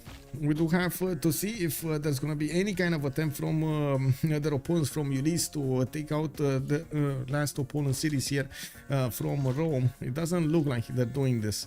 Now we also need to see also how fast Seva will actually manage to use his production capabilities to get them ahead of the project and get the nukes going. It is one thing to have the nukes, it is totally another one to actually deploy them against your opponent. You need to be careful. We do have the fighters coming out from Elaphantguy, and we can see the damage is quite serious on the tanks of Cree. He's gonna get to shoot the cities and just chip away at them. We're gonna need to see if any kind of scattered units are also gonna get into the range of these fighters. I would imagine he's gonna want to deploy them a little bit closer to the cities of Cree, but not in 2 tiles distance from those cities, so you don't get shot by the walls. It's kind of weird. How can the walls of cities and encampments actually attack fighters, but no other unit in the game than fighters can attack fighters? What What is going on here? Even if he doesn't scale, he will still be stronger than Hazaggi. Okay. I think Hazaggi is still relevant. Hazaggi is definitely relevant. Yes, I also think Hazaggi is relevant to the game. But I do believe he should be doing something like Legenden is trying to do here. And okay, he got enough points of science, but he's just now pushing his opponent, trying to slow down his opponent so his allies catch up. He can't really, I don't think he can catch up that fast, but he could apply a bit of military against his opponent in some way or another. A bit of pressure. Now the problem is, of course, with Lege and Astikos, Lege is going to be stuck in a war. Astikos over here is the only one that is going to try to get something going as a free sim, and as you can see, he has started deploying some units towards Halicarnassus after they didn't manage to finish with Mexico City. Now this, he's going to have a very rude awakening when we're going to see these cities on the coast just poof. They're going to see Rome taken down, and then these cities in the north are going to be the ones that are going to disappear. Now, it does seem like also Astikos did manage to get significantly more science than Cyrus. I would actually say Cyrus switched a few cards or something. I would imagine he switched a few cards. Did he...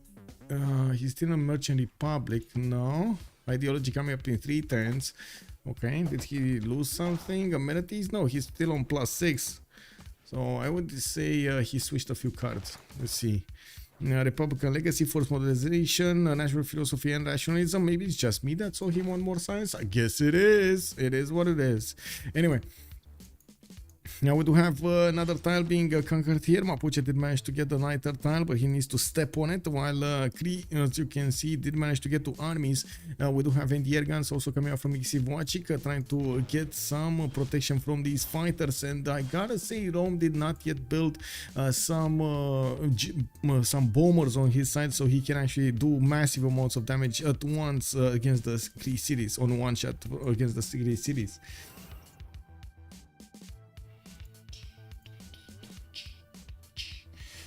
Cyrus should take some ground units with him to take cities off the coast. Yeah. To be honest, by the looks of the position of this navy, I would assume he's gonna go for Susa. I would assume he's going for Susa. Yeah, that's the city. So he wants to, first of all, take out the ability of his opponent to get units out, and second of all, maybe get some more cities on the coast. I would actually go as far to say that again, America could actually do some damage here if he gets another city, but can he anymore? I don't think he has Geneva, does he? Oh, he does have Geneva, so he can pass through it. Okay. Whoa. What is with this spiking shot? Is he actually trying to get anti-tanks over here to defend the city of Buffalo?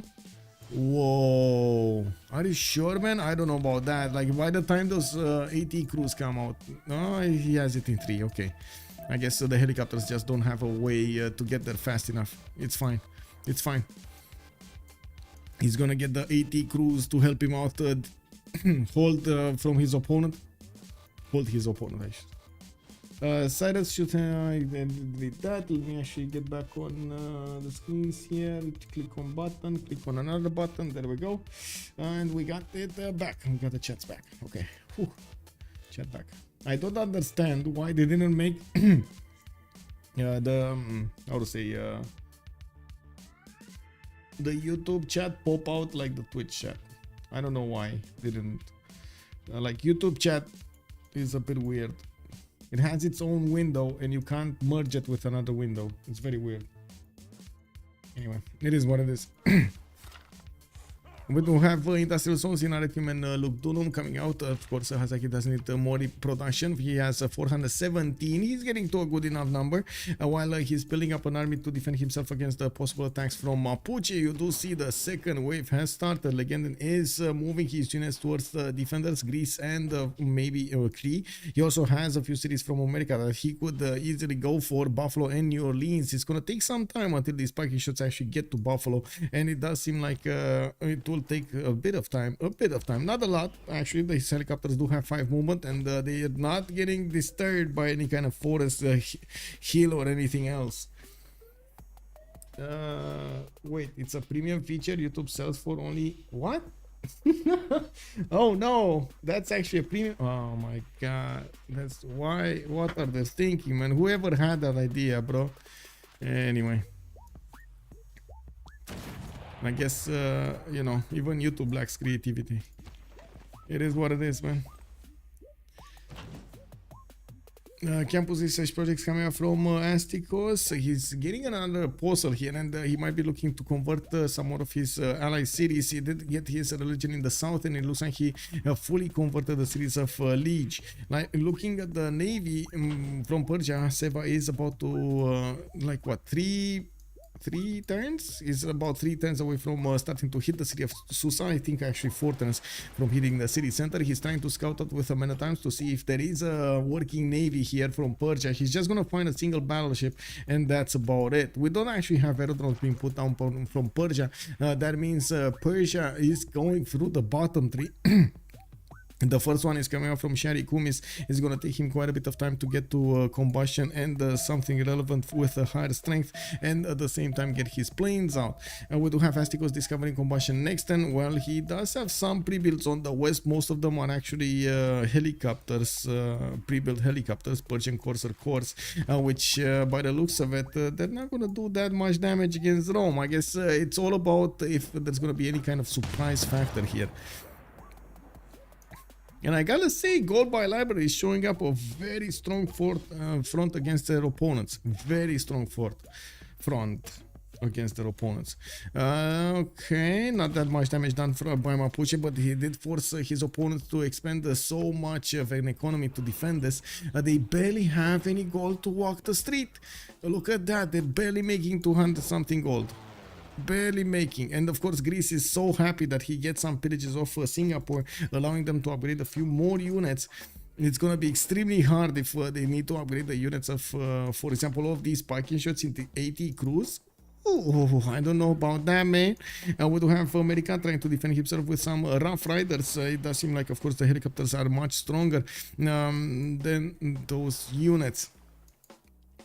Also, Urek, I thought you could.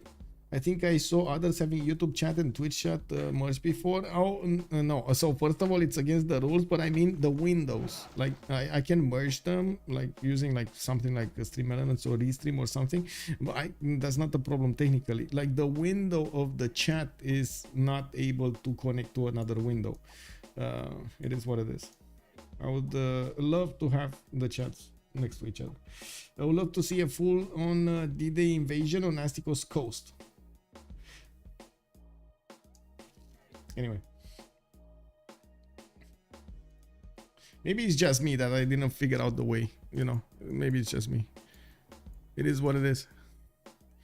We do have Hazaggi getting his parking shots also from the northeastern side. He's still not actually putting any kind of units in the water to have the vision over what's going on. And yes, we do have Seva's fleet getting very, very close to the Persian one city on the coast on the east. Now, we do need to see also how Seva is going to want to get them ahead of the project and how fast. I'm pretty sure he got his... what was it? Totally forgot how it's called. Oh, this one, combined arms that discover uranium, right? It's going for nuclear fission and ideology. I'm actually curious, did he finish nuclear fission or just got it? Anyway, I'm pretty sure he's just he's going for it because he doesn't have the project started up. Or at least let me take a look. No, he doesn't. He doesn't have it. Now, university is coming out from some of his cities, lighthouses for the extra trade routes. Very, very well. Even though I do believe he actually did build. No, he did not build the commercial from that city center. We do have him with destroyers coming around and the settler. Oh my god, this is gonna be big.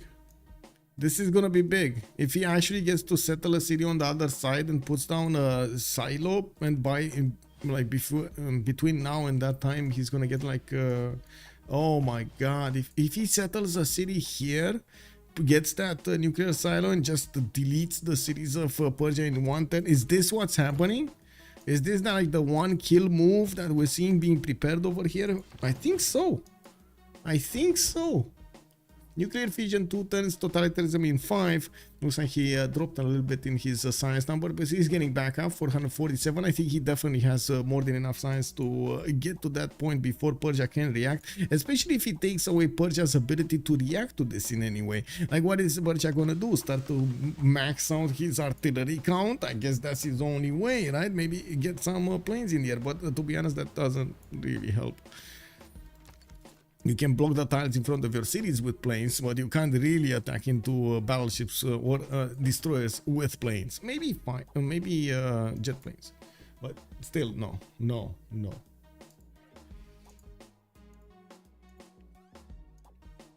Okay, this and this. Okay.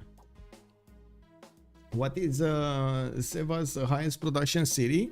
I would imagine his capital. Let me actually double check. So he has Passagarde with 225. Of course, he does have Governor Magnus over there. Vertical integration. He has this one. The city receives production from all nearby industrial zone buildings with regional bonuses, not just the first. This is massive on that city center. 2 or 3 in Persia loses a lot.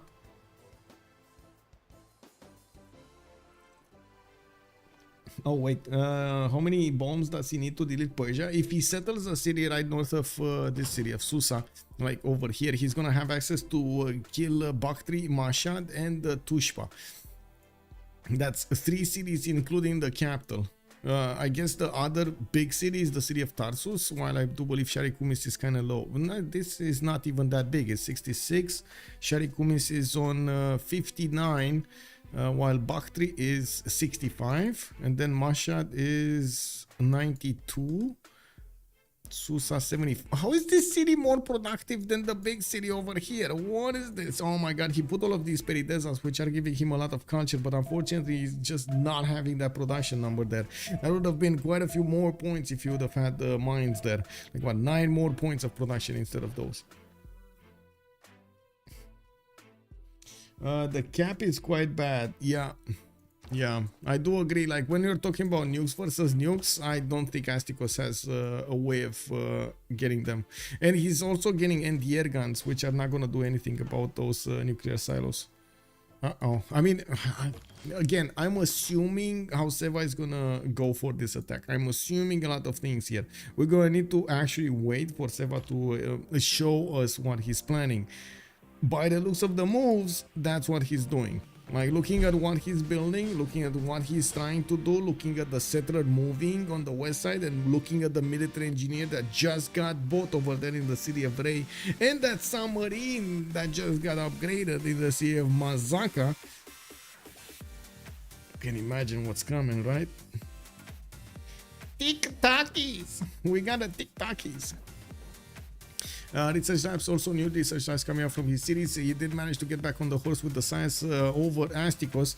Looking at what's going on here, still a stalemate between the 2 military powers, Romrom with Mapuche. We do see not that many new fighters coming up from Rome, but he did manage to get a serious amount of military engineers, creating his infrastructure everywhere. He's also deploying quite a few units to the east, including some fighters to deal with a possible Greece aggression. He saw that Singapore is being attacked, and he does want to put as much of a distance in his front line as possible. I would say he's probably going to make a line of fighters over there, and we do see him getting his airports and the bombers for the upcoming war. Now looking at Greece cities, we do have a war department being built in the city of Sparta. He does have tank armies coming out from his side, and he does have a decently strong nation with a 524 production. I gotta say, Elaphantguy is outmatching him by quite a bit. 779 production on Elaphantguy, and he does have about the same amount of science with about the same amount of culture. Pretty good. Pretty good, very nice. Mapuche is getting his helicopter score to hit the city of Buffalo, and yes, America is trying to body slam these with the Rough Rider cores, or I should say body block these with the Rough Rider cores. We do have Mapuche's units trying to get into the trader line and pillage everything that he can get these skids on. Skids on, by the way. How close Diplo Merchant? I think he got it. He got it. Somebody got it at least. It was Elaphantguy that didn't manage to get it. Maddie Catherine Goddard giving that extra diplo point over here on Julius Caesar. We do have also Persia managing to get the labs. Okay, there we go. That's how he got back on the horse. Got Einstein. And I do see the other Persia, Astikos, did get Gustav Eiffel.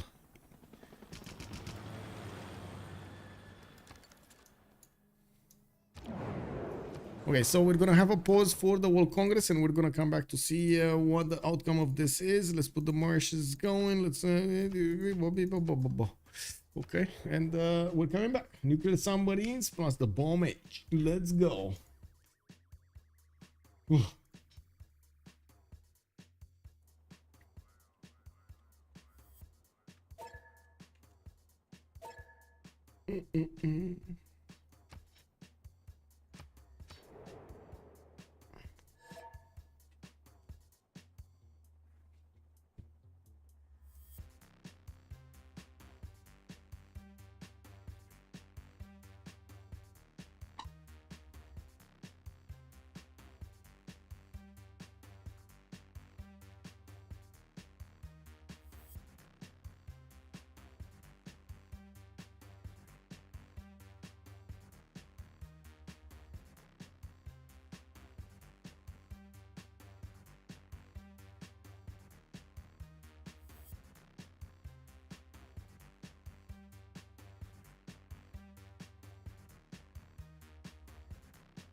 Boom, boom, boom, boom, boom, boom, boom, boom, boom, boom. Let's actually see what's going on here. Okay, the balloons have joined the fight, and it looks like Mapuche Legenden is going to take down some of the units of Cree here. We do have Cree fighters deployed in the air with a lot of anti-air guns to defend himself against Rome, and of course against Cree in the south. We do need to see if these planes are going to be sufficiently big in numbers so they can actually stop Mapuche for going in, because it looks like he just lost the tile next to the city center, and Mapuche does manage to get the damage, the drop on his opponent. Poundmaker could not abstain himself from going into the heroic age, could not keep his people from having these benefits, and that gives Mapuche an extra +5 that he gets to use against his opponent here. And this is a massive, I gotta say. Good night, have a good evening. Also, Fleshy Fleet, oh, another 3 progress. Yes, dirty. I'm going to get going, can't wake up too late tomorrow. See you next stream, Alex 2005. Have a good night's sleep. We do have woods, looks like cleaning features, and we'll get the extra gold equal to the production and food. And I do see international trade routes +4 on Seva and an extra trade route capacity. I mean, that's just dirty. He lost another 2 diplo points, but to be honest, he hasn't been focusing that in some time now. This is gonna be going to Nukes, and the big question is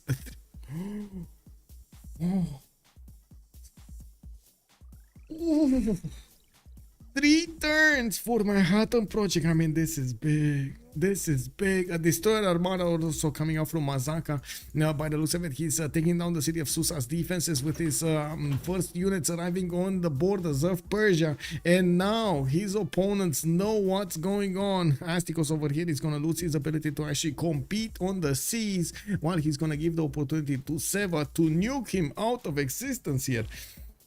We do need to see how Hazaggi is going to also try to catch up. We do have him catching the Mapuche units out of position. Even if these helicopters did get in a little bit, they couldn't manage to pitch as many times as they would have agreed to. Oh, never mind. Mapuche got in somewhere else. We got him into the Greece cities. Man, these helicopters are going everywhere. Greece does have a few helicopter armies on his side, and I do believe he has fascism also, so that's definitely going to be stronger than the Mapuche's units. The problem is, does he have enough of them? He's also going to end up, you know, I would say contained by the wall of fighters that Elaphantguy did deploy. By the way, I love this. How Elaphantguy just is keeping Greece in his own part of the map. He's just saying, you see these, you can't pass this. This here is mine. That's yours. You can stay there. It is what it is. Let me get this. I think I saw. Okay, Urek. How have you been doing, sir? By the way, do you, I didn't want to ask you if it's easy for you to find the content on the live stream versus the other one. It's quite a bit of a question mark for me if how to say, you guys are gonna find it much better. First of all, to actually take a look at the games in a live format. You can ask me anything, you can interact, it's all good, it's all fine. We're here to have some fun. We have Manhattan Project coming up in 2 turns from Seva, and yes, he's getting his tanks from his cities. I would imagine he's gonna want to at least buy one. Ooh, he's getting out. Ooh. Wait a second, there's a battleship fleet here, and it looks like Seva did get out to increase his battleship armada. Now that's a city that he barely can scratch, of course, with the steel walls activated, and he's gonna need quite a bit. He did get new battleships on the front line, and I do see he's using a destroyer to escort his settler. He's also plugging in a spy in the cities of Persia, but he doesn't have a level 2 one, it's just a level 1. He did we do have Astikos deploying an army towards the northwest, towards Karnassos, that he has been keeping for quite some time, and he's getting his advanced flight coming up next time. Now that also means he's going to need to get out some fighters, and I just don't see fighters anywhere here. He does have an aerodrome that was built here in Tarsus, I believe, somewhere. Didn't he build one? I think I saw. Oh, there we go, it's here. I thought I saw it somewhere around here. It's not from Tarsus, it's from somewhere else. And he's not getting the fighters. He's not getting them. Not to mention, we're talking about not that much gold on their side. They're barely scratching like 500, while on the other side, Seva still making 800. Seva is making a lot more gold than his opponents combined. I think we also ended up at the limits of Hazaggi's economy. He's on -1 gold. And even though he's getting more science, he's just so far ahead of so far behind of everybody else. It is what it is. Let's actually see what's going on here. Manhattan Project also in 2 turns. Looks like even the game is pointing this. You see the... I don't know how this works, by the way. Why is there a line of fire here? Does anybody know why is there a line of fire? What is this special effect that we have going on? Oh my.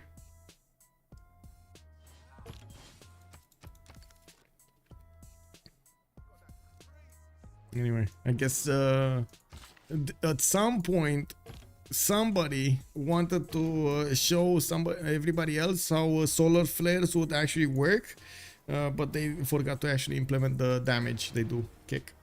I'm doing as usual, listening to with one ear and looking onto the screen when something big happens. Oh, I see. So you're doing something else in the other one? Oh, okay, very nice. I mean, that's how it should be, right? Just casually listening and getting all of the information from me. I hope you do get it. It's actually quite let's say question mark for me. How should I switch my tempo? Like on one side, I do believe a lot of you are watching for the tempo, and I do have like comments on one side and comments on the other. Ooh, level 2 spy from Persia in the city of Elaphantguy Mapu. He's gonna get the damage against Mapuche. Looks like Mapuche cannot really push into Cree's territory, and I'm pretty sure we're gonna need to wait for some nukes to come knocking on the doorstep of his opponents. Rome over here is definitely getting more bombers and getting up for the upcoming attack. He does need to contend with these anti-air guns, and well, I do see in the north Cree cannot really deploy effectively a lot of units because of these fighters. These fighters are doing so much damage against any unit that Cree puts out. Anyway, we do have Mapuche's also units managing to pillage quite a few tiles of his opponents, getting everywhere in the city of Misanabi and tiles, and acquiring those points for their side. We do have them in the coffers with 3,000 gold on Legenden. A meteor shower. Yeah, a meteor shower could also be. Yeah, I was thinking more like solar flares, but sure. It didn't get implemented. Why did it not get that? Of course, it could be just a graphical glitch, even though it doesn't really look like, you know, there's something of a mystery there. It must be a nugget. Do we have? Yeah, Persia is still attacking that city center of Susa, and of course we do have Persia attacking Persia.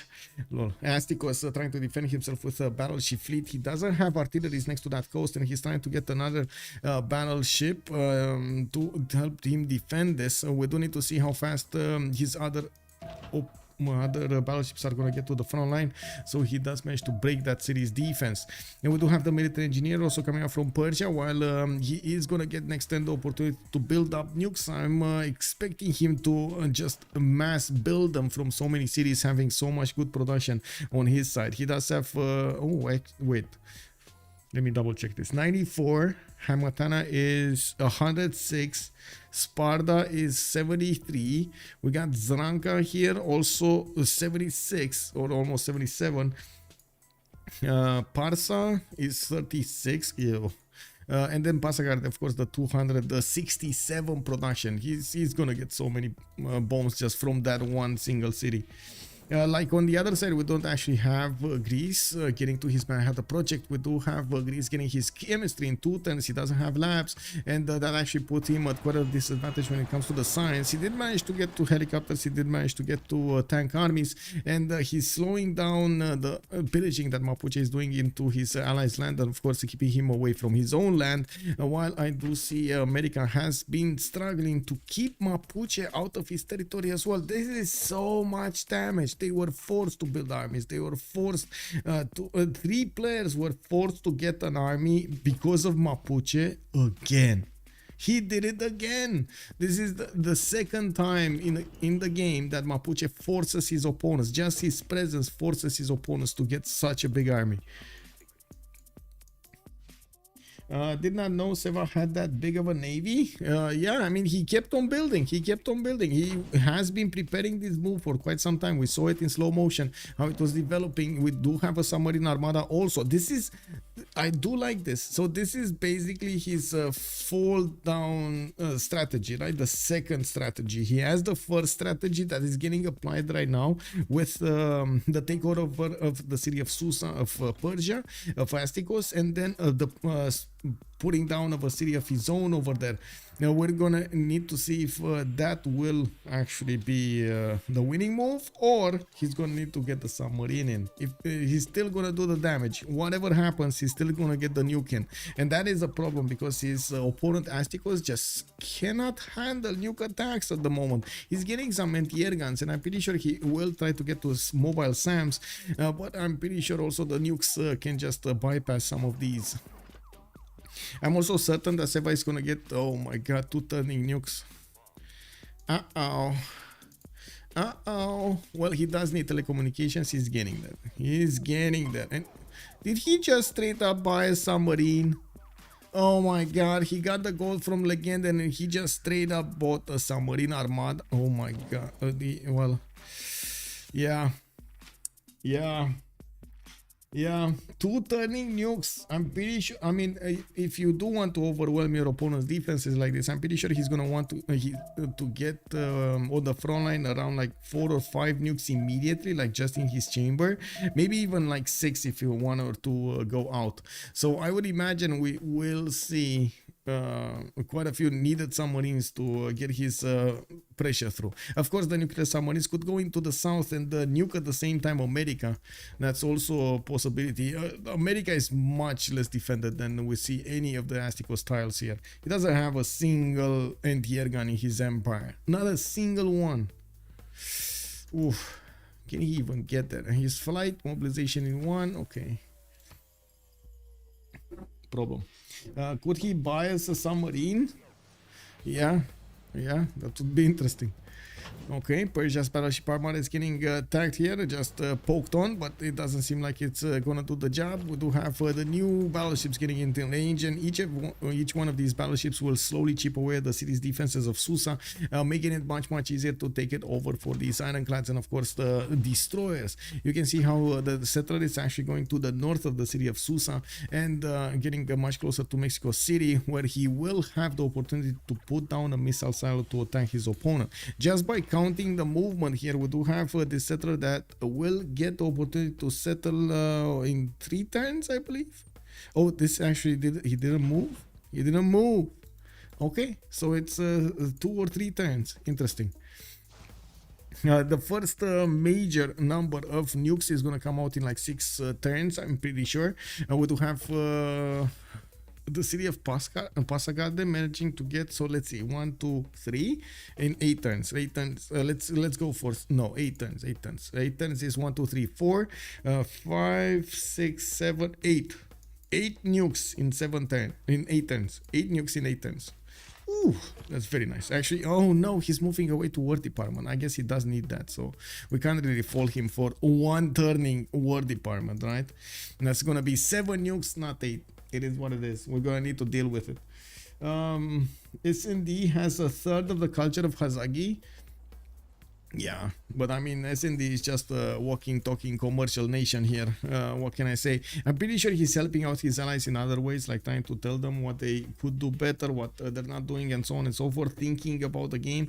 And he might have been even the brain behind all of this move, because he had time to take a look at the map and exactly try to get the read on what needs to be happening. I do want to ask if Persia is getting his machine guns. Doesn't look like he's getting his machine guns. No.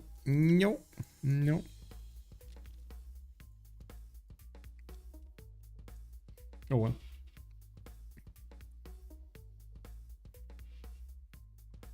Okay, what do we have here? Hazaggi is still getting his production numbers up. It's a good decent number of 563. Legenden did struggle quite a bit to get through the defenses that Cree put out, but now Civ6 is actually half HP. It doesn't have a unit next to that city center, and I'm pretty sure it's with the help of the Elaphantguy's bombers. He has quite a few being deployed over here in the south. And we do have him with a decent amount of promotions on his fighters also. It looks like Singapore has been beaten, he has stood tall because Greece's units were forced to move back. We did have a few units needed to deploy from Greece to save out Cree from dying, and he's now moving to the south, maybe even trying to counterattack Mapuche. But by the time he even gets close to the cities of Mapuche, or even the army of Mapuche, I'm pretty sure we're gonna see nukes flying over here against Astikos. And I guess at the moment they're not really sure how fast Seva is gonna get his nukes, but yeah, they're gonna have a really rude awakening. He already has them. It's just a matter of getting that unit to deploy them against Persia. And I do see, wait a second, he has a naked settler and he didn't move. He didn't actually move. Interesting. He didn't move yet there. And we do have him, of course, needing 4 turns or 3 turns. I think it's 3 turns to take the city of Susa down. The walls are going to be the hardest one to go through. Once the walls are down, the rest of the city falls really quickly. Is America getting a navy? No. He's not getting a navy. He was again stopped by Mapuche from doing anything because he needed to get a lot of AT crews to defend the city of Buffalo from those helicopters. And yes, we did have him with... he has a 1-tile choke here in the south of Geneva that he could pass a navy through.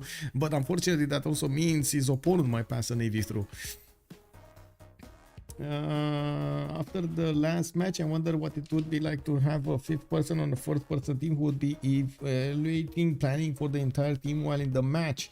But that would be difficult to implement. In concept, it is similar to what S&D may be doing right now. Yeah, in concept, yes, actually we did have some talks about like coaching or stuff like that for the teams. We do allow them, for example, to be in the comps with more players at the beginning of the drafting phase, but I do believe there's I would say there's a bit of also loss of value because of that extra person which is interfering with the chats. Sometimes the teams do need to bounce around quite a bit of information, and having that fifth person over there might be a bit counterproductive. But to be honest, I'm not against it. So I guess at some point, if the players do feel like they need an extra fifth person to handle the planning and so on, why not? Why not? It is what it is. We do have Elaphantguy getting his bombers to bet against his opponent. He still needs to face all of these anti-air guns that are getting deployed. And as you can see, Romrom with the fighters did manage to push back Mapuche. There aren't that many units from Mapuche able to defend this, and he's gonna try to get new ones. We do have him also getting Big Ben after he did acquire so much gold from his opponent. I'm pretty sure with Big Ben he can multiply really quickly. Even if I would say that Greece is gonna, want to counterattack into Mapuche, it doesn't seem like he's actually gonna get to do this. Maybe yes, maybe he's gonna try to get in, pillage a few tiles, take out a few military engineers, like wipe the floor with a warrior and so on. But to be honest, that's kind of the extent of what he can do here. We do need to take a look at what's the situation evolving here with Persia needing to get that city of Susa. We do need to see also the military engineer arrive on the northern front line, while he does have the two nuclear submarines, about 4 to 5 turns. Look how nice he actually synchronized all of this. 4 to 5 turns from actually getting next to the coast of Mashhad with the ability of shooting so many nukes. He does have already one nuke. He's gonna get 1, 2, 3, 4, and so I was counting like what, 7 I believe, right? 7. Passagarde, it all depends if Passagarde is gonna keep on building nukes. Does he have more uranium? Yes. Legenden actually has like 51. We got Seva on 30, and on the other side it's only Astikos that did manage to discover uranium. Is he actually getting Manhattan? Oh my god, he's gonna get nuked before he gets Manhattan. He's trying to get composites, and you can see him going into fascism. My other question would be, how did Persia get a machine gun? Did he get a ratatatatata? No, I don't see a machine gun. Guys, help me out. Is there a machine gun anywhere? Ratatatatata? No? There's no machine gun. There's no machine gun. Is the strength from the nuclear submarine armada actually superseding the machine gun strength on the ranged walls, like on the ranged attacks? He's gonna get nuked before he gets nukes. Yes. There is another 210 nuke building. Yeah, there we go. So he keeps on building these nukes. He wants the advantage.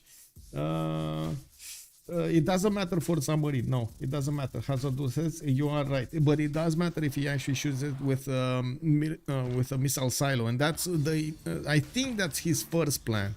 Or at least that's my read. He wants to punch through the defenses, but to be honest, I would say submarines over here against the Persian defenders are just much better.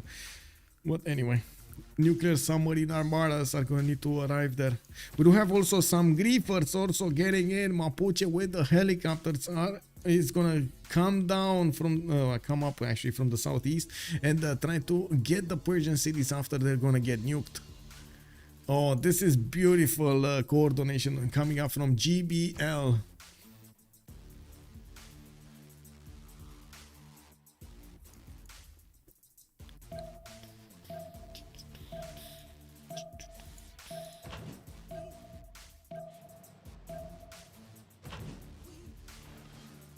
Okay.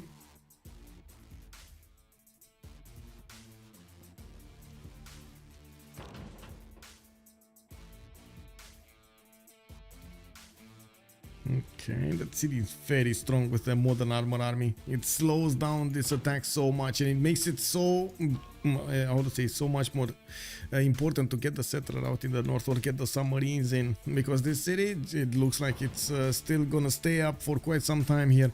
Not that many. You'd say that they are many, but they're not that many of these battleship armadas to take down the city, especially with one of these modern urban armies inside of there.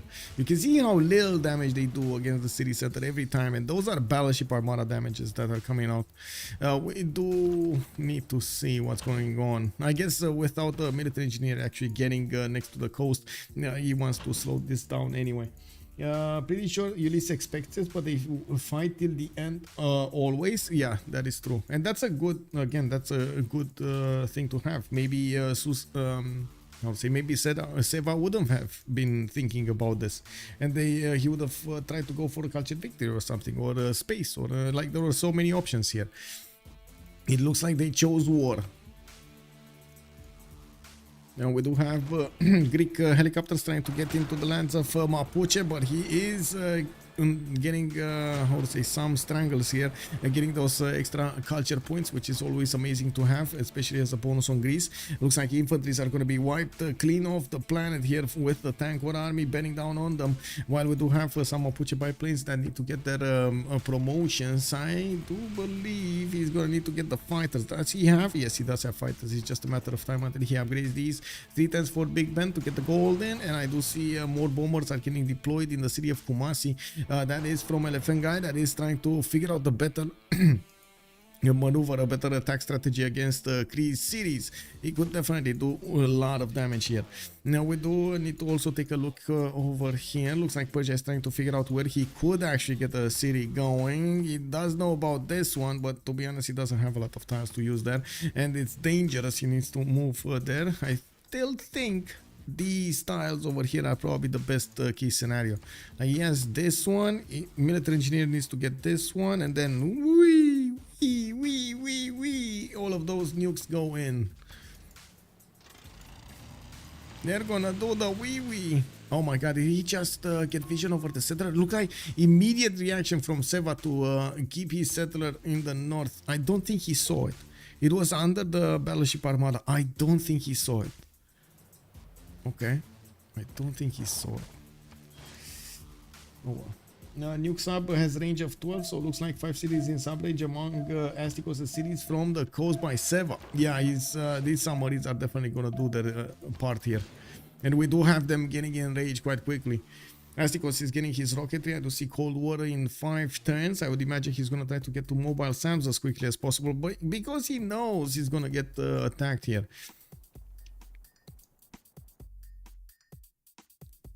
Biplanes in 1 turn. Wow. Earth goddess? Wait, what?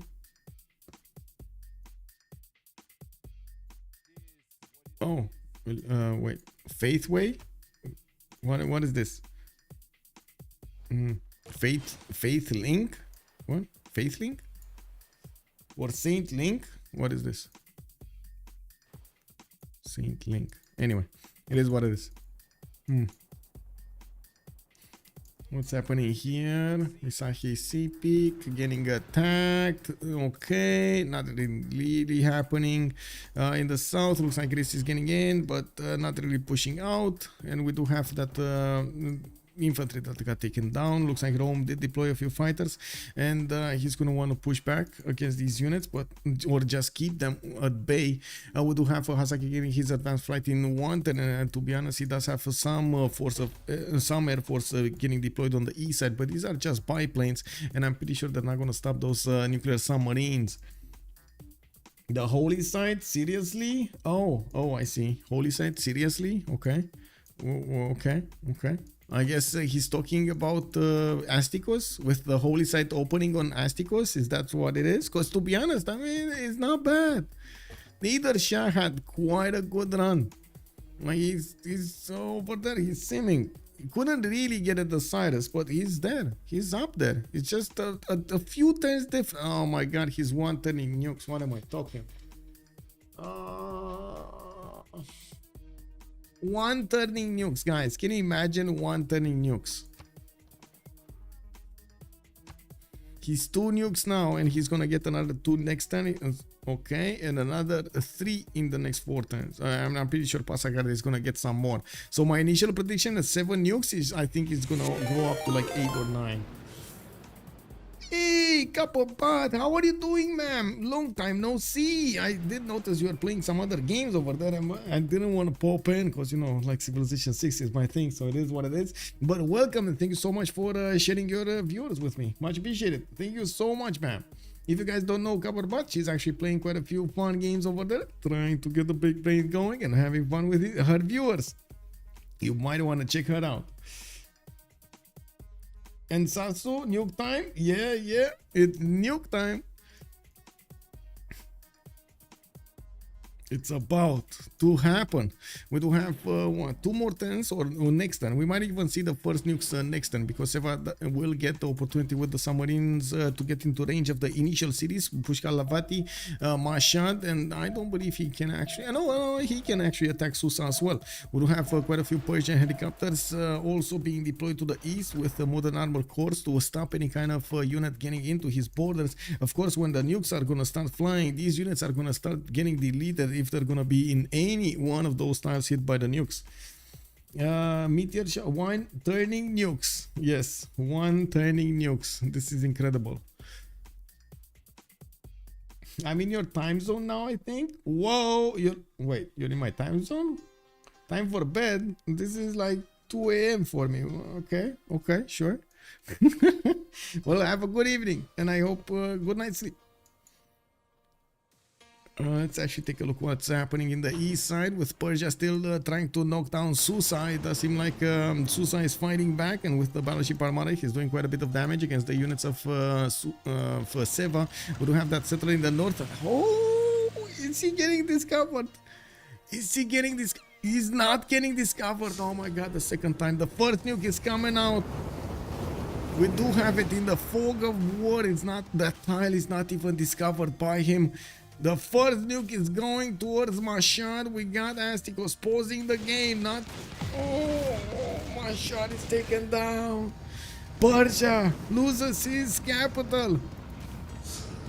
And another one. Oh my god, the other nuke from the fog of war. Oh man, he's not even seeing these tiles, bro. Wow. I don't know, man. That sounds very creepy over here. Oh, Susa's taken down. There we go. He just popped in and raised it. Just let the Persia. You wanna get it back? I know you wanna get it back. No, you can't. You know. Yeah. Catch you later. All of a sudden, woo. How to take a coastal city 101. Yeah, and he's gonna get this settler over here, man. And man. Yeah, he's getting in there. Seva's doing it. Beautiful moves.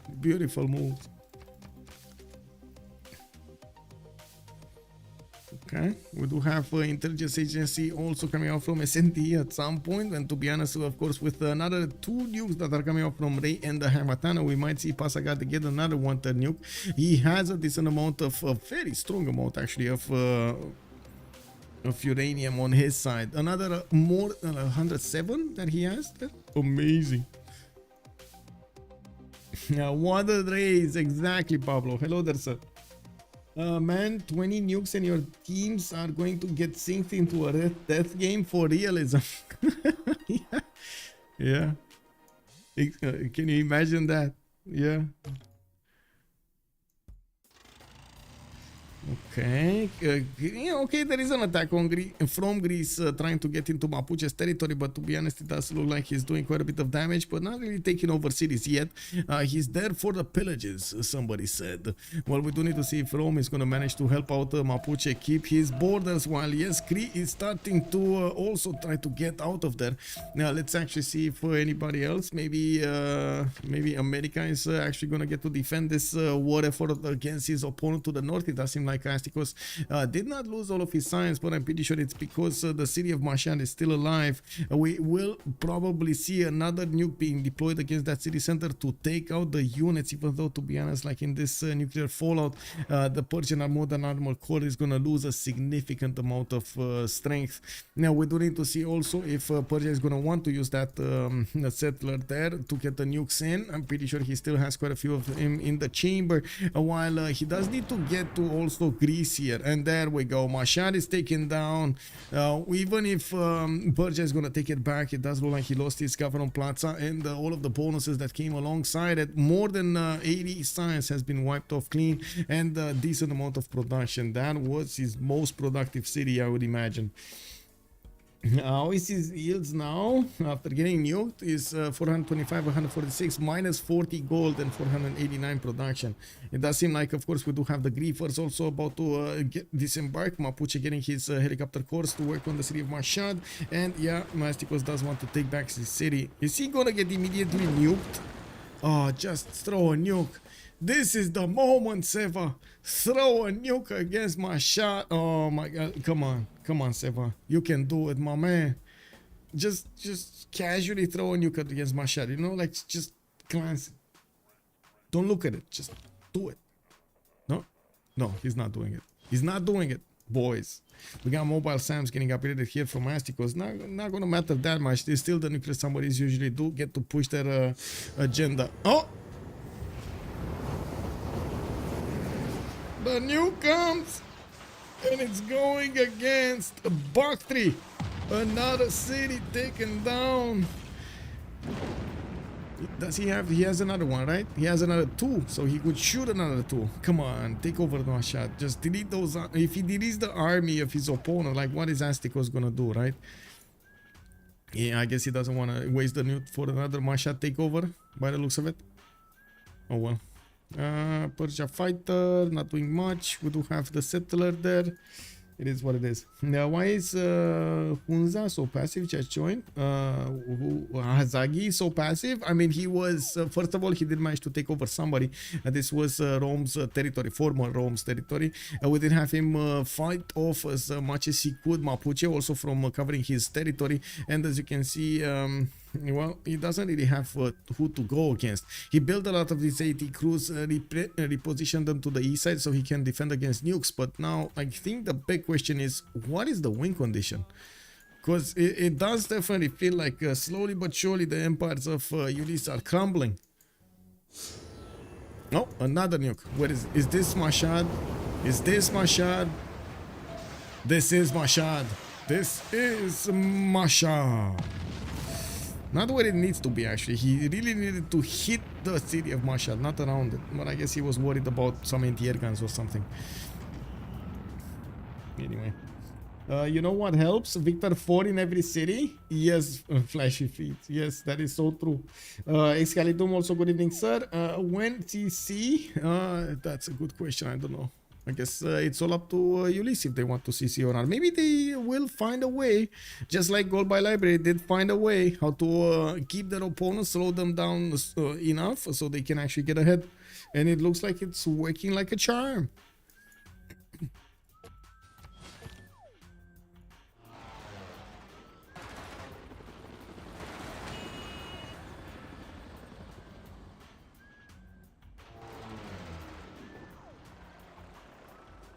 Okay. When settler? How many nukes? 3 nukes. Again, 3 nukes. Did he stop building it from his capital or something? Because he's gonna get more anyway, but did he stop building it from his capital? Okay. Looks like we do have some Greek helicopter armies that are passing through the Mapuche's defenses. Yes, we do have Mapuche getting his modern armor cores, and this attack kind of looks over. There are some bridges that are being done, but not that much is being done as that amounts to a considerable advantage. I do have to say that we do have still quite a bit of advantage when it comes to science on Team Ulyss, with Hazaggi and Lege benefiting from more than 300 science.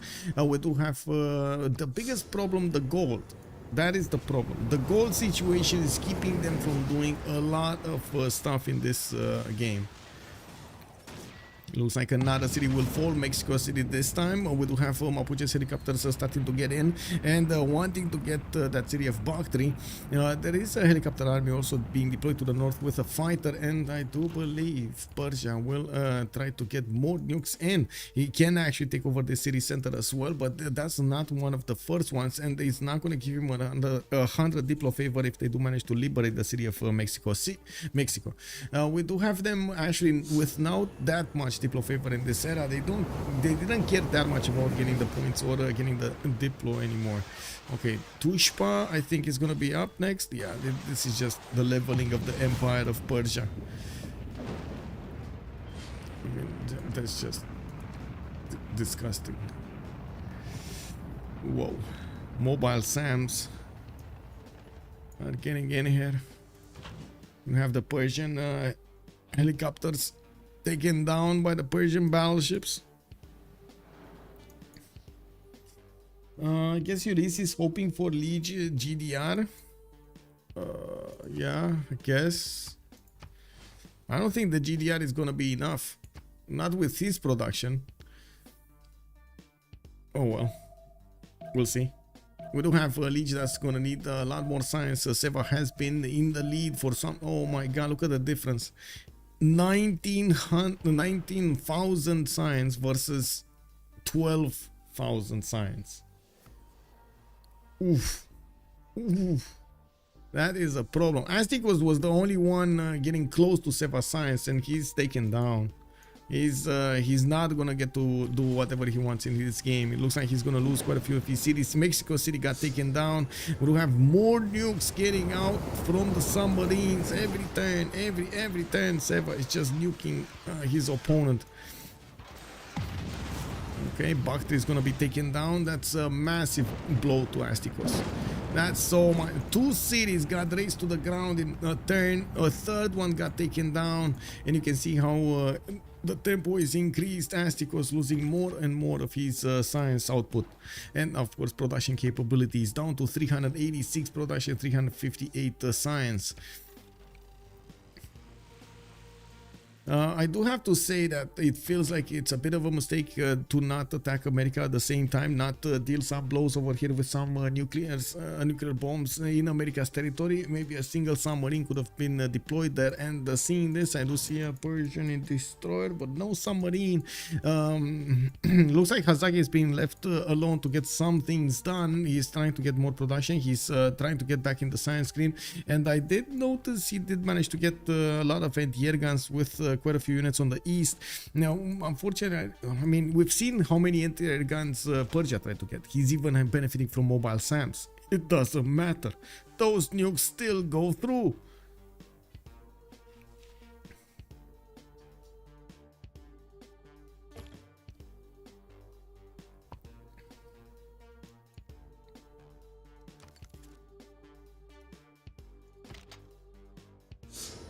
Uh-oh. Uh-oh. Where is he going? He's just clearing the land until he actually gets to Tarsus. Okay. I think he sees his opponent territory. Right? Oh, he doesn't know exactly where the city is. That's why he's nuking. Okay. He's nuking as close as he possibly can to it.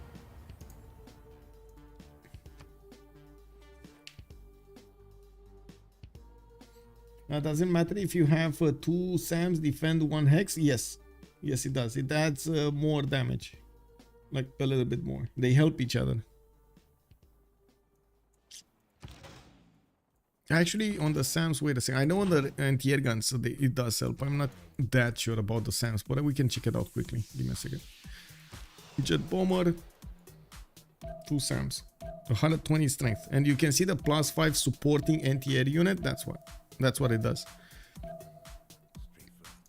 Stacking is useful, but protection is expensive. Yes, basically. You usually want to get like triangles of units because they do help each other. But I rarely see them actually deploy those triangles. As you can see over here, for example, this is not really a triangle. This is like a line, right? A curved line, but it's a line.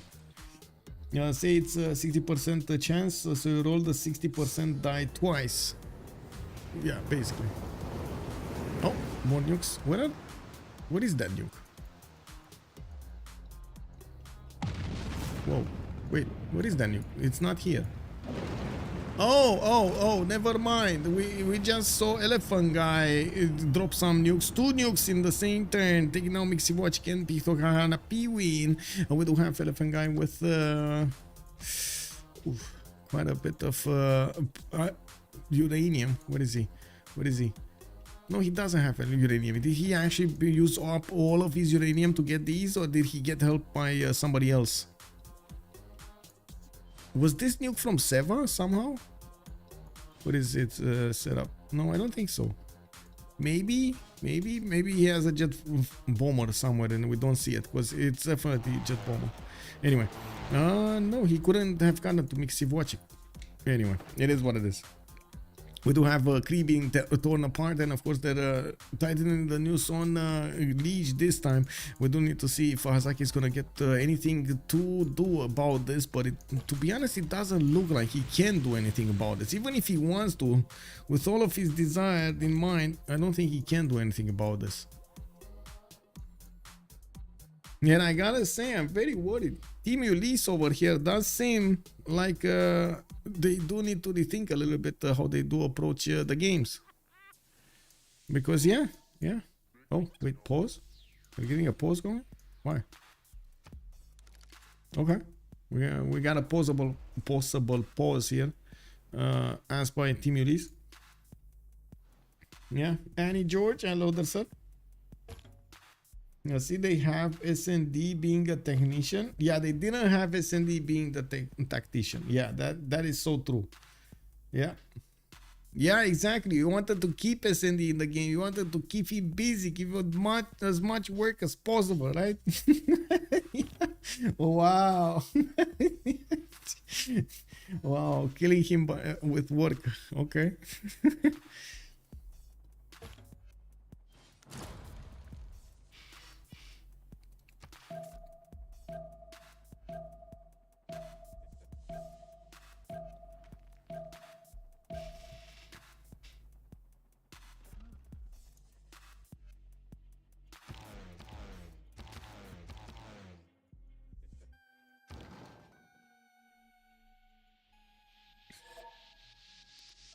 Oh, looks like a message comes like a few minutes later. Elaphantguy is saying they can pause mid-turn. Let's see how fast Elaphantguy can actually take over the cities of Cree and how fast he can actually deploy those jet bombers against his opponent.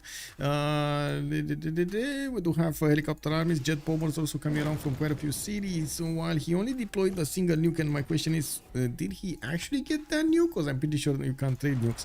We do have Elaphantguy with 0 uranium, and I do see him without having much. It looks like Greece did manage to... Ooh, wait a second, do they have a deploy? They have... No, they're not even close. Okay, it was like 6 out of 20. Okay, not even close.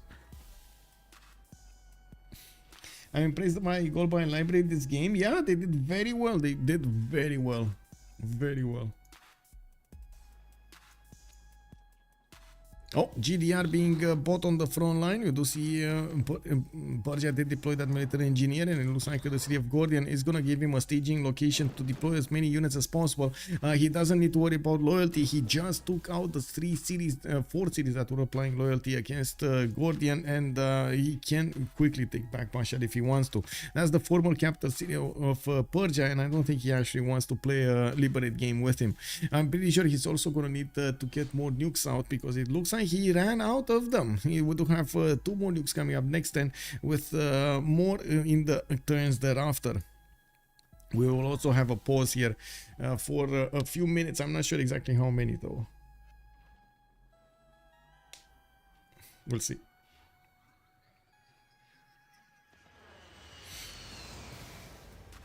I'm guessing 10 minutes. That would be my safe assumption. What if Ulyss is gonna do a typical Hollywood sports movie, motivational speech to each other and magically win despite all odds? Yeah. Look, Flashy Feeds actually has a good idea going on. Yeah, get some voodoo in. Yeah.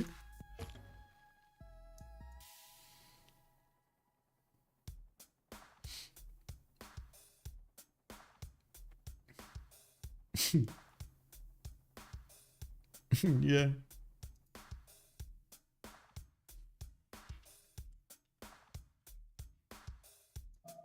Let's put our living stereo stylus in this groove.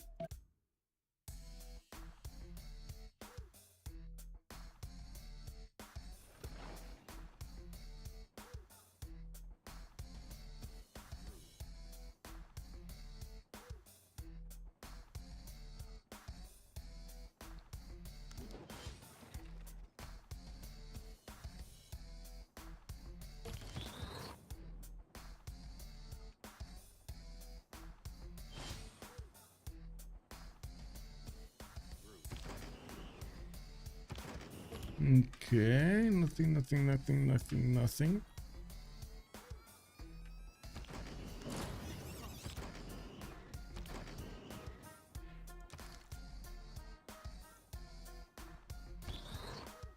Well, the GDR is gonna make his presence felt over here in the turns.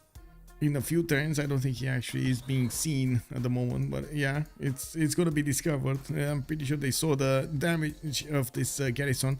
Seva is also getting the benefits of 2 nukes, and I would definitely suggest he should nuke America, because Astikos is done for. Like, Astikos has so much to actually get back in the game.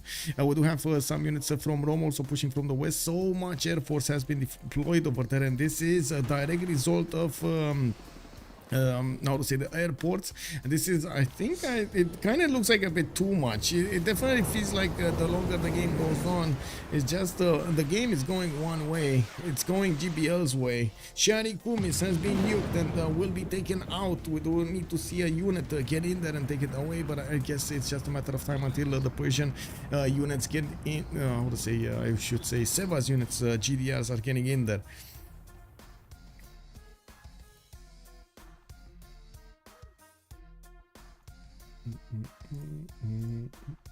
Give me a second, I'm just switching through the screen so I can place the things back as they were. Anyway, okay, there we go. Hanging Gardens, Elaphantguy. What? Oh, he got another city from his opponent? I guess so. We do have 5 cities acquired by Elaphantguy, and he's going through them so quickly. It doesn't look like there's no care in the world about the anti-air guns or the defense that Cree made, and it looks like we do have a pause. Okay, we got a pause. They're definitely gonna think it out over here, what they can do. We got a lot of P-51s coming around, and I guess we're gonna put up the 10 minutes again. Let's go for 10 minutes as a pause and put up the timer, and we're gonna get back. We're so close to, I would say, we're so close to the World Congress also. It is what it is. We're gonna get back.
This is the Hollywood speech or the GG speech? That's a very good question, Gunza.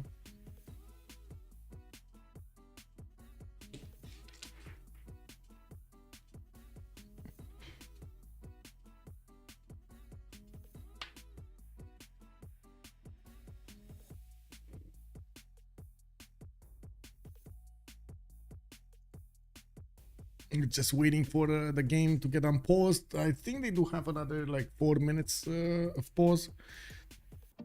Let's quickly. I want to take a look here. Nukes. He does have a few more seconds to put new nukes in. Getting missile cruiser armadas. And another settler actually is coming down from SND. I don't think that's going to matter. He's just trying to get as many settlers as possible in even in the smallest islands.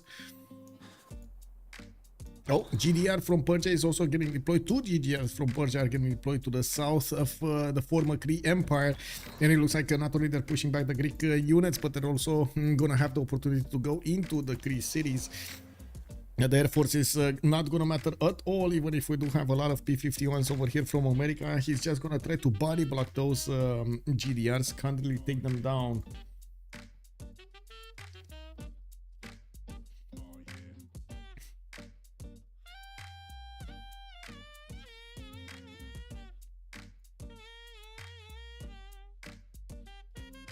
Oh well.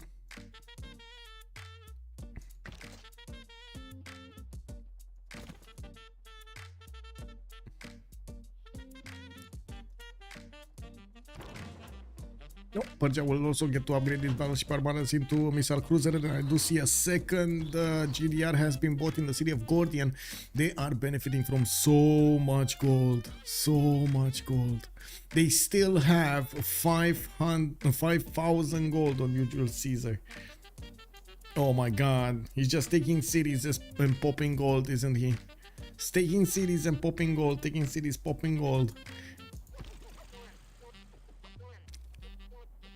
Especially late game with this ability to just keep on buying GDRs. Maybe they should actually stop that. Not allow the players to buy GDRs. Wait. Who has +6 intel? Is it actually Elaphantguy that has +6 intel on... No, it has +3 intel on the tank armies of Greece. Is it +6 on Persia? It is +6 on Persia. Okay.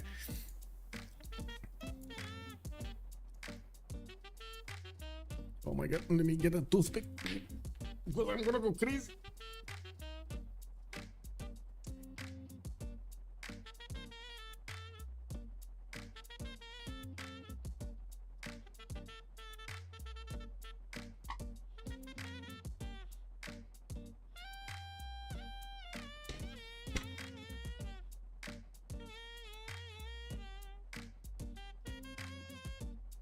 I just got back. Elaphantguy has 5,000 gold. I was just saying that he's popping cities, getting gold. Popping cities, getting gold. That's basically his go-to method over here to get so much gold. Now we do have him deploying his air force closer and closer to the Greek borders, and he's gonna get to deploy nukes against his opponent's capital. We do see the city of Sparta is exposed at the moment to those jet bombers. I do have to say that in order to actually activate a domination victory, they do have to have their own capitals, which is gonna be relatively easy to take back Rome, and at the same time their opponent's capital. So yeah. This one is, for example, America's capital. It can be nuked from the coast without that many issues, or even taken by these GDRs. And I'm pretty sure the GDRs are going to be the ones that are going to do the final punch. As you've seen in the total tab over here, Astikos was the only one so close to getting GDRs that he got taken down, while Lege still needs quite a bit of time to actually get to his own, first of all, nuclear devices, and second of all, getting to GDR technology. Not gonna be easy at all.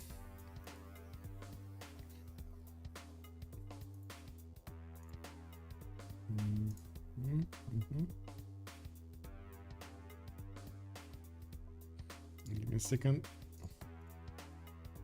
There we go.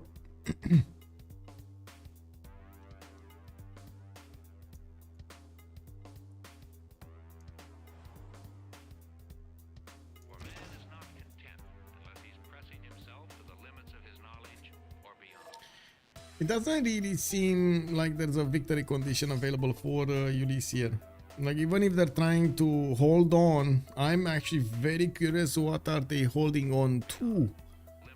That's, I think, the biggest question we need to ask ourselves. Anyway, we do have a team plus being put down by both teams. Romrom might actually start the countdown to get going. There we go. 5, 4, 3, 2, 1. Let's actually click off this countdown timer. Oh, I remembered. I remember. Now let's actually take a look over here with 20 seconds to go. We do need to see if the nukes are getting into the production queues of Persia. He does have one coming up next turn, and a few others placed in the other cities, but it's going to take some time to build them. Mexico City has been taken down, defeated. Astikos is going to take it and raise it to the ground, while he did expose one of his tanks to the nuclear radiation that is in that territory. Well, to be honest, I can't really blame him for not seeing it. Took me a while to actually see that happening. All those trade routes, yeah, he's getting in. Gotta say, Cree over here suffered quite a bit because of his loss of cities. 79 science, 11 culture. He lost his main cities, and he's gonna lose the next ones quite quickly. We do need to see how fast Elaphantguy can actually deploy. Looks like he's low aluminium, even with so many hangars and other bonuses on his side. We do need to see if they're gonna manage to get enough aluminium on him, and I do believe actually Seva and Legenden do both have enough being generated. Now we do have a bit of a problem with also, Lege did actually take Singapore and expose one of his helicopter armies, so they didn't want to handle that. And who was the jet bomber? It was actually Cree with the jet bombers. Interesting. He's actually getting to use jet bombers. Now, well, we do have quite a few fighters from Elaphantguy taking the hits from the Greek ones because of that lack of insufficient aluminium, I should say. -5 points on these fighters. It matters so much.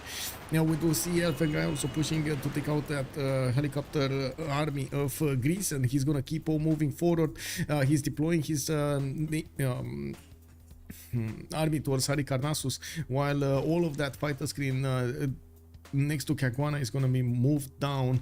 We do need to see how close he's going to get to his opponent. We do have 2 more nukes available for Seva to use, and I don't see him actually moving at least one submarine armada towards the south. He does have a destroyer armada here, but I don't see a submarine armada. He definitely needs to deploy those submarine armadas to the south. Where's the second one? Did it die?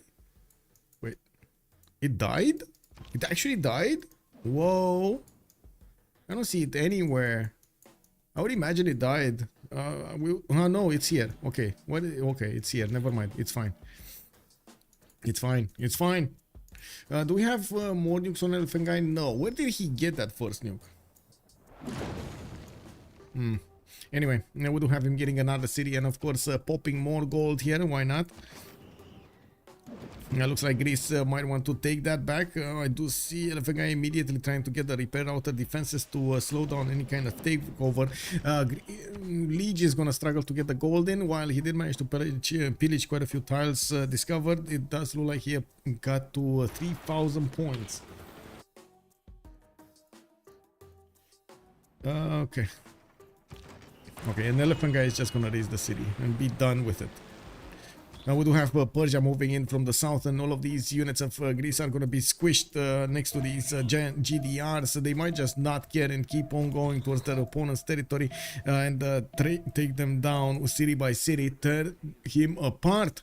We do have Lege deploying as many units to the north as well as to the south, and it looks like his production capabilities are just not up to the challenge. With 660 points of production, Hazaggi actually overtook him with 683. We do have on the other side Seva and Elaphantguy both on 700 plus. Actually, Elaphantguy going up to 821. Now we do have Astikos also seeing these GDRs starting to storm his units. He's definitely gonna have a problem in the next turns. The GDRs also in the southwest of Cree are going to need to start moving, and it looks like they will need to go through the helicopter armies of Greece and Cree to get to the next cities.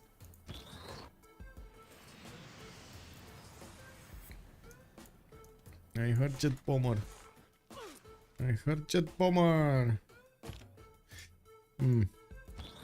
More GDRs.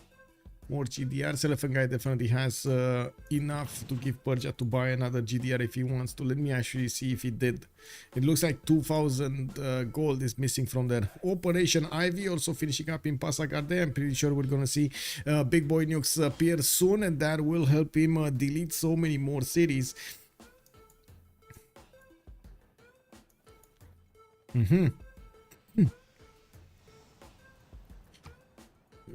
Okay. Oh, that's a fighter gone. Elaphantguy getting the supremacy over here in air power to the north with multiple fighters deployed. We do need to see what his next target will be. He did manage to take the majority of the Cree cities. Only 2 remain, and looks like Cree might actually be taken down. And we do need to see if Cree is going to manage to get a safety settler, because yeah, that's going to be a military alliance that might be wiped off clean. Now, we did not see actually Elaphantguy get any nukes here. Did he ever get the project? I'm still very curious who did shoot the nuke on Civ6. No, anyway, it looks like Persia is actually moving one of his settlers to the east side. He's gonna want to put it as close as possible to his opponents over here, to Greece and Cree at the same time. While the Persian GDRs are moving to clear up the front line, we're going to need to see if they're actually gonna manage to get to the city of Misanabi and take it down. Now we do have some scattered Greek helicopter armies, and I do hear a nuke. It's wait. Is this the submarine nuke? Yeah, Tarsus. Taken down. Okay, that's the next city of Persia, and I'm pretty sure the GDRs are going to take it. Is there another nuke? Yeah, there is another nuke here. And that's the missile silo, by the way, in Haraiva.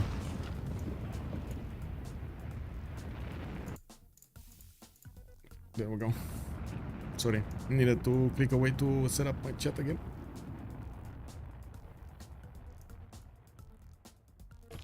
Okay, so GDR protecting the missile silo makes sense, you know. Tarsus has been taken down. Persia will probably want to raise it. There we go. And gonna keep on doing until he takes down Astikos' empire. And we do have Hazaggi here deploying his mobile SAMs in each of his cities. And by the looks of it, the Destroyer Armada did figure out there isn't that much of a defensive fleet over here from America. Even though he did have some coastal cities in the south, he never actually built a navy to contest the Persian incursion. Now we do have a Mapuche helicopter getting here. Mapuche getting some military engineers. Also, of course, SND helping out as much as possible with the infrastructure with his own military engineer. We do have SND getting a few more settlers in the south, and I do see Persia also putting another city here, or trying to get another city somewhere. I'm actually curious, is this gonna be again another frontline city? Because the first one, is he going? Where is he going? I want to see where is he going with this one, because it looks like it's here. Like this one, I'm pretty sure he doesn't want to get that bad of a city here. He's not that desperate. Okay, GDR just walking through, jumped towards Misanabi. Easy peasy, and I guess Greece units are now left hanging. Hello there, Emily. Hello there, man. Welcome. Also, Flippy, Gold Buy Library actually came back. What a blunder. Yeah. I mean, incredible, right? This is incredible. Gold Buy Library managed to do so much in this game to get a victory. So much.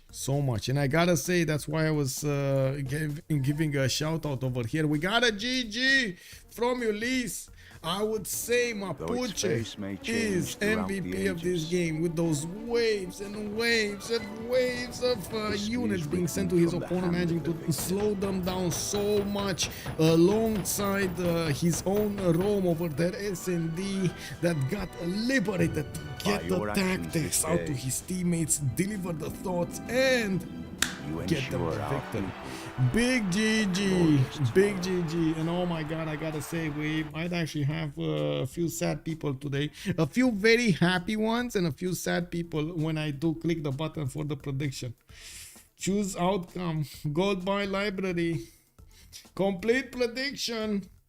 There we go. Congratulations. So many points. So many points. Oh wow. Mapuche new meta. Yeah. Let's actually get into the channels and see if we're gonna have some post-game chat being done. Let me actually open up the screen to see what we have here.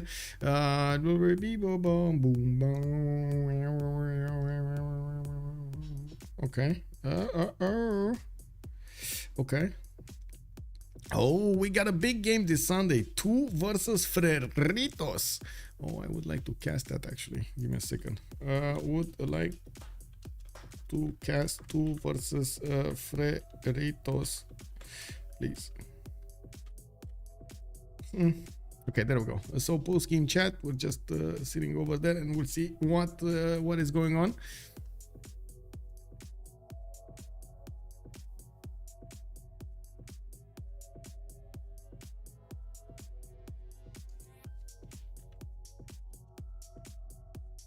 Give me a second.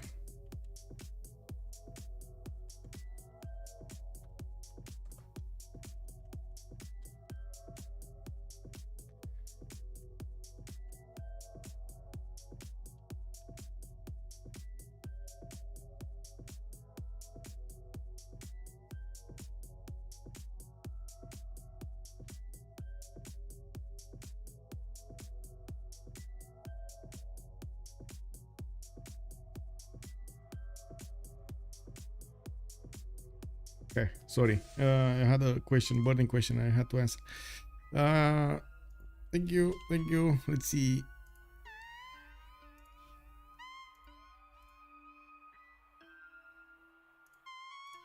The man himself. No, we don't have Seva here. He said he had work in the morning. No, man. Legenden? I mean, come on, bro. What Legenden Legenden did did with well, those like yeah, waves of well. waves. Come on, you didn't see Yeah, how much Legenden did really production. He did. He flexed a little bit over there. You kind of threw SND to the wolves, though. So he's swamped in the wolves. Yeah, he's gonna. It's fine. We got him out of there. Oh yeah. I mean, he did amazing over there on the defense. And what you got? 3 series, 2 series, 2 series. You got. I think he got 1 from Greece, 1 from Persia. He got. Yeah. He almost got a second one from Astikos. Yeah. He almost got yeah. Ulyss, but it was like 1 turn, some first moves off. It was pretty close. But yeah, he managed to take cities off the people that weren't directly dealing with him. Like, I think they assigned Teddy to go deal with Rome, but kind of all have to deal with them. It took a bit too long. Yeah. I do have to ask, you attacked at some point a Cree city with a nuke. Was that you or was that Seva? Because that was Seva. I didn't build that was Seva. Okay. I was thinking, like, where did you get the nuke? I never saw, man. I was conventional planes. I was just conventional planes with, I don't know, a lot of mill square at the end of the game, I guess. But I guess you got unleashed by the update. I think the Civ was good before that, and then they buffed him for no reason. So yeah. I mean, so it's even better now. Unfortunately, you didn't get to like see the full power because the Kamasi city-state defended like a champion. Oh my god! Kamasi did not want to die. Normally, very often, you can actually just kill a CS with this Civ too, and start off the game with a free city from units that you didn't have to produce, on top of 150 gold. So you basically get like a almost guaranteed 4 or 5 city open, but one of the cities is free, and then you get 150 gold on top of it, right? Easy peasy. A free road as well because you're playing Rome, so you get like a lot of little tempo early in the game. But Kamasi did not want to die, so you didn't get to see. You didn't get to see the full high roll Julius. That was only like the mid roll Julius. And then on map 2, I would have been so happy with. You can imagine we were watching this and it became a meme that Gold by Library cannot take a city state because like you had you failing to take Kumasi and then Chinguetti also. Yeah, we couldn't kill Chinguetti either. So I don't think we killed it with helicopters maybe. I don't remember what I actually did to Chinguetti in it, but I mean at least you got Hunza for SND. Yeah, that city state was the easy kill, I guess. But Kumasi should not have been that hard. I have not seen a city state make 7 warriors that early in a long time. Yeah, true. It was and we killed like 8 warriors on the city without losing a unit because my units level up quicker on Julius, but then there was still more. Like it never stopped building them, so I don't know. Yeah, true.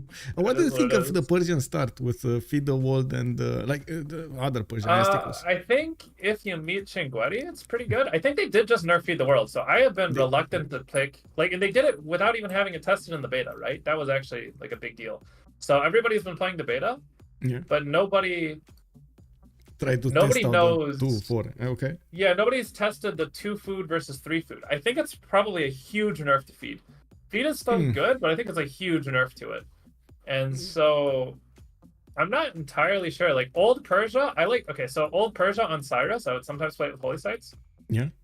Because you get the culture from the trade routes and you get your culture up a little bit for free that way. And culture is usually what faith civs are kind of lacking because they're not Tim Rush. On Nader Shah, I think it's a little bit less thematic. But if you know that you're going to Sus Chinguetti pretty early and you're going to be making trade routes in every city, it can't be that bad, right? No, he had like 70 faith. And Astikos loves monumentality. 70 faith per turn? 70 faith per turn, 35? Yeah, so it seems pretty decent. Like, it seems like probably the best way that he could sim on that land. He did go into the monumentality era, like in 31 with like only 17. It's only after he Sus Chinguetti, he just exploded, like immediately. Yeah, but if you know what you're like, if you have a plan and you don't see anyone else in the game going for it, you just execute it. And I think it's good. Yeah. And I think if you're comfortable playing monumentality sips, like, just do it.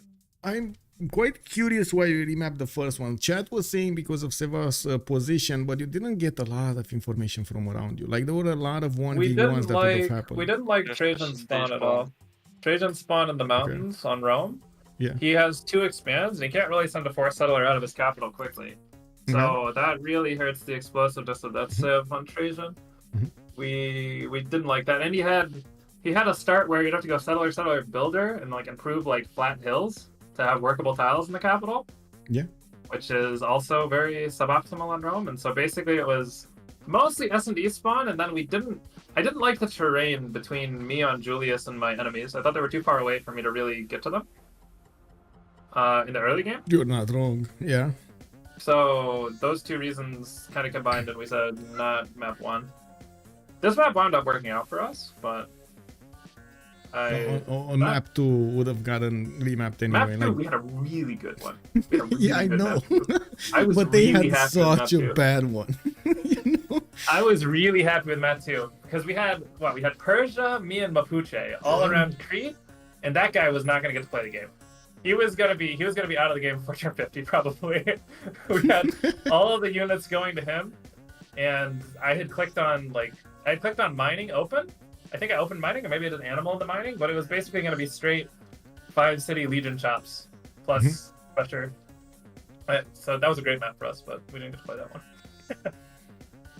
Yep. We had to play this one instead. This one was a good map. I think it was pretty fair map. Everybody had trading partners. Nobody was completely isolated except for one guy on our team. Like all of their team had a trading partner, right? So yeah, but you were making like 4 times the gold. Well, that's not our fault. One of their Persia open monumentality. Like, what are we supposed to do? Wow, throw it on Persia. I saw some cities from Hazaggi that were asking the same thing. What is happening? We shouldn't be like when they told us that. Well, we'd had a GPT check by S&D like late in the game on like turn 95, and he said Cree's actually making all of their money. And I thought to myself, there's no way that's possible because he's the only guy left that has a front line, and he has like a 1k mill score of tanks. How is he their GPT? Like that doesn't. Yeah. So I don't know. Maybe they didn't prioritize the railroad banks enough. I'm not entirely sure. We prioritized. I mean, we were in more of a position where we could have more lab clickers, though. You didn't even get coastal, even though you could have set up some coastal trade routes. You didn't even get those. It would have been. Maybe Mapuche and Persia could have. Maybe Mapuche and Persia. You and Persia could. I'm pretty sure. No, if you didn't trade before, you put those cities. No, I mean we never had GPT issues in the game. No, so no need for them. Okay. Yeah, there's no need. If you're not struggling, like we go economic alliance between me and Persia, research alliance between Mapuche and Persia. Those two both open camp. Those two both open Com Hub. I had Camp Pantheon, which was generating a lot of GPT on Julius. I was 50 GPT before Penbrush. And so we never had the struggle for money. And then late game, it's better if you settle good cities rather than bad cities for naval trade route anyway, right? Yeah. So if you have good cities plus a railroad between them, that's stronger than naval trade routes at the end of the game. And it's not like the money was impactful early. We got Rome, like we got every upgrade we needed all game. We upgraded, I don't know, we upgraded 1k mill score of Melons or something. Like I saw. we had more than and enough then money. tanks and then helicopters. Yeah, we had more than enough money all game. We never Yeah, we never were really struggling. We had one time where we had to upgrade boats and I think helicopters on the same turn. And we had to do those two upgrades in 2 turns instead of 1 turn. So we delayed the helicopters by 1 turn on Mapuche. Oh, But the horror. like I don't know. it's really not that big of a deal, right? Like we delayed 1 turn for the upgrades. So GPT just never a problem. Yeah, well, a big win tonight, and I gotta say, Ulyss does seem a little bit shaken. We're gonna need to see what's gonna happen. I think my team, and I don't know about this. I think my team doubted the draft that we had. I mean, I can imagine you went in with a few untested strategies, didn't you? Like Julius Caesar sneaked in to the fray like this. 2 Romes, No, they should have banned it. 1 Persia. I think 2 Romes is actually cracked. But I think they synergize really well with each other. So they both want the same techs in the early game, and they're both heavy explosive early game like Civs. So if you have 2 Civs that want the same techs that exploded around the same time, they can boost each other things that they need. Right? And the Trajan gets the civil service boost, which Julius is lacking. So the high culture on Trajan tends to help the Julius a lot. So I don't know. I think it's a good draft. But I thought their draft was really good too, actually. Like Teddy Rough Rider plus Gorgo plus Nader, that's super solid. Like you see that in every WC game practically. As evidenced by this game, it does seem like a very strong draft as well, right? Yeah. I'm actually curious how the meta will change now with all of the district discount, feed the world, and everything. The one thing, I think Feed the World is actually the biggest change in the patch. Yeah. I'm pretty sure it's the biggest change in the patch because Feed the World used to be the strongest religion on Free Sim. It probably still is, but it's slower. So I think we might see Mind Mentality Civs just dip out of the meta completely. They also nerfed Khmer at the same time they're nerfing Feed the World, which they love hitting Khmer at the same time. Not I that. think it's a huge nerf. Okay. I think it's humongous. It lost to food, didn't it? No. That's the Wait, same nerf that Feed the World did. No, didn't it lose the faith? No, Gandhi lost the faith for each city. lost and food. then he lost. Let me check. Khmer lost to food on the holy site. And at the same time, Feed the World hit, which is also a nerf, which is kind of indirect on Khmer as well. So the Civ now gets 2 less food when it used to have, like, with a shrine. And I think it might have got faith removed. I don't know. They just keep nerfing No, Khmer. it's the faith, not the food. Holy says gain +1 faith adjacency from +2 faith adjacent. It's not that big. It's a huge nerf. Because they just nerfed okay, at the end of the game, too. it's an extra They went build. from 2 down to 1. I think Khmer's not going to be played. I think they've actually killed the Civ on this patch. Well, let's see. It did end up in the ban phase in this game, so I guess we're going to I was surprised. Yeah. There's a bit of lag until the player, like between the opening of a new version and until the players figure out what is too good in this and what is not that good. Yeah, for sure. I But guess this was a patience. game. It was. Congratulations. And I gotta say, sharing my thoughts over here, Ulyss does seem shaken up because they are kind of in a loss streak. They couldn't really manage to get their footing, in a lot of the games in the previous week. Uh-oh. Yeah. I need to check that out then. I did not realize that they were on a rough patch. Yeah, they are. See, I don't even see them in the post-game chat. They're still in the channel. No, they're still talking. They're still talking. They're talking about what went wrong. Yeah, they're analyzing the game over there. So I guess, there's a lot of back and forth between them. It's fine.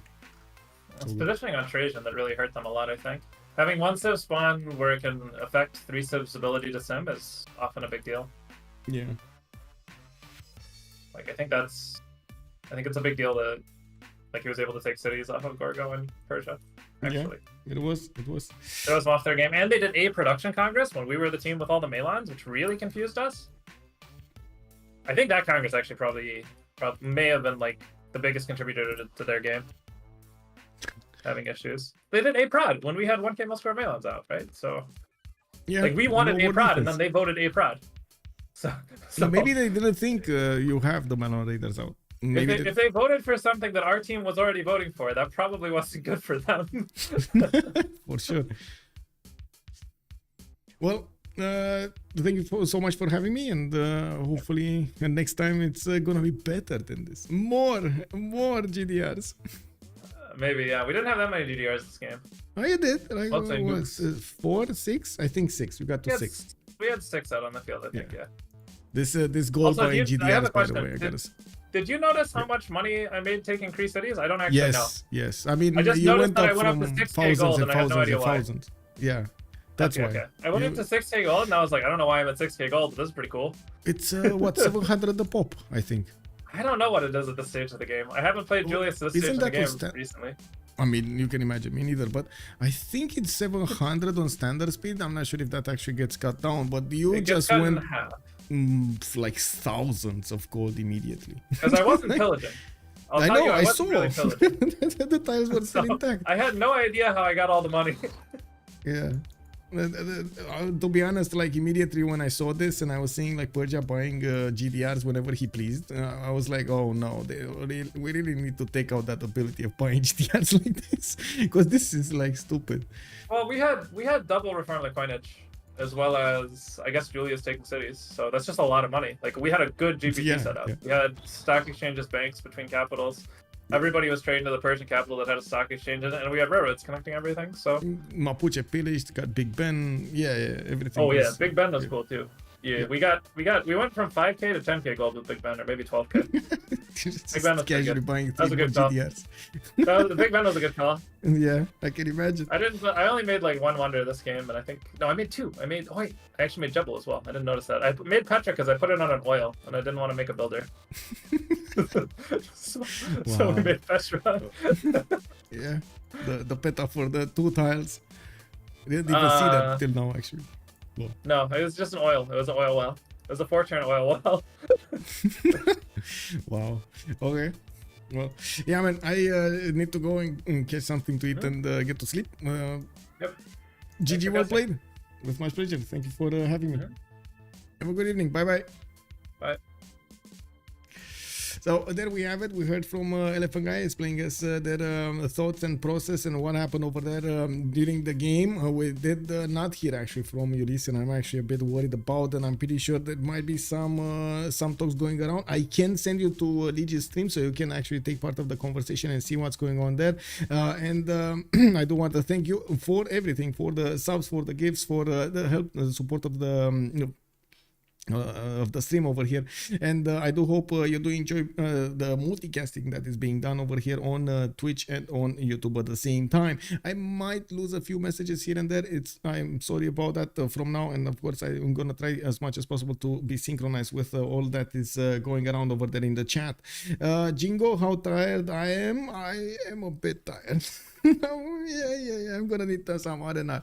Of course, don't forget to subscribe to the channel to get all of the notifications, benefit from the emotes, and help me out at the same time. I do hope we're gonna see each other in the next stream. I didn't actually catch a stream for tomorrow on Wednesday, but I'm looking for one to actually get a game going. And of course, we're gonna need to take a look on the other games of the week over here. There are still quite a few 2v2s going around. CPL Premier has the games, and we're gonna see the CFR.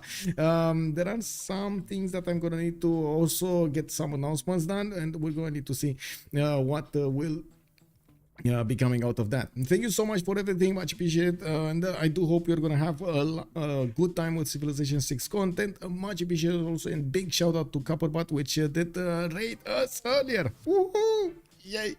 Have a good evening. Bye.